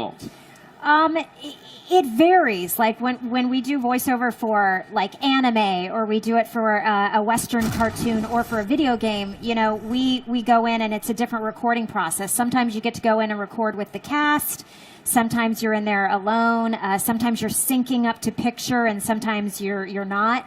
So with this, I was recording by myself in the studio, and just had the script. There were some great scenes. I can't say anything, but it's very exciting what they've done with the script for this. So when you get to play a character like this, do you become a fan? Do you become, like, let's say it's the first time you're studying a character, being that character, you go, I really resonate with what this character brings to the table in terms of the drama or interacting with other, and so you're like, now I'm a fan. Now I want to go back and read the comics. I want to go back and see how this character came to life in other iterations. Absolutely. I mean, I grew up loving comics, and there were some that I read growing up. I was a huge Wonder Woman fan. I read a lot of Birds of Prey, Batgirl. Birds of Prey. Birds of Prey is one of my favorites. The Gail Simone run is see, you know. But then there are other characters where you get cast, and it's almost like an excuse to say, yeah, I'm going to do research and go read the comics, and actually you just want to go read the comics. So this is kind of a character that I came to later and sort of have fallen more in love with since I've gotten a chance to play her. So. Well, the beauty of our job is that it is our job to read comics and play video games. So Don't hate it. Don't hate it. No? It's not too bad. It's Pretty not okay. too bad. It's not too bad. Final question for you, Kari. Any advice for anybody in the crowd that would love to look at this world of voice acting, or even this world of creating stories in comic books? From your perspective, what's some first steps they should do? Absolutely. The first thing is get used to the sound of your voice, which seems like a weird thing, but have you ever left a message on somebody's answering machine and you hear it back and you're like, whoa, do I really sound like that? So actually getting used to what you sound like and what you can do with your voice, like how high can you go, how low can you go? Those are kind of the first things to kind of figuring out your instrument. And no joke, but with the video game world, martial arts helps. Because I used to take Taekwondo, and all of the fight noises and things like that, it's doing a little martial arts actually helps you in the studio. Yes, it does. Yes, it does. When you know what it's like to be hit, you can make that sound effect. Yeah. All right. Well, Kari, thank you so much for joining us. And congratulations on bringing Starfire to life. We cannot wait to see more of Starfire. Ladies and gentlemen, give it up. Thanks so much for Kari having me, guys. Waldron. Nice to meet you all. Now, next up, we're going to have a cosplay contest. You want to stick around for the contest, Tyler? Sure. If you want to, you can. Sure. All right, Kari. We're going to go and say goodbye to you. Thank you so much for joining us. Congratulations on everything. Reunited once again, and it feels so good. Who knew that all these people from Kansas would be here at E3? All right. Up next, it is the much anticipated cosplay contest, the very last cosplay contest for today, ladies and gentlemen. Now, Injustice 2 features almost infinite variations of our favorite heroes and villains, and we've got a lot of different heroes and villains backstage today, ready to come up here and show you some amazing cosplay. You guys excited to see some cosplay? All right, the C3 crowd is ready. Today's winner will receive $500 and an unlimited or an Ultimate Edition of Injustice 2, and our runner-up will receive $250 and an Ultimate Edition of Injustice 2. I think that sounds pretty great. $500, dress up as your favorite hero? I'm down. I wish I would have got that yesterday. My red hood was about 80% complete. We'll keep working on that. All right, let's welcome our cosplay expert out onto the stage so she can get our third and final contest going. Everyone, please welcome Chloe Dykstra. Hi, Josh. Hi, good to see you. Doing great. Yeah. We'll have you, Chloe, we'll have you sit I'll here. sit over here. Tyler, you'll sit in the will center. sit here. And I will sit over here. I'll do all the heavy lifting with our contestants. All right. It's good to be back. Yeah. A long day, but a good day. It's a busy day for you. Yeah. A lot of cosplay for you today. And I love how we coordinated. I know, we as did well. coordinate. This is great. We're just missing one. What? You coordinated too. You're part of the team. There you go. There we Arthur go. Curry making an appearance. Okay, so Chloe, can you tell us how today's contest is going to be judged? Sure. So we've got 5 different categories. We've got resemblance, showmanship, craftsmanship, creativity, and difficulty. And we're scoring each of them from 1 to 5. Then we're going to add all the points up, and whoever gets the most points is the winner. Sounds simple, fair. right? Sounds fair. Sounds fair. All right. Well, I can't wait to see these costumes. So let's go ahead and get ready to bring our first contestant to the stage. Come on down. All right. I like it. Yeah. Nice. Box of pens. Good. Now you're ready to play some softball or fight some crime. What's your name? I'm Karen. Karen, where are you from? Originally Israel. Now I live here. Now you live here. Well, welcome to California. Thank you. Tell me a little bit more about your costume. It's the Bombshell series that DC made all the amazing heroines to Bombshell-ass, like, kick-ass characters. And I am Batwoman. You look great. The Thank red you. really pops. What is it about Batwoman that you really, really connect with? She just kicks ass. Like, she's really cool, strong, and fights crime. I mean, that's a great role model. It is a great role model. Give it up for Batwoman, ladies and gentlemen. Thank you very much. All right, let's go ahead and bring out our next contestant.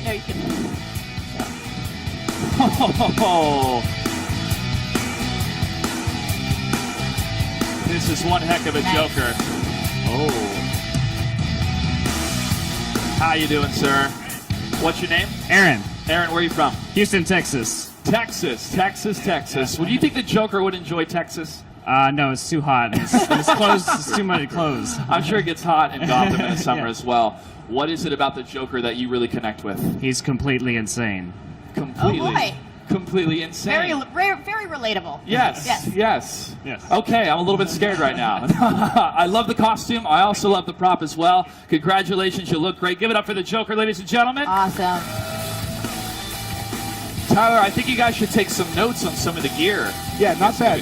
We're going to keep adding gear, so this is helping. This is helping. All right, let's go ahead and bring on our next contestant. Whoa! Wow. Nice. Straight out of the animated series. What's your name? Morgan. Morgan, where are you from? Houston, Texas. Another Texan. Yeah. Another Texan. Do you guys know each other, Joker? Yeah, we're married. Oh, you're married. Well, that works, Well, yeah. all right. Well, now we know what happens in the story. Congratulations. So what is it about Harley that you click with? Or did you like, well, we got a match, so I just might as well go with Harley? Well, she's really fun, and I just really wanted to make this latex suit, so I was like, that's a great one. Can I ask a question real quick about your latex suit? You made all of that yourself? And now, how much experience do you have with latex? This is my first latex costume. That's your first one? Uh-huh. I usually do. That's pretty amazing, you guys. Nice job. That's really impressive. That's pretty really amazing. impressive. And I'm sure trying to put that on in Texas was tough, but you made it to California. You look great. Congratulations. Give it up for Harley Quinn, ladies and gentlemen. Latex got to be really, really tough to work with design-wise, right? Oh, it's a pain in the butt. Ah, It's a real pain in the butt. Okay, well, you look great. And we still got plenty more contestants. Let's go ahead and bring out our next contestant. Come on down. Oh, yeah. Wow.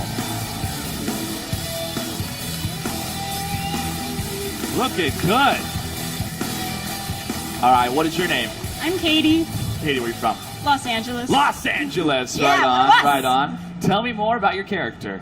This is Raven from Teen Titans, that version, which is a show I loved growing up and always wanted to be her because she was the opposite of me completely. Oh, well, it's fun to play opposites, right? Yeah. So Raven was in Injustice 1. Yes. Yeah, but no Injustice 2, but you look great from Injustice 1. Did you play Injustice 1? No. All right, well, we're going to get you a copy, and you're going to love Raven and Injustice 1. We got you. We got you. Thank you so much. You look fantastic. Give it up for Raven, ladies and gentlemen. All right, let's bring out our next contestant to the stage. This guy's ready to fight some crime.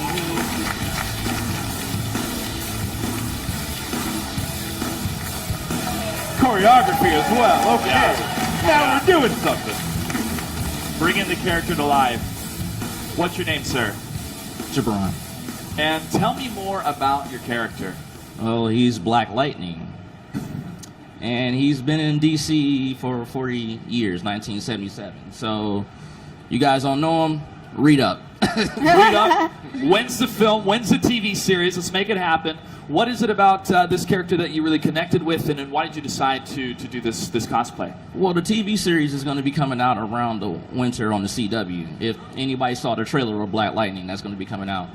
I like this character because he's a good African-American representative superhero, and basically we don't see too many of those that's a good representative of an African-American superhero, and I like him because basically he's got cool electric powers. And one more thing, he was out before Static, so all right. So can I ask you a question? Did Yes. you design this suit yourself, right? That's Designing off of DeviantArt, yeah. off of DeviantArt. Yeah. That's really cool. So Thank it's a you. very creative perspective on Yeah, on yeah, Black Lightning. and a different version of him, but yeah. He has different versions. That's Right. What was the design process for you? And what was the moment like when you're like, that's the character that I want to be? Well, I mean, reading his comic books, and honestly, like I said, I kind of keep my ears to the ground on shows that's coming out, and basically I was excited when I was hearing, stories about his show coming out, so I was like, you know what? Let me go through the design process. I want to come up with my own design on it. And I was like, you know what? It's fine. I'm like, hey, I think I can pull this off, I mean, I don't see too many people carrying them. You got your common heroes, you got Green Arrow, you got, you got Wonder Woman. Wonder Woman just came out. Good props for that, I mean, you got Green Lantern and you got other heroes, but, this one is really obscure. And I wanted to do this, and I wanted to show that. So. And you brought him to life on the stage today. Brought him to life on the stage. Well done, Before sir. you see the TV show, just know you got brought to life on the stage. So. At E3 2017. All right, thank you very much. Give it up for Black Lightning, ladies and gentlemen. Well done, well done. Choreography is key. Yes, by the way. absolutely. Choreography is key. Not All right. one of our things, but fine. Well, we'll add it. showmanship. Oh, you're Yeah. right. Same thing. You're right. Same thing. That's important. All right, let's go ahead and bring out our next contestant. Oh, yes. I got her to level 20 as soon as I could. This Poison Ivy is fantastic.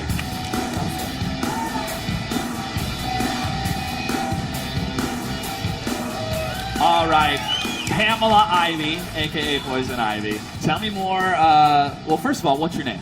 Tiffany. Tiffany, where are you from? San Diego. San Diego. Yeah. Okay, West Coast. So when it comes to Poison Ivy, why this character? And I also want you to tell me how tough it was to put together these flowers. I fell in love with her when I saw her in the Batman animated series, and then she's a man-eater. It's awesome.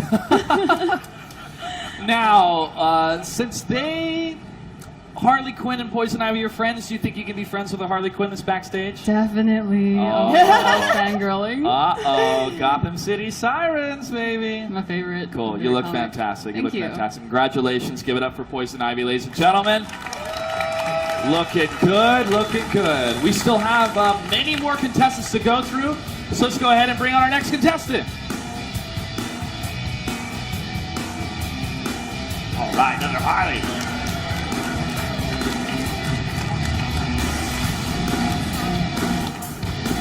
I love how this looks straight out of the game. This looks like it could be right out of Injustice 1 or 2. Tell me more about yourself. What's your name? Where are you from? I go by Cora Loft, and originally from New York City. I'm living in San Francisco, drove out here for this. Six and a half hour drive, not too bad. Yeah, except for the traffic. I learned that I do not like LA traffic, and that's coming from a New Yorker. Does anybody like LA traffic? I mean, there's podcasts and things you can listen to. It's terrible. Yeah. Well, especially when you're in costume in that hot sun. But you look fantastic. Why Harley Quinn? What is it about this character that you really like? Harley Quinn, because honestly, I see her a lot of the time, and I love other cosplayers doing what they do. I think a lot of the time what I see is a much prettier, happy version of Harley Quinn, except Harley Quinn is a very dingy, dirty, like, just like grungy character, kind of. And she, not even just a dark side, she's just a very dark character. She's not a great person, exactly. So I'm kind of going with a play on what I think Harley Quinn would do, which is kind of poke fun at some of the other characters. She's got like this little feud going with Catwoman. So I've got the Catwoman ears and her kind of poking fun at the goggles, and it's where the whip comes from. That's stealing all Catwoman's gear. Yeah, so exactly. So it's kind of just like that. It's almost like an original version of Harley Quinn. Yes. Yeah, it's awesome. I feel like that would be her character. I feel like that's something she would do. Vendetta Harley. Yeah. Vendetta Harley. I like great. it. It looks very, very good. Give it up for Harley Quinn, ladies and gentlemen. Thank you very much. All right, folks. We still got some more contestants. Let's pick it up. Get up the energy for our next contestant. Let me hear you. Come on stage. Oh, wow.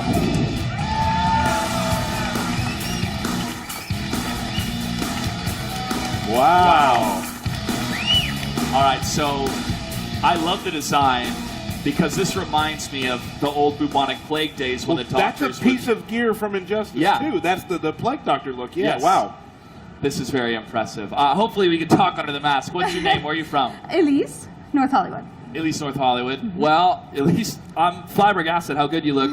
When it comes to Scarecrow, we've seen this character depicted in many different forms, in comic books and TV series and films, but now you have the Injustice 2 Plague version. Why this version of Scarecrow? One of my favorites. That's all you need. And then tell me about the light up. How did you accomplish this? So we were speaking earlier, and she said she's made every single part of this costume. She had some help with the electronics, but she actually made that leather mask completely from scratch, and her gauntlet completely from scratch. So I mean that's super impressive. Yeah, incredible. Very much so, Scarecrow. Yeah. Very much so. If there's one thing you'd like to say to Robert Englund, who's the voice actor of Scarecrow, what would it be? I love you.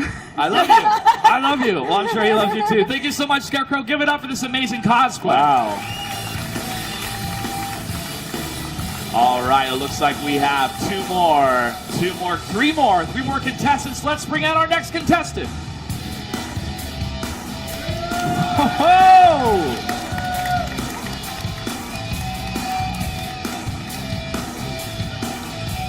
All right. Well, you're one of my favorites in Injustice 2. Don't tell nobody.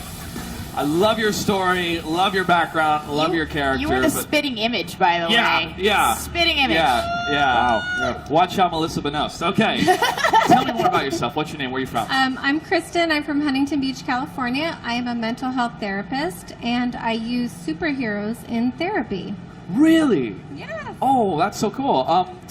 For you, when you become the character, do you feel like there's things about that character, about their viewpoint, their way of life that you can connect with or kind of help understand the human psyche, the human experience with these characters? Definitely. It's very empowering as Supergirl to be a woman in general. I don't know if any of you women can connect with that. I agree. I connect. Yes. Absolutely. But yeah, no, I use that in therapy with preteens when they're having low self-esteem to connect with a superhero, whether it be Wonder Woman, Supergirl, to identify with their characteristics and use that to grow as a person. And if anybody identifies with like the Joker or Bane, you're like, okay, that's a good start, but let's try to guide you toward a hero. Yeah, Gotcha. We'll do a little more therapy. Tell me about the colors, the color palette that you chose. It's a bit of the darker colors, and did you decide, I want to have these hues because you didn't want to be too bright, you still wanted to get the colors right for this character? Because we've seen a lot of different versions of Supergirl, we see a lot of gear for Supergirl. Why this particular outfit? I'm going more for the CW version of Supergirl. I love her. She's kind of quirky, like me, and kind of introverted, but when she gets in the costume, she's... All right. Well, you look great. Sounds like maybe a premiere.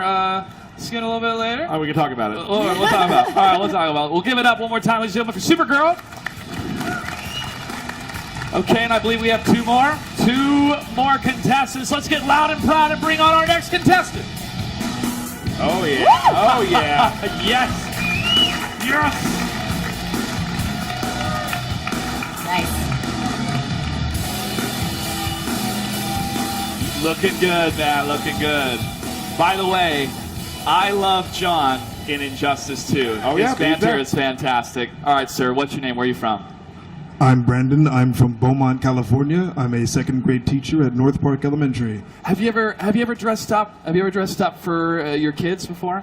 Actually, yes. I had a student who was having some great difficulties during the end of the school year, and so I came to school dressed as Clark Kent with his Superman shirt underneath so that he could feel that he had his own personal superhero there to help protect him. Gosh. Oh, man. Oh, my heart. Oh, my goodness. The feels right now, dude. Dude. Thank you so much, man. That's amazing. That's why we do this. All right. Tell me about, you're obviously Green Lantern, John Stewart. What is it about this character that really resonates with you? The idea that this is somebody who can convert their will into anything that they imagine.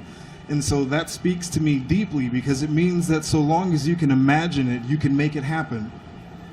What do you think is the most important piece of your entire costume?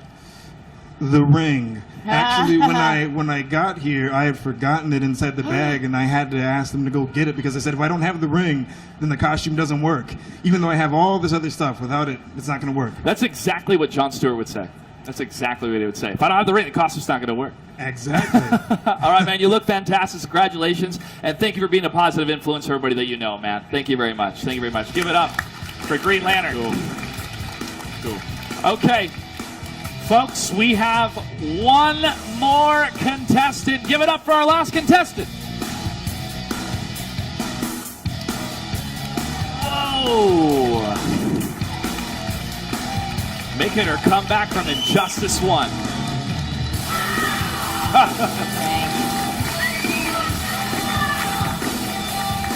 So showmanship. Yep.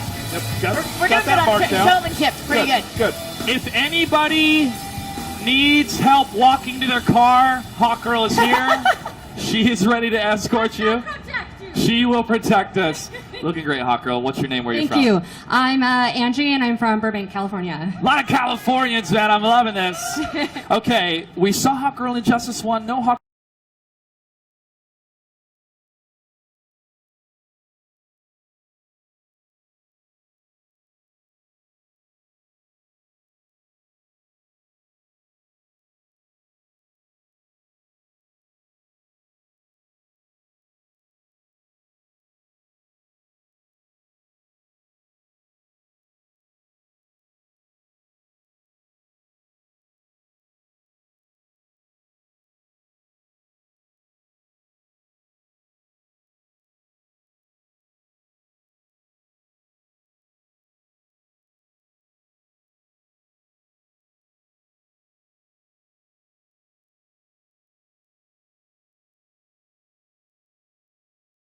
Good. If anybody needs help walking to their car, Hawkgirl is here. She is ready to escort you. She will protect us. Looking great, Hawkgirl. What's your name? Where are you from? Thank you. I'm Angie, and I'm from Burbank, California. A lot of Californians, man. I'm loving this. Okay, we saw Hawkgirl in Justice 1. No Hawk team, and that people really did need her. And that was very inspiring to me as a child who had related to her angry side. I was like, oh, maybe I can learn from my mistakes and be a good person too. I like it. So I have a question. So, if that's all right, do you want you just go jump in ahead. here for a second? Go ahead, yeah. Because we were talking about this earlier. You made everything on your costume. Everything. Can you walk us through the process a little bit? Because I know there's a lot of pieces here, but Yeah, so it basically took up maybe 2 or 3 months of my life just exclusively working on this. I make a lot of corsets, so luckily the construction was very easy, the leggings and the panty and the corset. But the wings, the feathers are actually all hand dyed. They all started as white feathers. And I wanted a very specific gray color because I wanted it to match the animated series. So I couldn't find them in feathers, and I was like, screw it, I guess I'm dyeing them. Can you turn around just so the light can strike the feathers for the audience to see? Guys, you can see different blues, grays, different hues all through these feathers, and it's multi-layered from lighter to darker. That is beautiful. It was a lot of work. It was my first time making wings, my first time working with Warbla, which for those of you that don't know is a thermoplastic that a lot of cosplayers use. Oh, yeah. So the helmet and my mace are both made out of Warbla and foam. And I was like, I don't know if this is going to work. YOLO, let's figure it out. That's how you cosplay. That's what I've learned. Exactly. Yeah. I think those words are going to be on the test. What was it? What is it called? YOLO. All right. Well, thank you so much. Thank you so much. Awesome. You made Hawk Girl come alive. Any other questions, guys? I think we're good. I mean, you have any All right, we're good. Thank you, Hawk Girl. You look fantastic. Wow. All right. Well, we're gonna let Chloe go ahead and study her notes and pick who the winners are going to be. But Tyler, I got to say, man, are we going to get some of that gear that we just saw? Because it looked fantastic. Well, like we talked about, we're gonna keep adding gear to this game with every new character that comes out and whatnot, and for all the other characters as well. So I mean, maybe our designers and artists at home are watching this. Maybe we'll see some. But I love seeing the people who actually took some stuff from Injustice 2, and now we're seeing it on stage like this. That's amazing. Mask, Seen in real life with the lighting and everything. It's fantastic. There's so much talent in the cosplay world right now.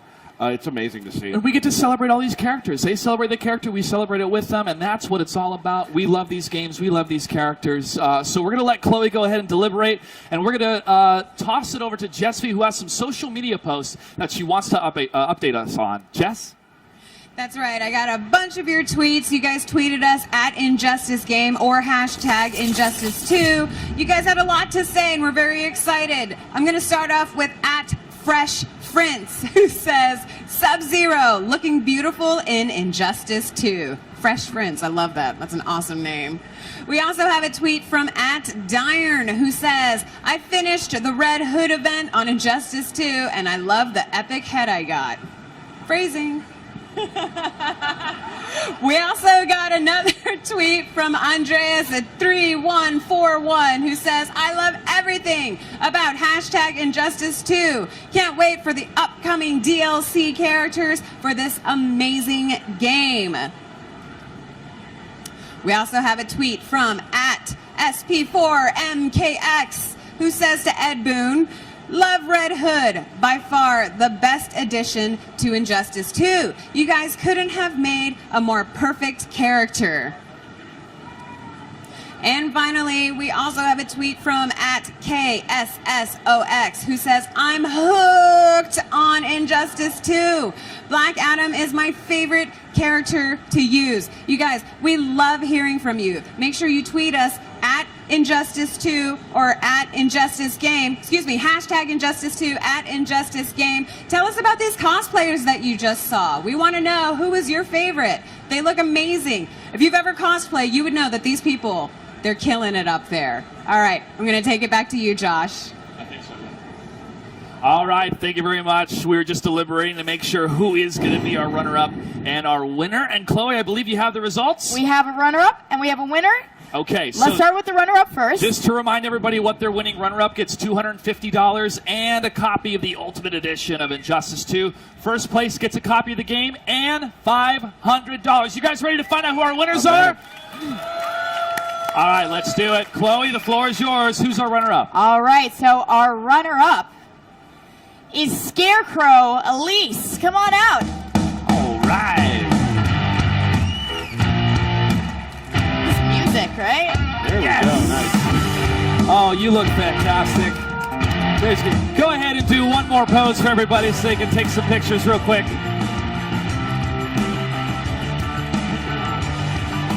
Now, It's such an elaborate design, Chloe. I mean, you got to think about the amount of time it takes to put a costume like this together. Well, what I look at really is how much effort, how many skills that you have built up making costumes. I mean, the fact that she's done leather work and she's done all of this, like she's crafted all this by her hand, is amazing to me. Like, all right.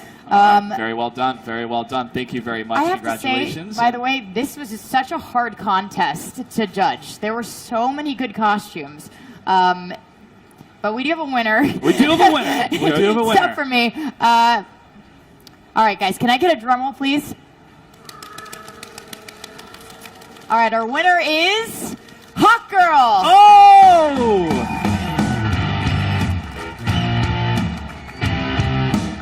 Hawk Girl's coming from backstage. It might take her a minute to get up to navigate the stairs here. Wing's got to be a little tough. Hey! Yeah! Looking great, Hawk Girl. Tell you what, all person about this under there. for you. What's that? Go ahead and pose at the front of the stage real quick. You're going to be taking home $500. Oh, so cool. And again, the feathers look fantastic. She nails the character. Yeah. Like, You are. that's like at least 15 to 20% of it. Do you have an agent? Because after this, you probably will.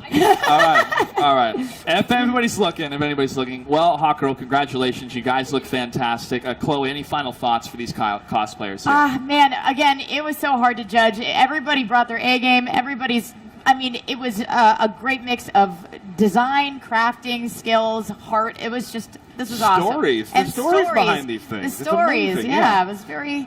Tyler, Okay, you get to see a lot of the digital components and the digital versions of these characters. Now you got to see the real thing. I was glad to be a part of this. Thank you for having me on here. Those glad- are a really I'm glad good you time. came on. Thank you. Yeah. Thank you very much. Well, guys, it's been a blast so far. This is now winding down the end of E3, so I want to give a huge thanks to Chloe and to all of our contestants, and congratulations to the winner, Hawk Girl. How about a big hand for Chloe and these amazing cosplayers?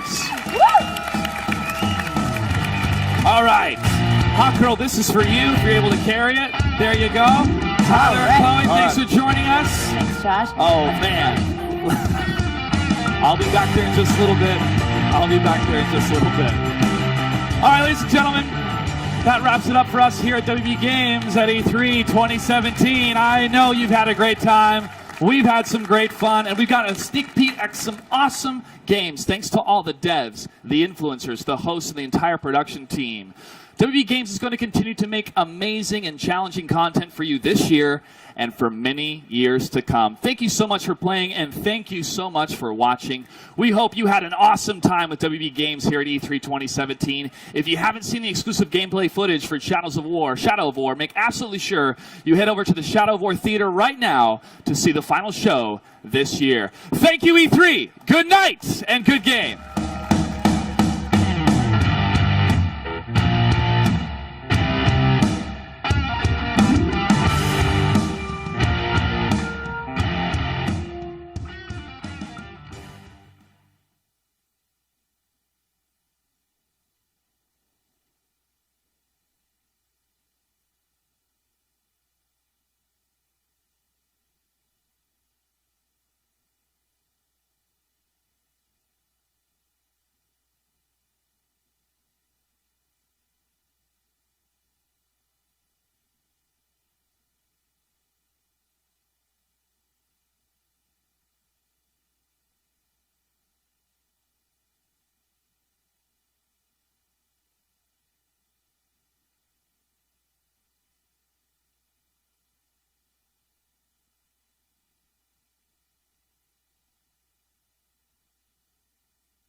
right, guys. Hello, Internet.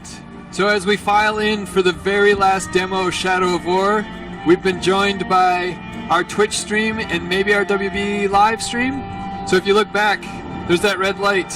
You can wave hi to your mom and all the rest of the people who are on Twitch, hanging out. Hi, Twitch.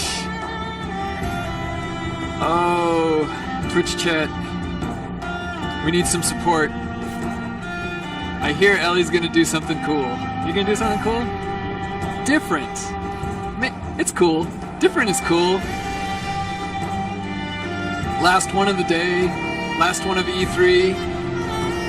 We'll show it again at Gamescom. Right? That's the next time we'll be doing this. So we have a month or so. 2 months. 2 months. But yeah, all you Europeans on Twitch, we're coming for you. We're gonna bring you orcs. It's gonna be sweet.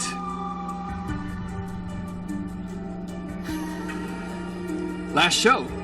This is our last demo. We're pretty excited. I'm excited because my feet are about ready to explode. But I could watch Ellie do this all day, so that's not a problem. If I could sit with you guys and do the demo from sitting, like that would be perfect. The chairs are really nice. They're a little too nice.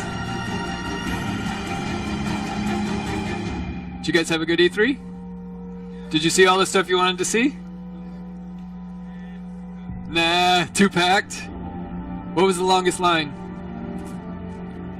Mario was the longest line? Could you play it? Was it playable?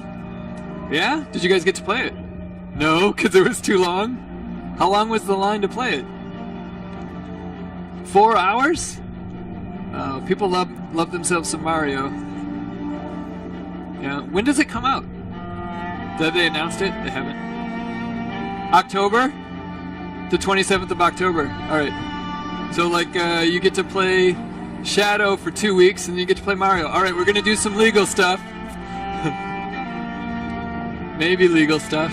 Or mostly we're just gonna turn on the really bright light. Last stream and demo. This pre-release screening of Middle-earth: Shadow of War will be monitored for unauthorized recording. By attending, you agree not to use any audio or video recording devices, including mobile phones and handheld devices, in the theater during the screening. You also consent to a physical search of your belongings in person. Anyone found using a mobile phone or other handheld device during the screening will be immediately asked to leave the theater and surrender the phone and/or device used. Camcording in a theater is a felony. Audio recording devices for credentialed press are exempt from this process. We appreciate your cooperation and apologize for any inconvenience. All right, that is out of the way. That is the last one I have to sit through and listen to. These have been streamed multiple times, so if you want to see this again, in fact, this one specifically because we are on Twitch and WB Live. Hello, Michael DePlatter.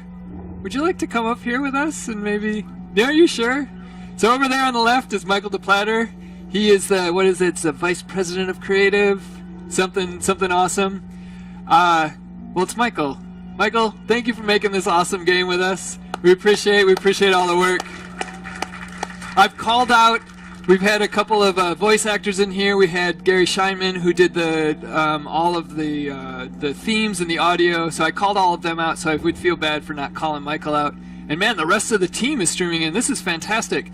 All right, great.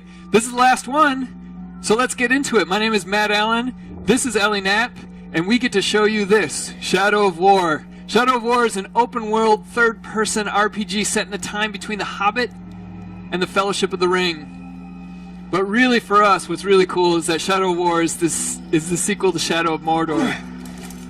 And from a dev standpoint, we got to do something really awesome, which was expand the Nemesis system. And if you remembered from Shadow of Mordor, the Nemesis system meant that every orc you interacted with either died or became something totally awesome and totally unique to your playthrough. The more you interacted with them, the more your game diverged from everyone else's game. And you can go and watch those Twitch streams, you can watch it on YouTube. All of those Shadow of Mordor playthroughs are different. And we've taken that Nemesis system and we've added a ton to it across all types of axes, the types of interactions you can have, the types of relationships you can have with these orcs. But more importantly for us, we can now affect the environment with how we interact with those orcs. So let's jump into the beating heart of the Nemesis system, the army screen. And here you go. This is a full-on army screen. That's awesome. Our goal today is going to be trying to take down Hork the Diseased. And Hork the Diseased is a poisonous terror slayer. And he is the ugliest dude we have had this entire time. There you go, Twitch chat. You get some nasty, pussy-filled, gross things. He looks pretty happy, though, for a guy who's got to constantly be in pain. All right, so this guy has spent a bunch of time building up the defenses of his fortress, and that includes adding a bunch of war chiefs to help him defend it. And each of those war chiefs has a number of bodyguards. And we're going to have to get through all these guys to take him out. And what's interesting is that in the original Shadow, those war chiefs individually were bosses to end the levels. And we've got to take out 3 of them in about 20 minutes. Luckily, we've got an upgrade, and that's the new Ring of Power. And that new Ring of Power has allowed us to go into the open world, and all these guys with the little blue skulls above their head, they are our army, and they look fucking awesome. Look at that dude. He's got tusks, he's got gold, he is ready to go. We've gone into the open world and we picked guys. We probably picked him just because he looked really good, but we've picked folks that will help us take down this fortress. We didn't pick him because he just looks sickly. All right. So we've seen sort of the Nemesis. We've seen our army. Ellie's going to make a bodyguard. Nice. Oh, yeah. That dude loves his crossbow. So she's assigned him as his bodyguard, and at any moment during gameplay, she can summon him in, and he'll come in and try to help her out. Next, though, we've taken one of the war chiefs, and we've made him a target. Are we going to do a confrontation mission? We're going to confront that guy. So one of the cool things, so we're going to go off script because Michael's here, and he loves going off script. This fortress is a house of pain. How do we still fall? Is we are going to try to take these war chiefs out before we have to go and deal with the Overlord. And we will take them out individually. So we can draw out Rug the Trainer by killing waves of enemies. And then when we defeat him, it'll disable one of the upgrades for the fortress. This war chief relies on his alarm system. Let it sound, and we will rely on him to arrive just where we want him.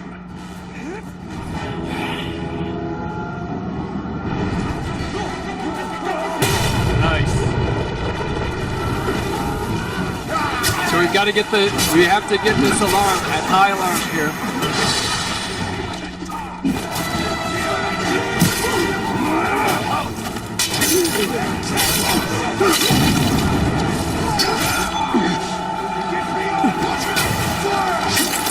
So I have 8 more enemies to kill.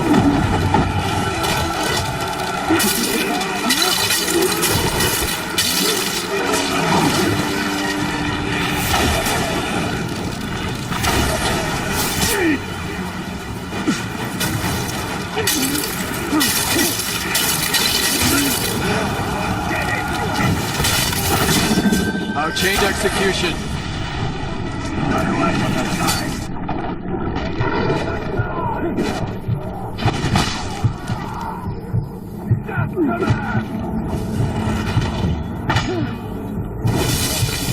Combat brand, which actually upped our health a little bit, but not enough.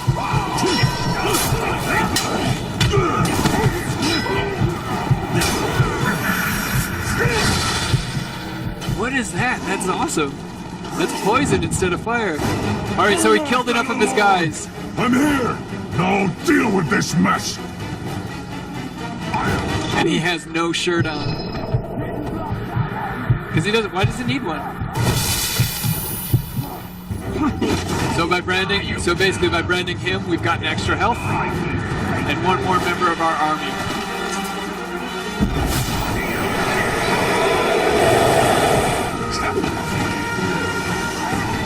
So there he is. So Urheku is one of his bodyguards. Ellie's taking a look. Roog. Ellie's taking a look at what their strengths and what their weaknesses are, and she's figuring out how to take them down.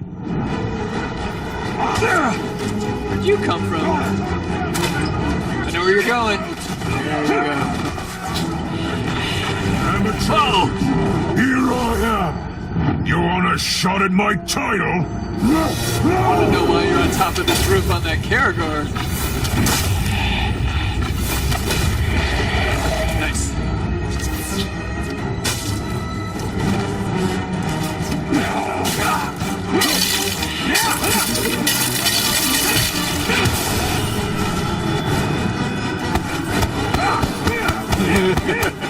That never gets old. It's been 3 days of that, and it still makes me smile. Boom! What are we doing? Throwing him off! Alright, one war chief down. Let's pick up some loot. So we've disabled, which one? The fiery siege beast. So we won't have to deal with siege beasts when we take on the fortress. And his bodyguard is terrified. Maybe he saw us doing the punches. Alright, so one of the other big things that we've done in Shadow of War is we've actually added a gear and loot upgrade system. So every time a war chief, a captain, or an overlord dies, they're going to drop some piece of loot. And then we can use that to equip it and to work with our playstyle. In this case, we got a new cloak, which actually reduces our stealth a bit. But what's cool is that if we drain a beast, we have an unlock challenge here, all of our allied beasts will take 50% less damage. And there's a ton of different ways to upgrade and to trick out Talion. If we go to, are you going to equip this one? Sure. So we have swords, we have daggers, we have the bow, we have armor, and then we have runes for the ring. And each of those things allow you to tweak, basically min-max to your playstyle. But on top of it, many of them make Talion look different. And we've had some pretty awesome Talions that as we've done this week. What are we doing? Shaming him? Shaming him. Do you want to shame him? They said shame him. Let's shame him. Twitch chat's probably like, stay and fight, stay and fight, stay and fight. So shaming him has leveled him down quite a bit and has broken his mind. So if we see him again, he's a little bit more likely to be loopy. Alright, what's next? You want to do another one? Let's take out these war chiefs one by one. This is awesome.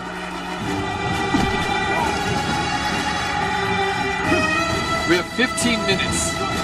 Let's do one more at least, and then we can ask.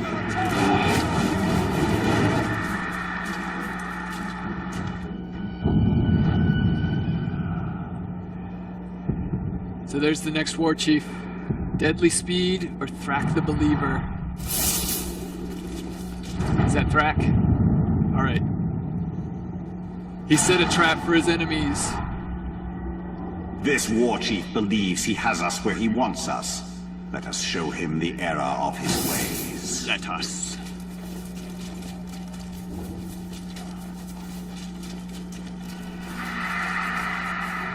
Little Elven Speed, little upgrade to the movement system.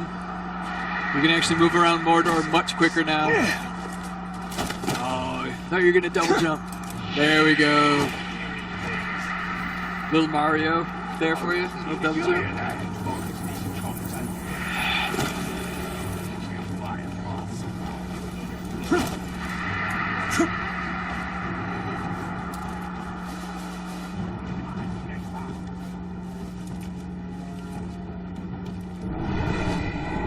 Oh, we're looking for him.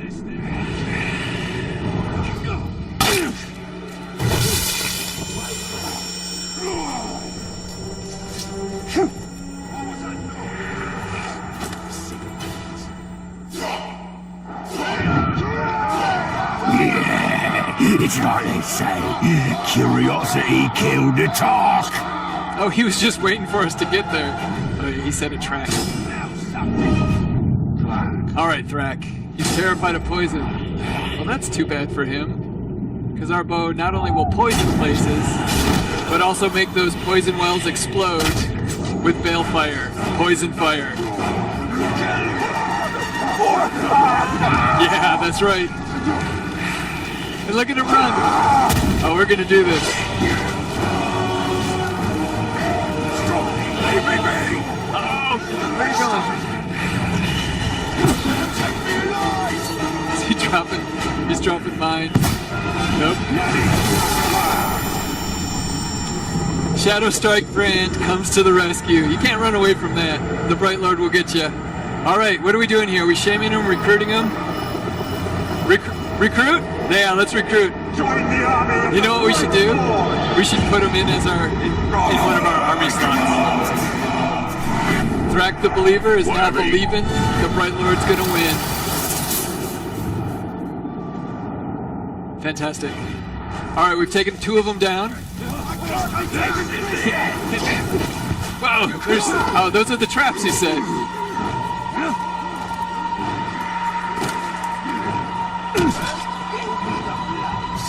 We're on a mission. We're gonna ignore you guys. Keep it off balance! You broke that!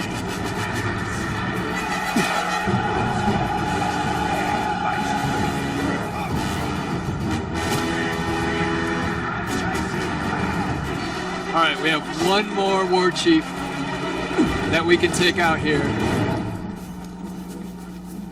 You want to call in a Karagor? How far are you? Now we're right here. We'll get a Karagor. Was that Michael asking for a Karagor? I mean, when the boss asks for a Karagor, you got to completely ignore him. All right. So over here on the left, this is the siege upgrade screen. On the left-hand side, you see our army, and these are the guys that we've built up and that we're going to bring in with us. On the right-hand side, you see the Defender's army. And Hork has lost 2 of his war chiefs because Ellie is awesome. These guys, they bring upgrades, but now there's only 2. There's stone walls from Hork, so he's upgraded those from wooden walls. And there's a bunch of savages, so as we get into here, we're going to have to deal with a bunch of those axe-wielding lunatics. But there's only 2, so that's great. On our side, we've got all of our war chiefs, and we can start bringing in the types of things that we want to bring in to fight this. We can also slot a new assault leader, and I'm thinking Thrak the Believer. Done. So we turned him from one side to ours. He's going to bring in some siege beasts. Let's say poison ones. We're going to augment our army with a number of defenders. So these are the shield guys from the original game. They're going to try to take out those savages. And last, a bunch more mounted cavalry to try to get up and around these walls. We have 8.5 minutes to take this thing down. But there's only 1 war chief. I think we're going to roll. I like it. I'm going to take a sip of water.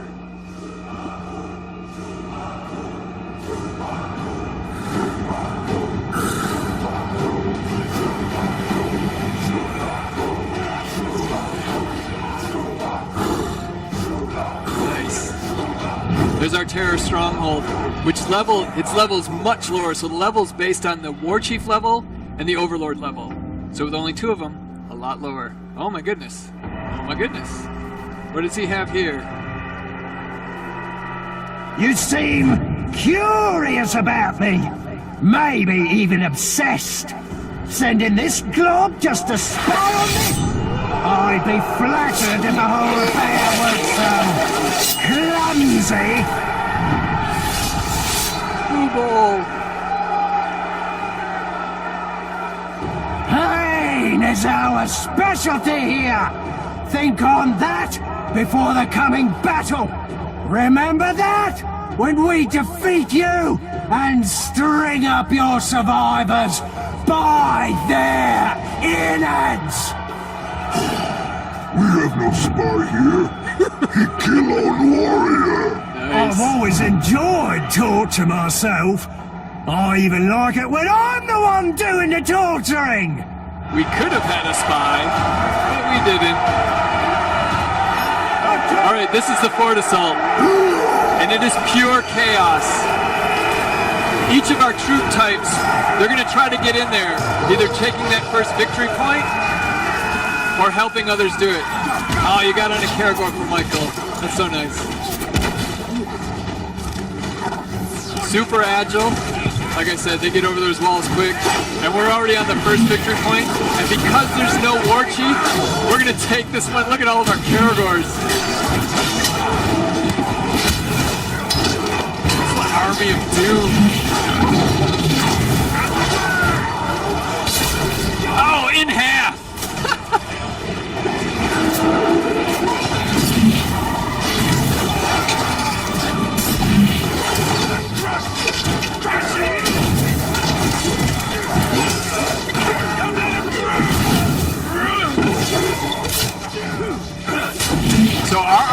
underneath the Karagors got over, but our army is not in yet.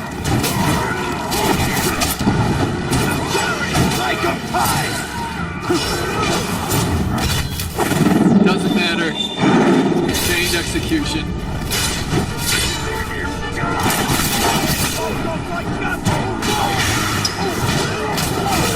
So we've captured this one. Actually, it looks like our army went through the front door and is on point 2 already. So capture point B. Victory point B. This one's been captured. So now that we've captured the first victory point, the walls are blowing up, we can move on to the next victory point, which our army is already taking. Oh, there's the Drake. There you go. So it's wild. It's targeting whoever it wants. If we can get it low enough in health, we can shadow. Oh, or we can take one to the face. We can shadow dominate it. That was half our health right there. Let's join our army. Okay, he's just like, whatever, we're here. All right, victory point 2. Taken. Yeah, sometimes you gotta knock them down. They're in the way. Where's that Drake? There he is. All right, so we have an ability to shadow mount Drakes. So he is now ours. Not that we need to be any more OP in this fort assault, but why not?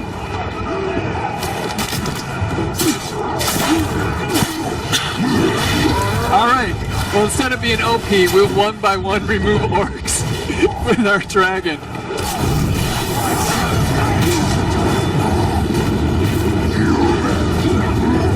So the Drakes do a bunch of really indiscriminate damage, and our guys were taking some damage there. Shadow Strike to dominate. All right, now Ellie's showing off. What are we doing? Fight? Yeah, we want some loot. Fight this guy. You'll be a tasty meal. What were those guys doing? I mean, you can be blood brothers. I don't know how far that goes.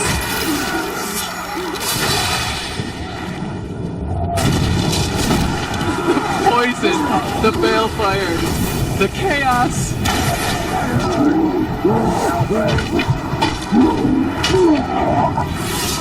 Oh, Arbanu. You're dead. Whoa, whoa. He doesn't have that much loyalty. All right, we've taken the 3 victory points. Help! I'm on my knees! Yes, you are.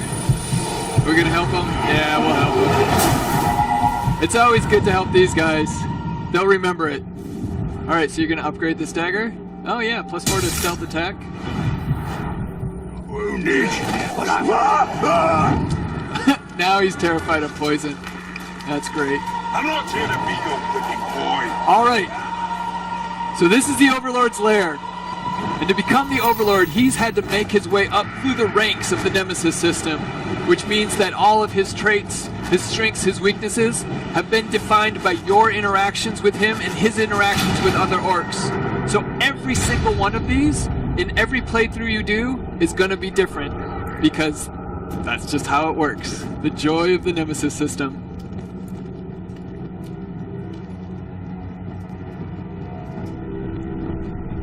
I'll admit it. I'm glad you reached the heart of my fortress. Now I get the pleasure of dismantling you personally. The pleasure will be all mine. I feel like I want to get him to a skin kick specialist.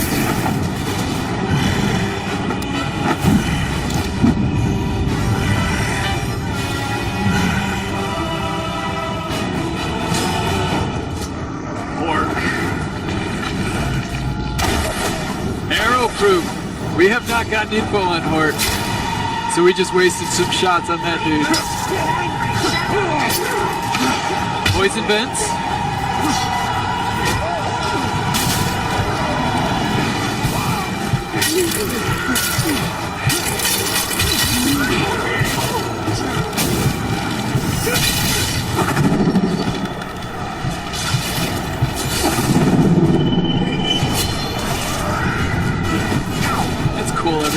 do.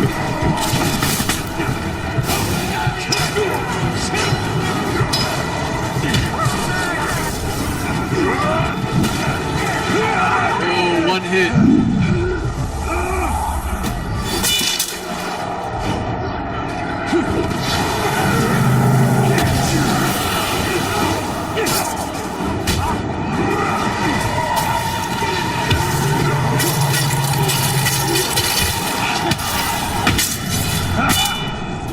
He's throwing it up. 25 seconds. Are we gonna lose the stream? In 25 seconds? Alright, we're gonna stay on stream until we get this done. Elven Rage! Awesome.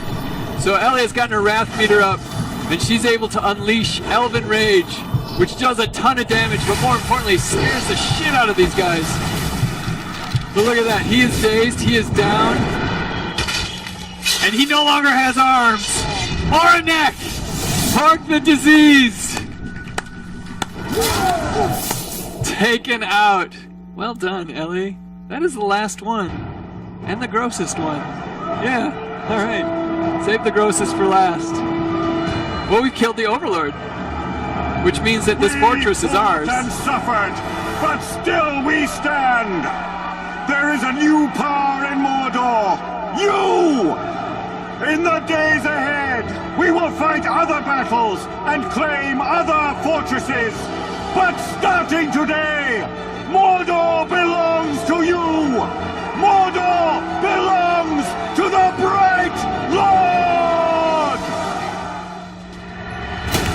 So by claiming his fortress and defeating him, this region of Mordor now belongs to us.